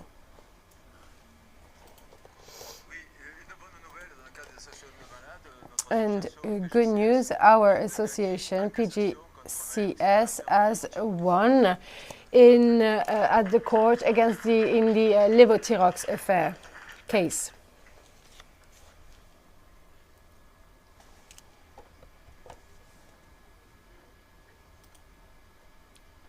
Il avait inséré, j'ai pas le temps, dans son PowerPoint. Pardon? Il avait inséré, j'ai pas le temps, écrit comme ça. Sorry, I just wanted to say that I agree with you. Common people are passive actors because there are two entities people can refer to. First of all, GPs, because GPs are the ones who tell us why we need to get vaccinated or not. And the second entity to turn towards are political parties and trade unions. So I wanted to know if there had been a study of the position of supervision bodies and activists. There have been many questions from activists. I cannot provide you with an answer because there's no study. I haven't studied the matter, but I did receive several testimonies in the matter. However, I know, objectively speaking, so first of all, I don't know, we need studies, but from what I've heard, you're right. And there was a clear divide within different organizations between the militant activists and the rest of the organization. So there was a part of the organization raised questions and the other one didn't. Bien, parfait. Voilà, c'est dit et je veux plus qu'on en parle. C'est tout quoi. Le sujet est clos et c'est tout.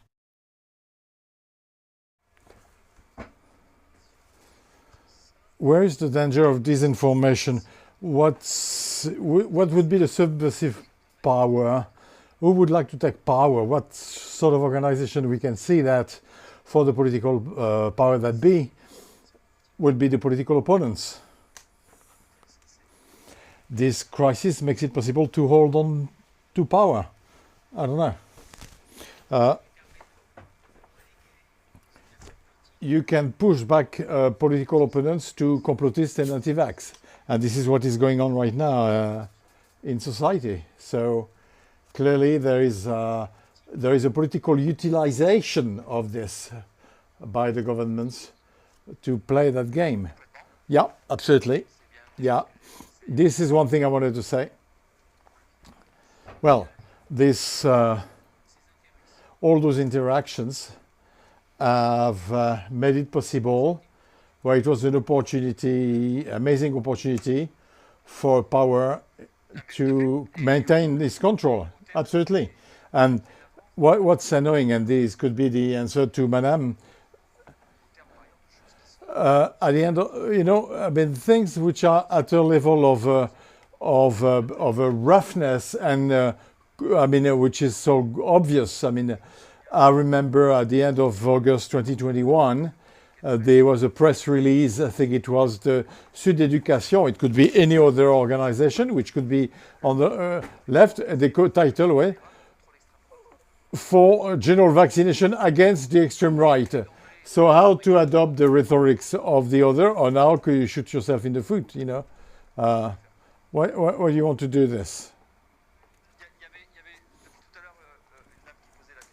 There was a lady asking a question there at the back.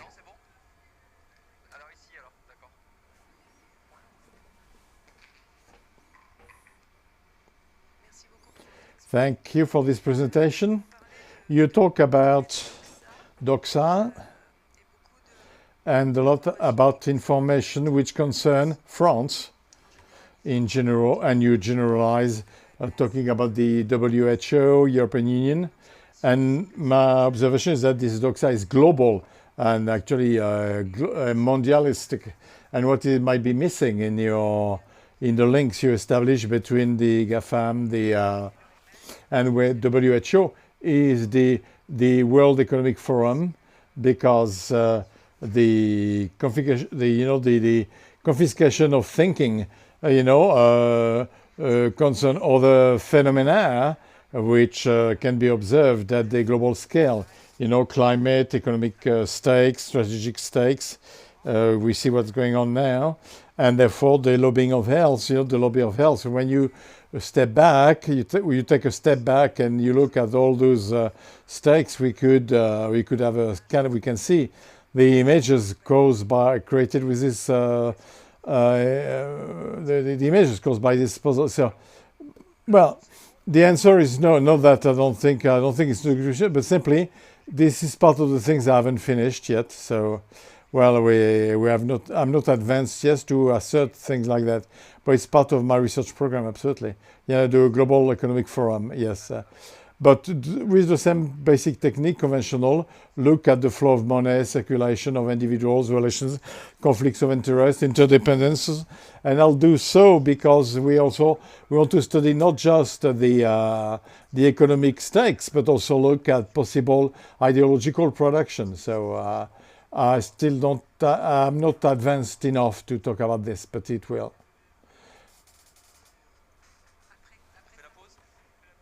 We'll have a coffee break. Let's have a coffee break. Allez, coffee break. Allez!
with what Laurent said. And what's fundamental to be understood in this collective immunity, it is one of the oldest concepts in immunobiology, and in fact, with no mathematical or scientific consistence. So I will use it from the mathematics and reasoning of equation and see what equation could say in reality, and we will see it is a disaster, absolute disaster. Never seen anything like this, you know. I've been working in mathematical modeling for years, interpretation, physical interpretation, and as this level of inconsistency, it is quite amazing. And therefore, since I started discussing this with Juliette, who presented yesterday, the epidemiology is we can see how scientism, it shows you how scientism is, and this is what I will deconstruct here today. It is as follows. As we say in France and in the media, it is a sufficient fraction of a population is immunized, I mean natural immunity or because you got the virus, or artificial immunity through a vaccine, well then the epidemic would stop to propagate. So it is something that, something weird. It is a threshold effect. And then everything well, and then, so there is something quite difficult to understand because there is a rupture in continuity and we don't see why. Beyond 70% of the immunized population, the epidemic would stop. It seems quite odd. So this theory of herd immunity is back to an article of 1927. It's quite surprising because in 1927, if you want, it was a century ago.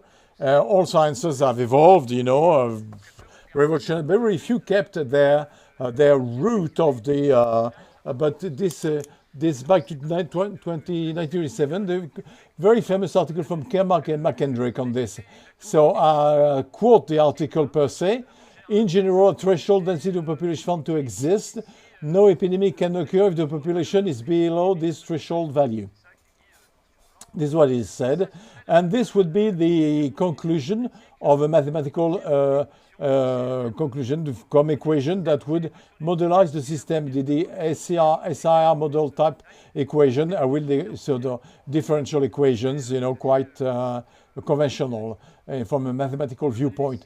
The SIR model, where it's very basic, well, you got three categories. We call it three compartments. So the healthy ones, who are likely to contract the disease, infected, potentially transmitting and they cured, so it would be HIC. So either they cured or they died. But anyway, we consider in this model that people who leave the disease do not get into the disease again. Though this model, this HIC model, see how you go from one condition to the next.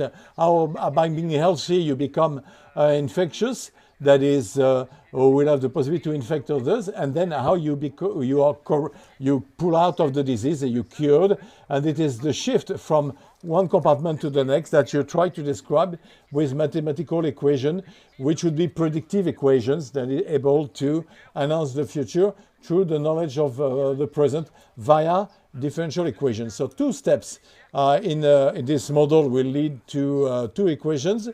The transmission of the infection, well, which implies that you are you put a healthy one and an infected person together, and how you age in the disease, you become sick, you fall sick, not too many symptoms, you're not infecting, and then you evolve, and then you pull out of the disease one way or another.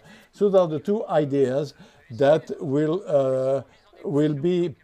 Mark and McKendrick tried to put it into an equation, which after what we call the ICS model. So the two steps I mentioned, the transmission, the aging in the disease, and the equations I'm showing you are most interesting because these equations Kermack and McKendrick should have achieved if they had been able to have a reasoning, to define a reasoning, but they could not. And therefore, the equations are simple. This equation we call the aging equation.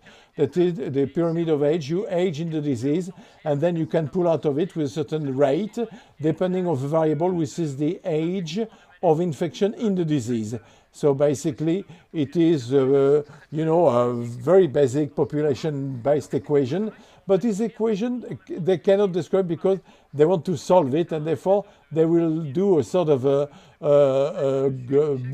gulbi-gulba of this, and there's Mark and Luc, you know, and you know, it says that for 100 years, people read this, and I haven't seen one person who said, but yes, indeed, we have got a problem, but when you get to the equation, it is false.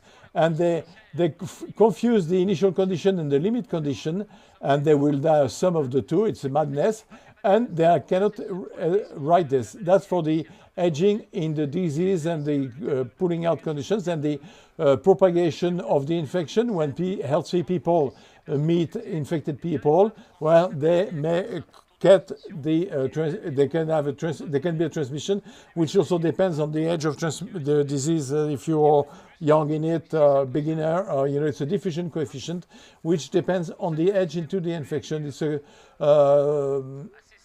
coupled systems. Simple to give you an idea. This is what we do in multiphysics. A fourth-year student at the university is doing this. Yeah, the coupled systems, the equations which are easy to understand in their very design, and often the problem is the coupling of the systems, and then they're coupled with this term, which be the essence term in the population equation, and this is what we call the limit condition, which is given in the population condition. You know, the number of people who are born every year, and will feed the system.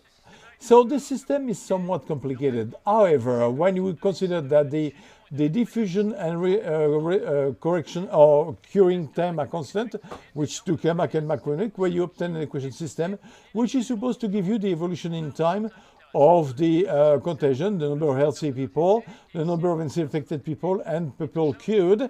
And all this follows the first order differential system, which is slightly non-linear. So in terms of mathematical difficulty, this is the first thing you do in second year or first year when you do differential equations. You see this kind of thing, and you know that these equations, to solve them, they're supposed to give you the deterministic future of the epidemics. Kermack and McCormick make you believe that, in fact, epidemics can be modelized just like, you know, gravitation of planets, just as reliable. So you see the first order system that you have to solve. But anyway, you need to provide some information. Well, you have to suppose, and this is, well, it becomes more and more uncertain, that is, to believe that this would be deterministic epidemics, well, that's a bit daring. But to solve it, you have to consider that at a given time, you know exactly the number of people who are healthy and the number of people who are infected and the number of people who've been cured, which is absurd, because when you start usually observing a disease, well, you know that people who you observe, they're sick, you don't know how many in the general population, and you don't know how many people will be involved in the dissemination, because as the speaker said this morning, well, we know that children at the beginning, for example, were not, with the first Wuhan strain, were not supposed to fall sick. So you know basically nothing of those dimensions, and therefore, even if you believe in your modelization system, which could work anyway, you know how to fill it in. So at a given time, you're unable to know anything about an epidemic. You know, it's not true that you can forecast how it's going to happen. So it is a modeling problem. Well, so what should I do to replace such conditions, which normally are necessary, you know, to resolve this equation? But what can I do so that it would be compatible with the information I have? And the only way to remove this Cauchy condition, I know, to replace it by the condition which is at the origin of the epidemic. We said at the origin of the epidemics, I have no infected, I have no cured, and all people have not been infected by the disease. And therefore, in your equation, you replace the Cauchy condition by a condition at the origin, and therefore, the fact that you have to impose to the condition the origin conditions, that you will find the relation, which is R0 should be nominally higher than 1. It's not because the epidemic could not develop. You always need in a system, you know, 0 L0 higher than 1 to impose the condition at the origin, which are the only condition at the start of the epidemics. So that is basically, don't try to if you in equation, if you have R0 lower than 1, you cannot modelize it, it doesn't work. So clearly it's the only interpretation of threshold.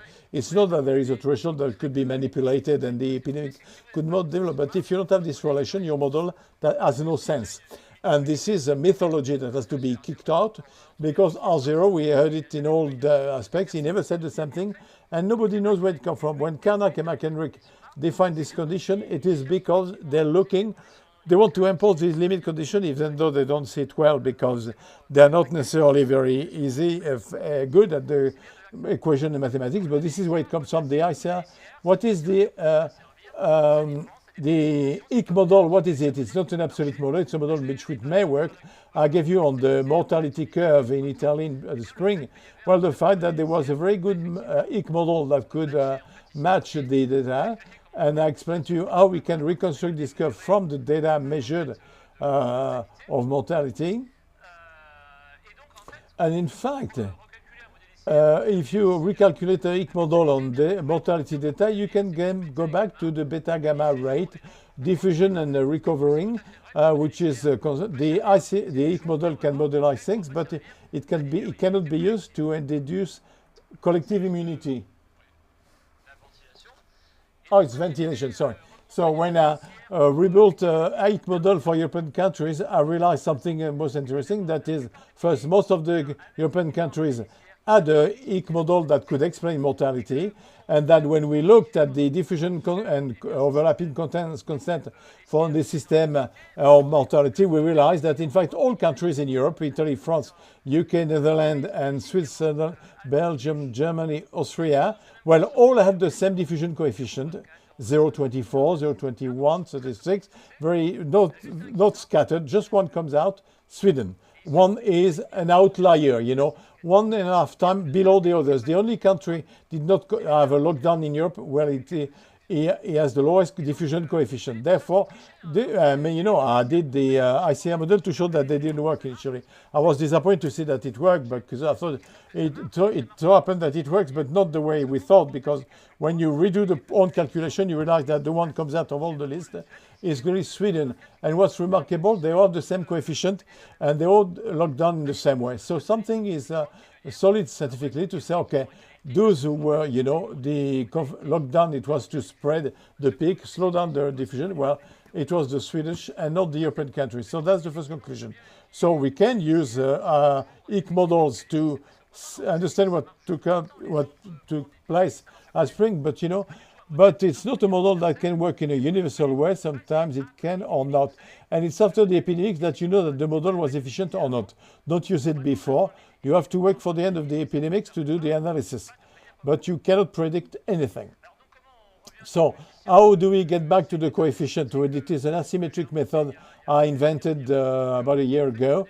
Well, the IC model rise faster than they go down.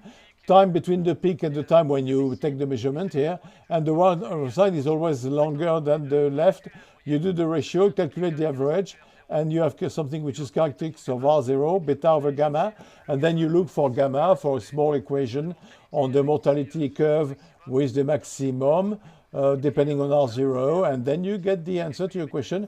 You can calculate beta, gamma, it's been demonstrated, no problem, it works in the digital, the experimental. You're sure that your results were good, but except that to wait for the coefficient calculation, you have to wait for the epidemics. Don't try what they do last spring is say, yeah, I suppose that it will last 6 months. There will be 500,000 deaths. It was roughly like that. Epidemiology functions mainly in a reversed method. You know the story. You try to go back to the coefficient. Not that according to the coefficient, I can detect the future. Otherwise, we only make mistakes. That's what they've always been doing. But, they still keep going. So we saw that R0 strictly higher than 1. We always needed that. And it's not associated with the fact that the epidemics could spread, that if we had no R0 strictly higher than 1, we could not modelize the epidemics. But we were told in the newspaper that we had to obtain R0 slightly lower than 1, because that was the guarantee that the epidemics would stop. It's absurd, of course. Again, you can have a simple theoretical model, which I call the super spreader model, which shows that you can contaminate a whole population without having 0 strictly larger than 1. R0 will always be lower than 1, but you will contaminate everybody. There is no link between R0, which measure the secondary case, R0 is smaller than 1, and you will protect the population. Simple, you consider that this is what you call a Lagrangian model, because for each individual, you know the number of secondary cases, and then if R0 is the mean number of secondary cases, you calculate the average of the random variable, and you have the model. You say, okay, I got the population 101 subjects from 0 to 100, and the first individual omega 0 will infect 10 persons. So you note by omega 1, omega 2, omega 10. And among the new infected individu, the omega 1 will infect 10 persons, and the others will infect nobody.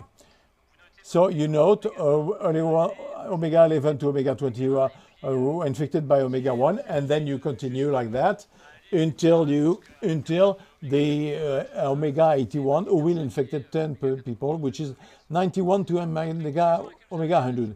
Conclusion is that 100 people were infected, fair enough, and that among the 100 persons, only 10 who infected the others, omega 0, omega 1, etc. And whereas all those that remain infected, nobody. So when you calculate the mean value of number infected is 100 to 101, smaller than 1. End of demonstration.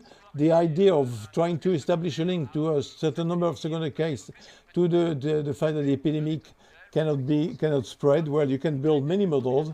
So, well, we put R0 very high, and you know it was this notion is actually meaningless in modelization. Do whatever you want. There is no cause-effect relationship between R0 and the fact that the epidemic will spread or not. So in the Higgs, there was a contradiction. You say, oh, yeah, possibly they have a threshold that would have stopped the epidemics from spreading, number of secondary cases, but you can see in reality it doesn't work because you got theoretical examples such that you can we can infect everybody with R0 smaller than 1. So they do have a problem, epidemiologists. They want to believe in the threshold, believe in the fact that if there is in a population a certain number of people who would be immunized, there won't be enough, there won't be no epidemics, but they will invent something because they know it doesn't exist. So they will build from nothing something, and they will invent an interpretation in the Higgs model which will lead them to say that if in the population, a given population, well, we have enough people who are immune, well, we'll stop the epidemics. Well, what do? Very much like if the fact that you immunize the rate, which is 1 over L0, the fact that the origin you had number n people who can have this, you go to 1 minus 1 R0 n. So in terms of epidemiology, you kept the original conditions. Condition of origin, you started with n 0, infected 0, cured 0. So, well, it made it possible to accelerate the time so that the epidemics will not start in such conditions, but it will start the epidemic peak, and it can only be a diminution. So reduction, the fact that we to vaccine and to immunize, therefore we will accelerate the epidemics in time. If you immunize, we accelerate the epidemics in time, and we go directly to the epidemic peak, and it can only drop. That's it, which is not the case. If you start the game of contamination with less susceptible, well, you're going to change the condition at the origin, but the epidemics will continue to spread among those who are not contaminated. So you change the condition at the origin, but you cannot prevent the epidemics from spreading. So therefore, for them, this interpretation consists in replacing the change of condition of origin by the acceleration of time, is the fact that you want to invent at all cost a condition of stop of epidemics does not exist in reality or in the equation. So it's amazing that they could believe such bullshit. You know, you never want to interpret an equation to leave this to get this, because in terms of mathematics in science, this is schizophrenia or paranoid, but you know, it's not science. So you cannot prevent this development of the epidemic, because when you look at the equations, they are homogeneous, especially S is the number of people likely to have the disease in France. I is the number of people infected in France or in a given country. So what the term says is that if you got someone who's infected in Brest, he may transmit the contamination to someone who's in Marseille, which means that if you want, there is no notion of barriers, or people could be sheltered because there would be only immune people around them. This term is, once you introduce the slightest one infected person somewhere, you will start spreading the contamination, and it can stop. It's mathematics. They say if you start with a certain quantity, when you get something, you will spread the epidemic. So the idea that we could stop the epidemics is completely contradicted by the form of the terms of the equation, diffusion terms. Again, you cannot understand how we can claim this idea of collective immunity. If you vaccinate enough people in the population, everything would happen as if we started the epidemics at the time of the maximum. Well, the only thing it says, it changes the initial number of people you've been contaminated, but it doesn't stop contamination from spreading because the term is homogeneous. It's insane, you know, in terms of mathematics and modelization. It's madness, and they know that. The epidemiologists. So the Senate already mentioned it. They report on they said that mathematical model had no consistency and could not support public decision. It has said it, you know, it is written in the report, said, you know, no, we'll have to do better in the future, but in the future we come up with the model 1927, which doesn't work, which is stupid, we'll say, you know, it's quite absurd. So the one who will denounce this is, I don't know if it is an abscess or people who got lost in the propaganda. Mrs. Mythique Dominique Castagliola, well known here because we talked about her, and she's all over she's the nasty one.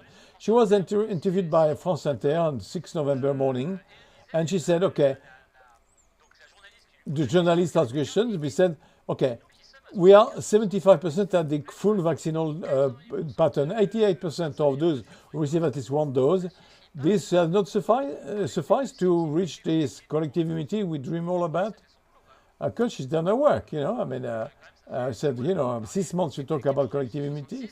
It used to be 66, 65, now 80, 90, because soon we got 120%. You know the way we're going. So anyway, here comes the answer by Dominique Castagliola in the morning. So, okay, here we go. Collective immunity is a theoretical concept within the case of simplified modelization. We got that, okay. It's not clear. Theoretical concept, sorry, it doesn't answer in practice. Okay, we understand it does not go back. So what we're witnessing is that in the real life, la vie en vrai, you know, the true life, you know, epidemiologists know that there is a true life, you know. We're happy to hear that, you know, I mean, and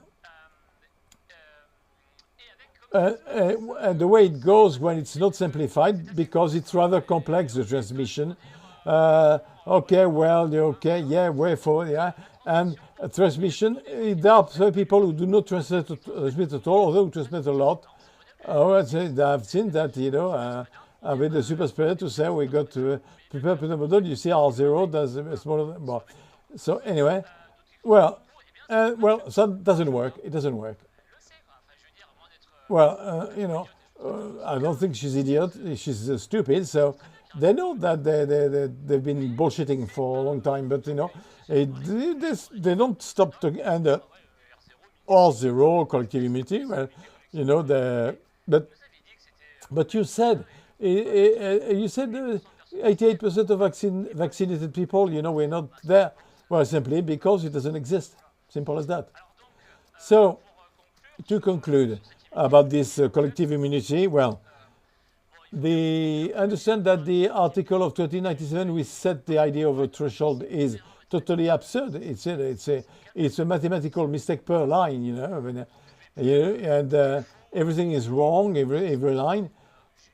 I would say they're crooks, because I don't think they realized they were, you know, today with 1 century later, you know, homogeneousness of equations of the model prevent any idea concerning the threshold, so notion of threshold.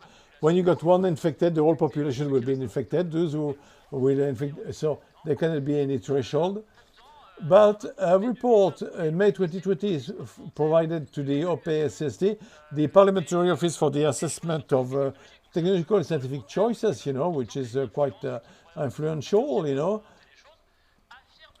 that said that the ICE model provides a stringent approach of vaccination.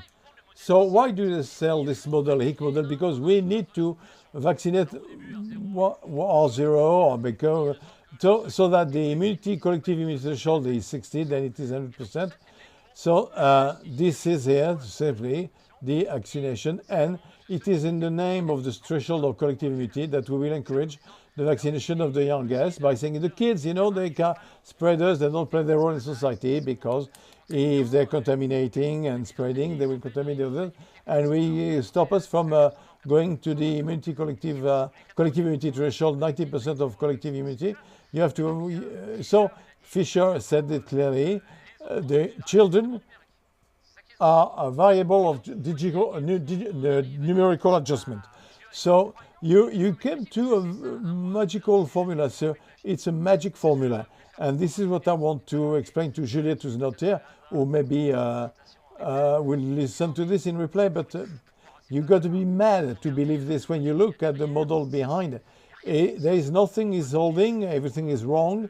The IC model has qualities, you know, I use it, but not to plan collective immunity. We see Gibraltar vaccinated 110%. All those were there, every those who came. Well, they didn't stop the propagation of the epidemics. Of course, vaccine might not be as efficient as we thought, but anyway, this theory of collective immunity, we never saw it in practice. And even the opposite, all those who vaccine today, as much as possible, you know, our countries have the highest epidemic rebound anyway, so it doesn't work. It is illusory, and it is the first of the wrong affirmation of epidemiologists. There would be a threshold of collective immunity that would make it possible to protect the population. It just serves the vaccinal industry and my feeling that we've spread these mathematical stories, you know. They're stringent because they're an equation, but the equation is wrong. You know, there is no stringency. So don't bore us with this. There will never be collective immunity not without model. And it's a real scandal that policies, public policy or vaccination policy could be based on this. And I'm saying this, we are at the limit of the fraud, and that would be taken to court. This is what we're doing, some colleagues and for Liberté. So when scientific paper come up with bullshit and for publication, we take them to the court because we've got nothing better to do. Thank you.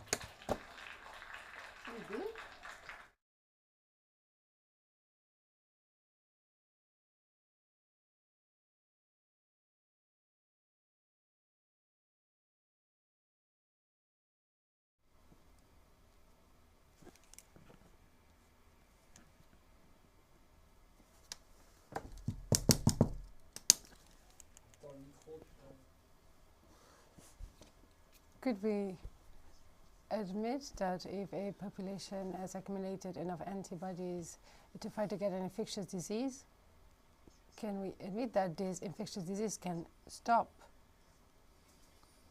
Do we need to destroy this herd immunity notion? Why not? But herd immunity is very different from the models we've been that have been put forward.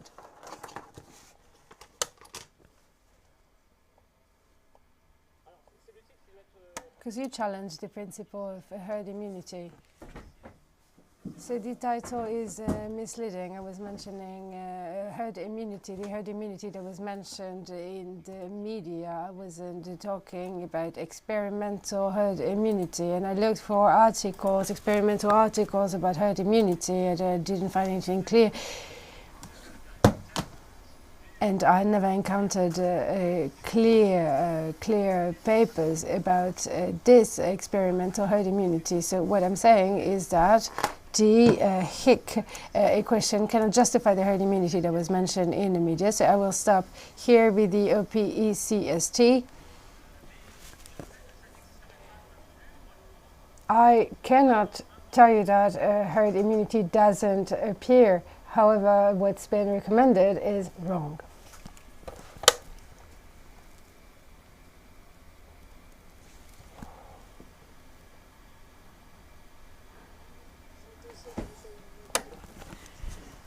I also focused on herd immunity. It was in mathematical modeling, but there were articles about measles epidemics at the beginning of last year, and there were models about the anticipated future epidemics and models, and this paper was focused on acquired herd immunity through a natural spreading of the disease. So they were mentioning 30 to 80%, and it doesn't make sense, because it's like for measles, you get it once, you don't get it again.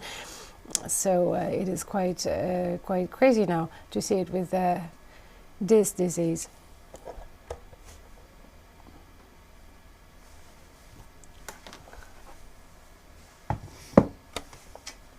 I just challenged the way that herd immunity was challenged, pushed aside. It works in theory, but not in practice. Biology is not mathematics.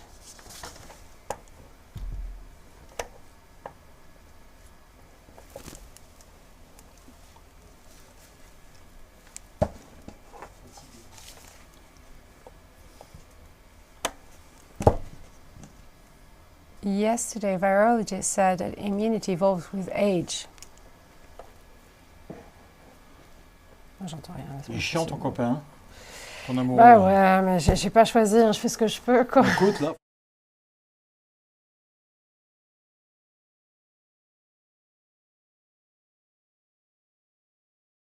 Nowadays. Yes, I've heard it, and I know their interest to motivate these statements. I haven't studied smallpox, I haven't followed, but vaccination can have benefits in patients who are not vaccinated, first of all. I heard exactly also that vaccination can eradicate diseases, so why not? But how can vaccines eradicate diseases? So if you base your reasoning on mathematics, saying that, so if you based your reasoning on such models I just presented, it is insane. So it doesn't mean here that vaccines are useless, but smallpox was eradicated, indeed. But I've never seen any mathematical study on smallpox. I am not sure the topic has been comprehensively understood.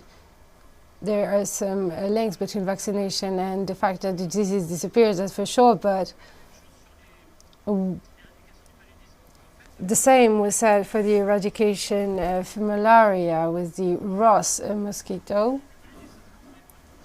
It was said that he said that malaria was transmitted through mosquitoes, and here it goes. You have to kill all mosquitoes to eradicate the virus, but Ross said that we may not kill all mosquitoes, so there was a threshold of for the number of mosquitoes to kill. And in between 1955 and 1958, there was the Global Malaria Eradication Program that aimed to kill mosquitoes to eradicate malaria, and chloroquine was used, and this was based on Ross's calculations. So in some countries malaria was eradicated, but it wasn't in all countries. In countries where malaria was eradicated, they calculated the number of mosquitoes they had to kill, and this number was taken into account into Ross's calculations. So imagine you will eradicate the disease in one country, but this approach won't work in another country. So I think there's much more we need to understand. And as my colleague said, biology isn't solely based on mathematics. The matter is much more complex than that. So we do everything we can, but you cannot make models without any quantification. So if vaccines have eradicated smallpox, it doesn't mean that experimental vaccine will stop COVID.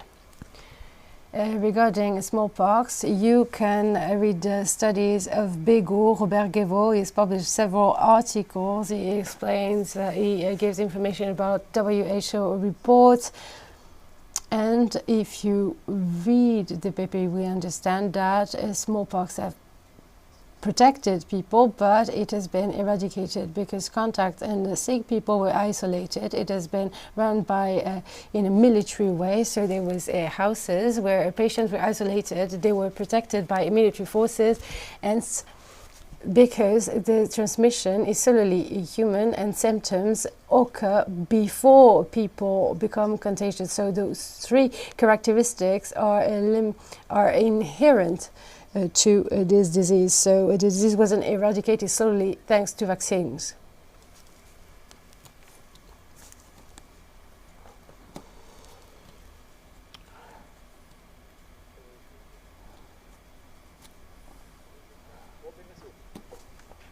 Thank you very much. Dommage.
Alors. Refais-toi le brushing.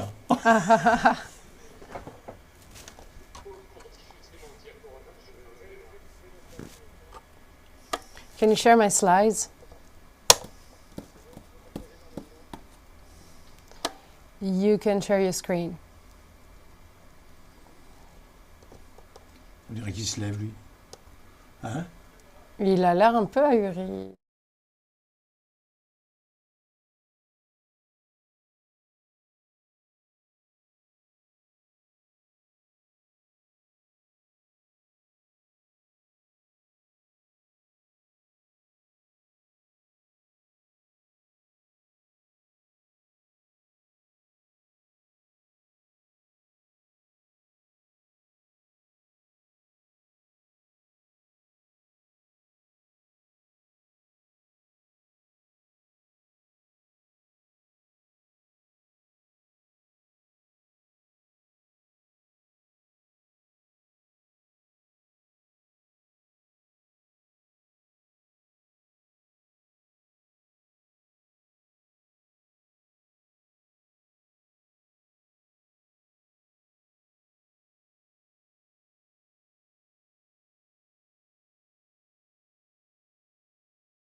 Good afternoon, everyone. I am speaking independently of my university, and today we'll talk about the controversies related to anti-COVID medicine. The title of my presentation is From Hydroxychloroquine to the Spike Protein, Controversies on Medicine's Toxicity.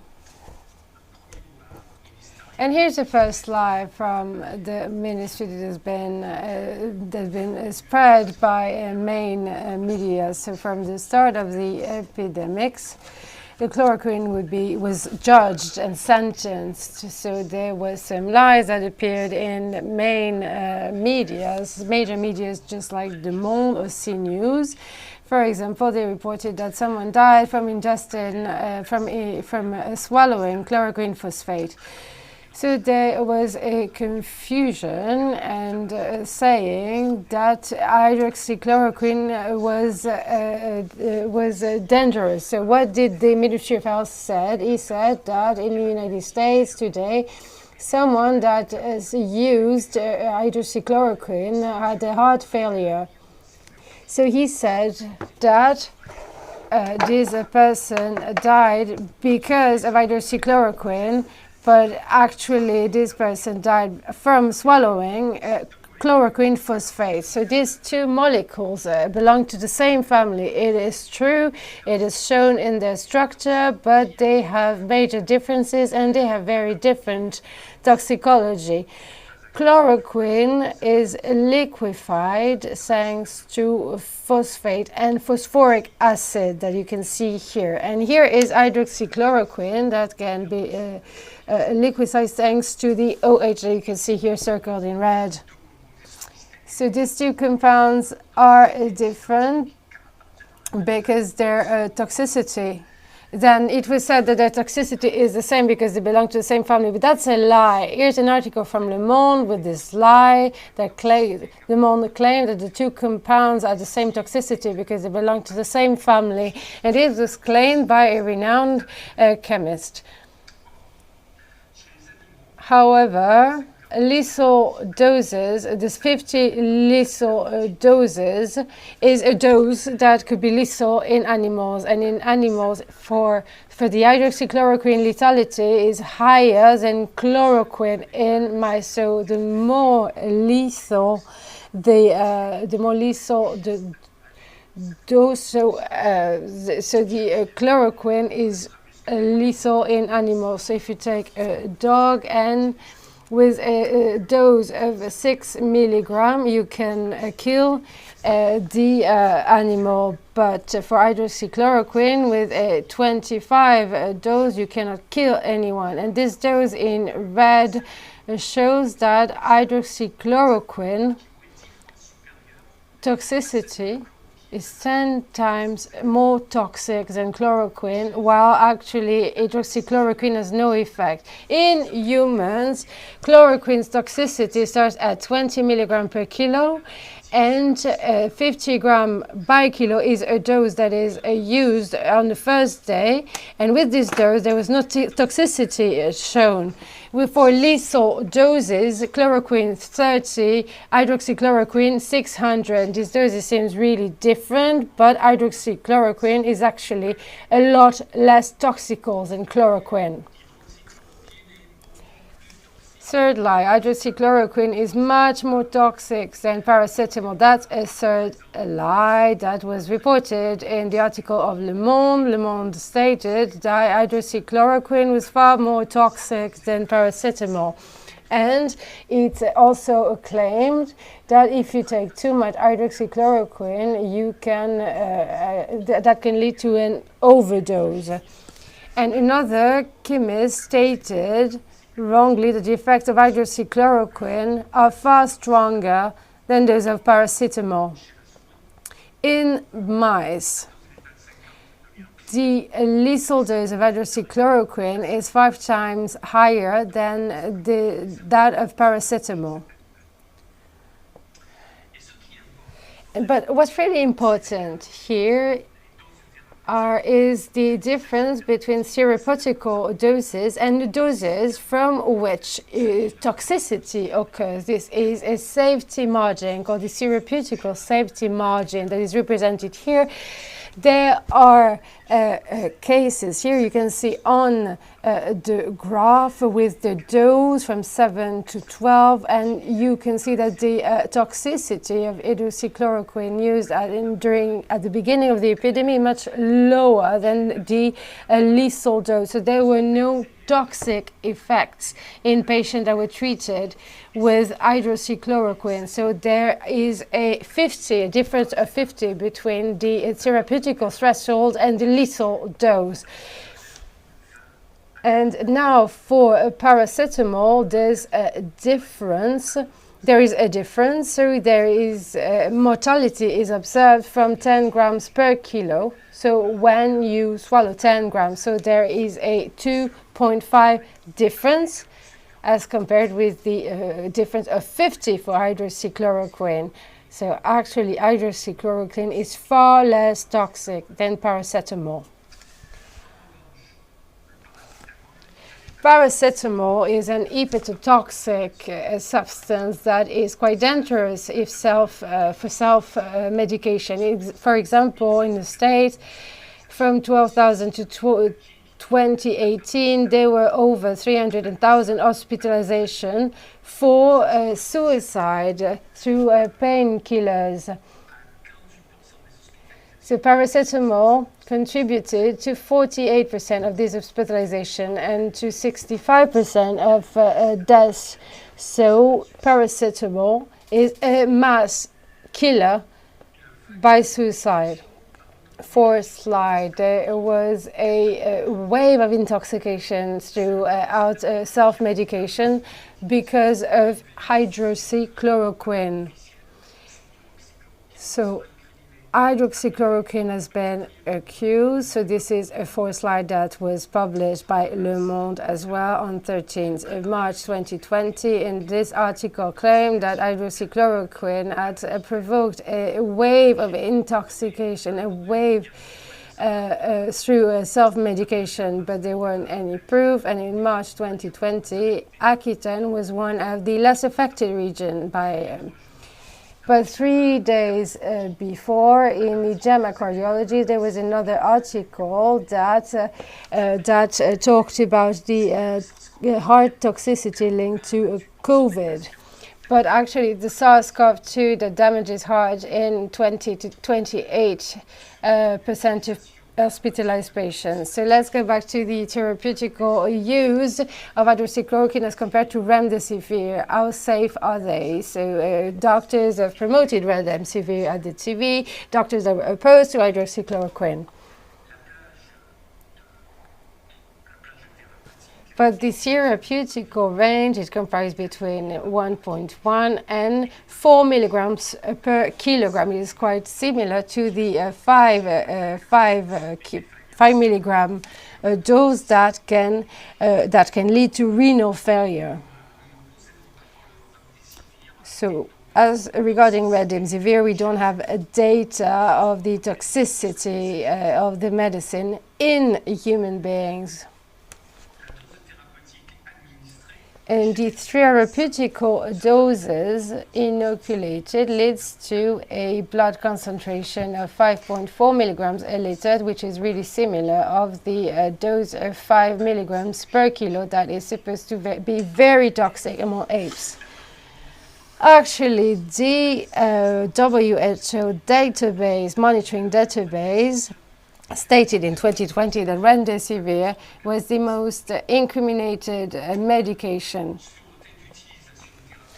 As for the therapeutic safety of hydroxychloroquine and ivermectin as compared to molnupiravir, the WHO made a recent recommendation, but there are no toxicologic data in humans, so we suppose it is a mutagen, a very powerful one, that will inhibit the mitochondrial function and the cytotoxicity. The cytotoxicity concentration 50 that kills a cultured cell equaled 13.8 milligram per liter in humans and 2.5 milligram per liter on T cells. The plasma concentration was measured on healthy subjects with therapeutic doses, and this concentration amounted to 3.6 milligram per liter. So the safety margin was really low. However, for ivermectin, that was ostracized just like hydroxychloroquine, ivermectin is safer, just like hydroxychloroquine is much safer than paracetamol, than molnupiravir and remdesivir, with a safety margin that amounts to 150. But the safest molecules that were banned wrongly to promote toxic medications. Slide number 8, secondary effects of genetic vaccines. They mimic the pathology of an infection, of a SARS-CoV-2 infection. As you might have noticed, the adverse effect, the secondary effect of this genetic vaccine mimic pathology with the infection by SARS-CoV-2 with the development of conditions such as myocarditis and pericarditis. They can also lead to thrombocytopenies and thromboses. How so? Actually, everything can be explained by the toxicity of the S13 protein, whose production is triggered in our cells. And regarding the toxicity of the spike protein, so we are talking about a great pathway which is infected by the virus, and this manifestation can be caused by long-drawn COVID, and which reduces blood pressure. So the liver will act on the angiotensinogen that will act on the angiotensin 1, and there will be renin, an enzyme that is produced by our kidneys after being stimulated by aldosterone. Angiotensin 1 will be cut, and there will be an angiotensin 2 since 2 protease ACE for angiotensin converting enzyme. So it will be on RTR1 receptors. The angiotensin 2 will lead to vasoconstriction and triggers pro-inflammatory activities in the heart, lungs, liver, kidneys, and it can also lead to chronic arthritis. There will be also pro-oxidating and fibrocenters. But if we take ACE2, it protects organs, that is heart and lungs among others, because there is because of its cleaving effect. And so there will be angiotensin 1 will be turned into angiotensin 7. It will fixate, it will stick to a MAS-R receptor that will lead to vasodilatation and will also trigger anti-inflammatory activities within organs. It will also have an anti-oxidating effect. However, angiotensin 2 via the ATR1 receptors can stimulate the protease ADAM17, and this will cut the anchoring of the ACE2 out of the membrane. It will be released and it will be neutralized, and this will amplify the action of angiotensin 2. ACE2 is a physiological commutator that has a crucial role because it can separate the two opposite sides of this process. So there will be pro-inflammatory activities managed by angiotensin 2, and they will go towards activities, towards anti-inflammatory activities under the action of angiotensin 1,7. So these two peptides have two very different roles. So what is the role of the protein spike? The bad negative role, protein S will neutralize the protection. This protein is carried by the virus. It is produced by a vaccine. It will attach to ACA2 enzyme and will trigger intracell events that will activate the protease ADAM17. So on one hand, there will be the cleavage of ACE2 that will become soluble. It will be neutralized. And on the other side, the cytokine TNF alpha will be released, and that will lead to tissue inflammation, to increase production of cytokine and the damaging of lungs. So we've known everything that I just mentioned since 2005 because we acquired this knowledge with the first SARS epidemic in 2003. So let's go back to the toxicity of the protein with targeting of the ACE2 protein and the RAA way. The protein spike toxicity is based on a receptor called the SARS-CoV-2 receptor, this protease TMPRSS2. Here it is. This protease will activate this green point that will cut a fragment of the enzyme. That will lead to the first step, and that there will be a connection. So the protein, the spike, will attach on ACE2. Second step. This will lead to the virus entering the cell. And we've known this since 2014. We've known this thanks to SARS-CoV, the ancestor of the SARS-CoV-2. There will be a drop in the surface density of ACE2. That will be internalized with the virus. There will be an inflammation of endothelial tissue, lungs will be damaged, the heart will be damaged because the toxicity of the spike protein targets the ACE2 protein and damages the RAA way. So in the event of the production of the spike protein from the vaccinating principle, this is possible with the messenger RNA of the S protein that we can find in the Pfizer and Moderna vaccine, or you can find it also in the gene of the spike protein. This gene is contained in the viral DNA of the adenovirus, and you can find it in the AstraZeneca, Janssen and Sputnik vaccines, and everything leads to our cells producing the spike protein, and the protein as attaches to the membrane of the producing cell. And thirdly, the protein S is activated by TMPRSS2, and this leads to attachment. So this protein will attach to the cell. So then ACE2 is neutralized. The active concentration of ACE2 will drop, and this will lead to the inhibition of the mitochondrial function with oxidating shock and lung and heart damages.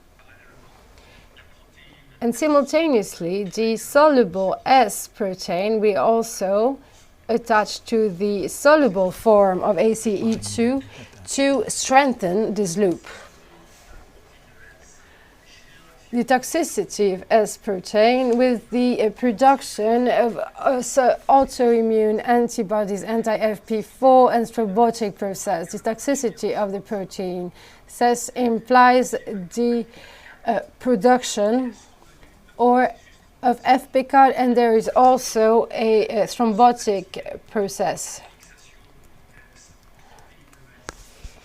There are antibodies, and there are some compounds that will lead.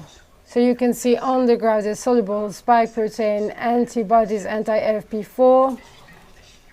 And so there will be the liberation of FP4. They will release a signal to release the FP4.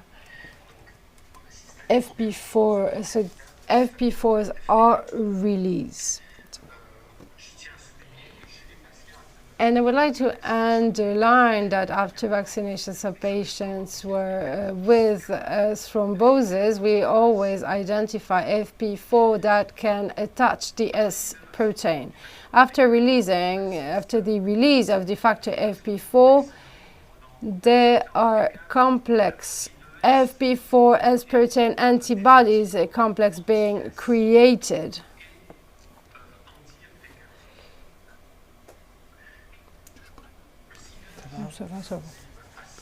ACE2 enzyme is targeted.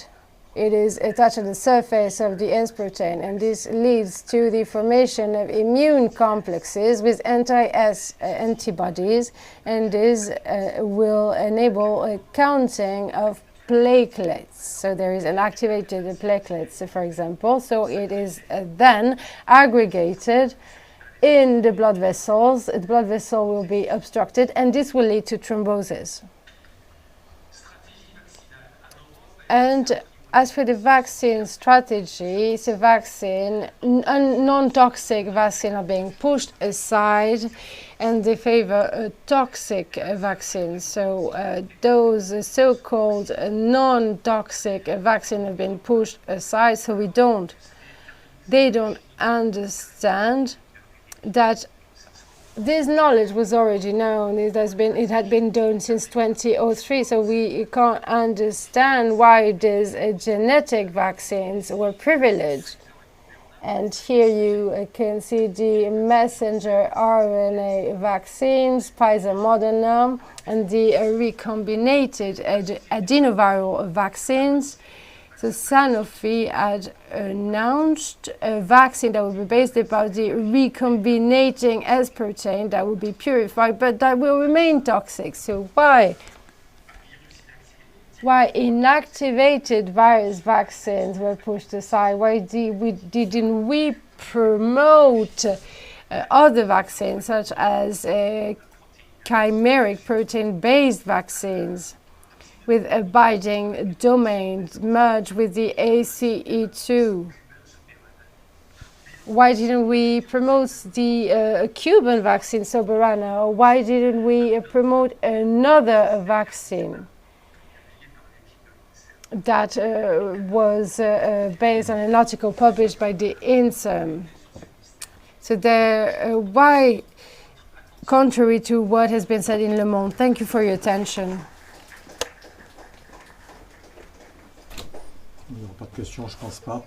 Oui.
With Laurent, several people explained to me that what I wrote or said was not appreciated. I was even accused to to propagate a very negative and obscurantist image of science. Of course, it's not the authors of the Lancet article who damage science, but those who ask themselves questions about vaccines. As to the first question, what is the level of the toxicity level of the spike? What do you mean by level of toxicity? What is certain is that there are several articles now on animals, for example, show that when we inject this to animals, there are severe pulmonary damages which mimic SARS-CoV-2 infection in rats, in rodents, and especially in a transgenic mice, which expresses this lineage of mice which has been humanized, if you want, and it expresses our own membrane enzyme C2 designated as a receptor of the virus. And on those animals, this toxicity has been observed without a virus. We do inject, it was published by Kominga et al. Recently, at the beginning of the year. It is the pulmonary damages caused by overproduction of cytokine, which mimic the cytokinic storm which kills old people in pensionist home, and it was also observed in rats who received recombining adenovirus, which makes it possible to do this protein. It is the principle of Janssen, AstraZeneca, and Seneca vaccines. I hope I answered your question. Thank you, Jean-Paul. Yes.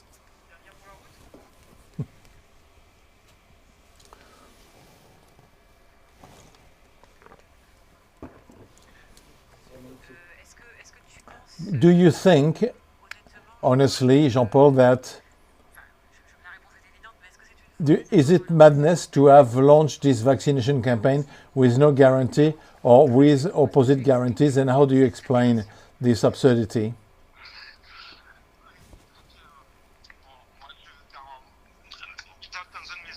In one of my talks with, I discussed this point, and it is that of the capitalistic interest of in our societies. Well, clearly, straight from the start,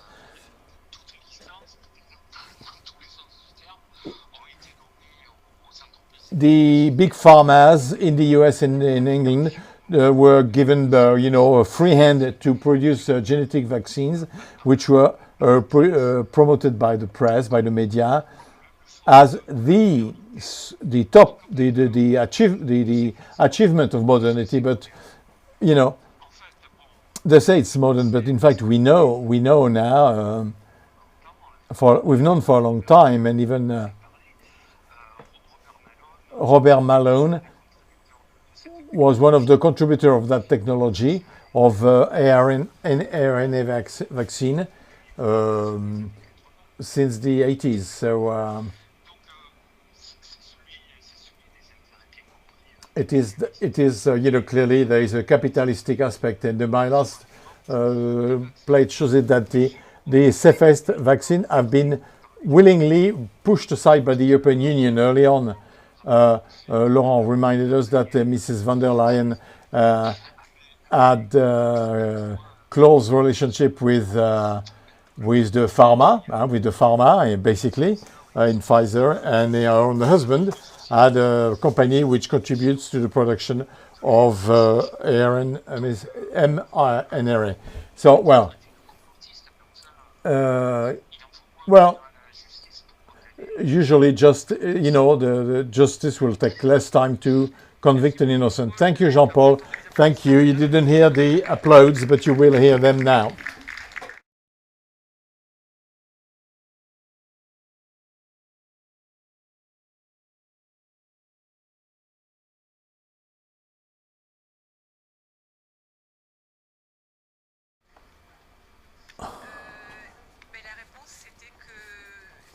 The answer, well, just look at the capitalistic interest, the financial interest. They are in promoting this to the detriment of other more proven, and but you can.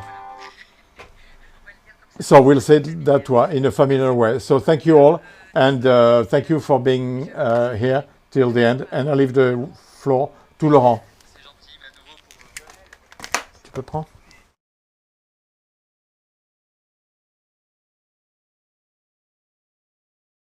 All volunteers, all technicians, interpreters, thank you all. This was a first. There have been difficulties, challenges, but we made it, and I hope that there will be other events, and that will give ideas and will inspire others to organize similar events. I hope that everybody has listened carefully to what we've said, and that everybody has realized that we're only researchers doing the job. Goodbye.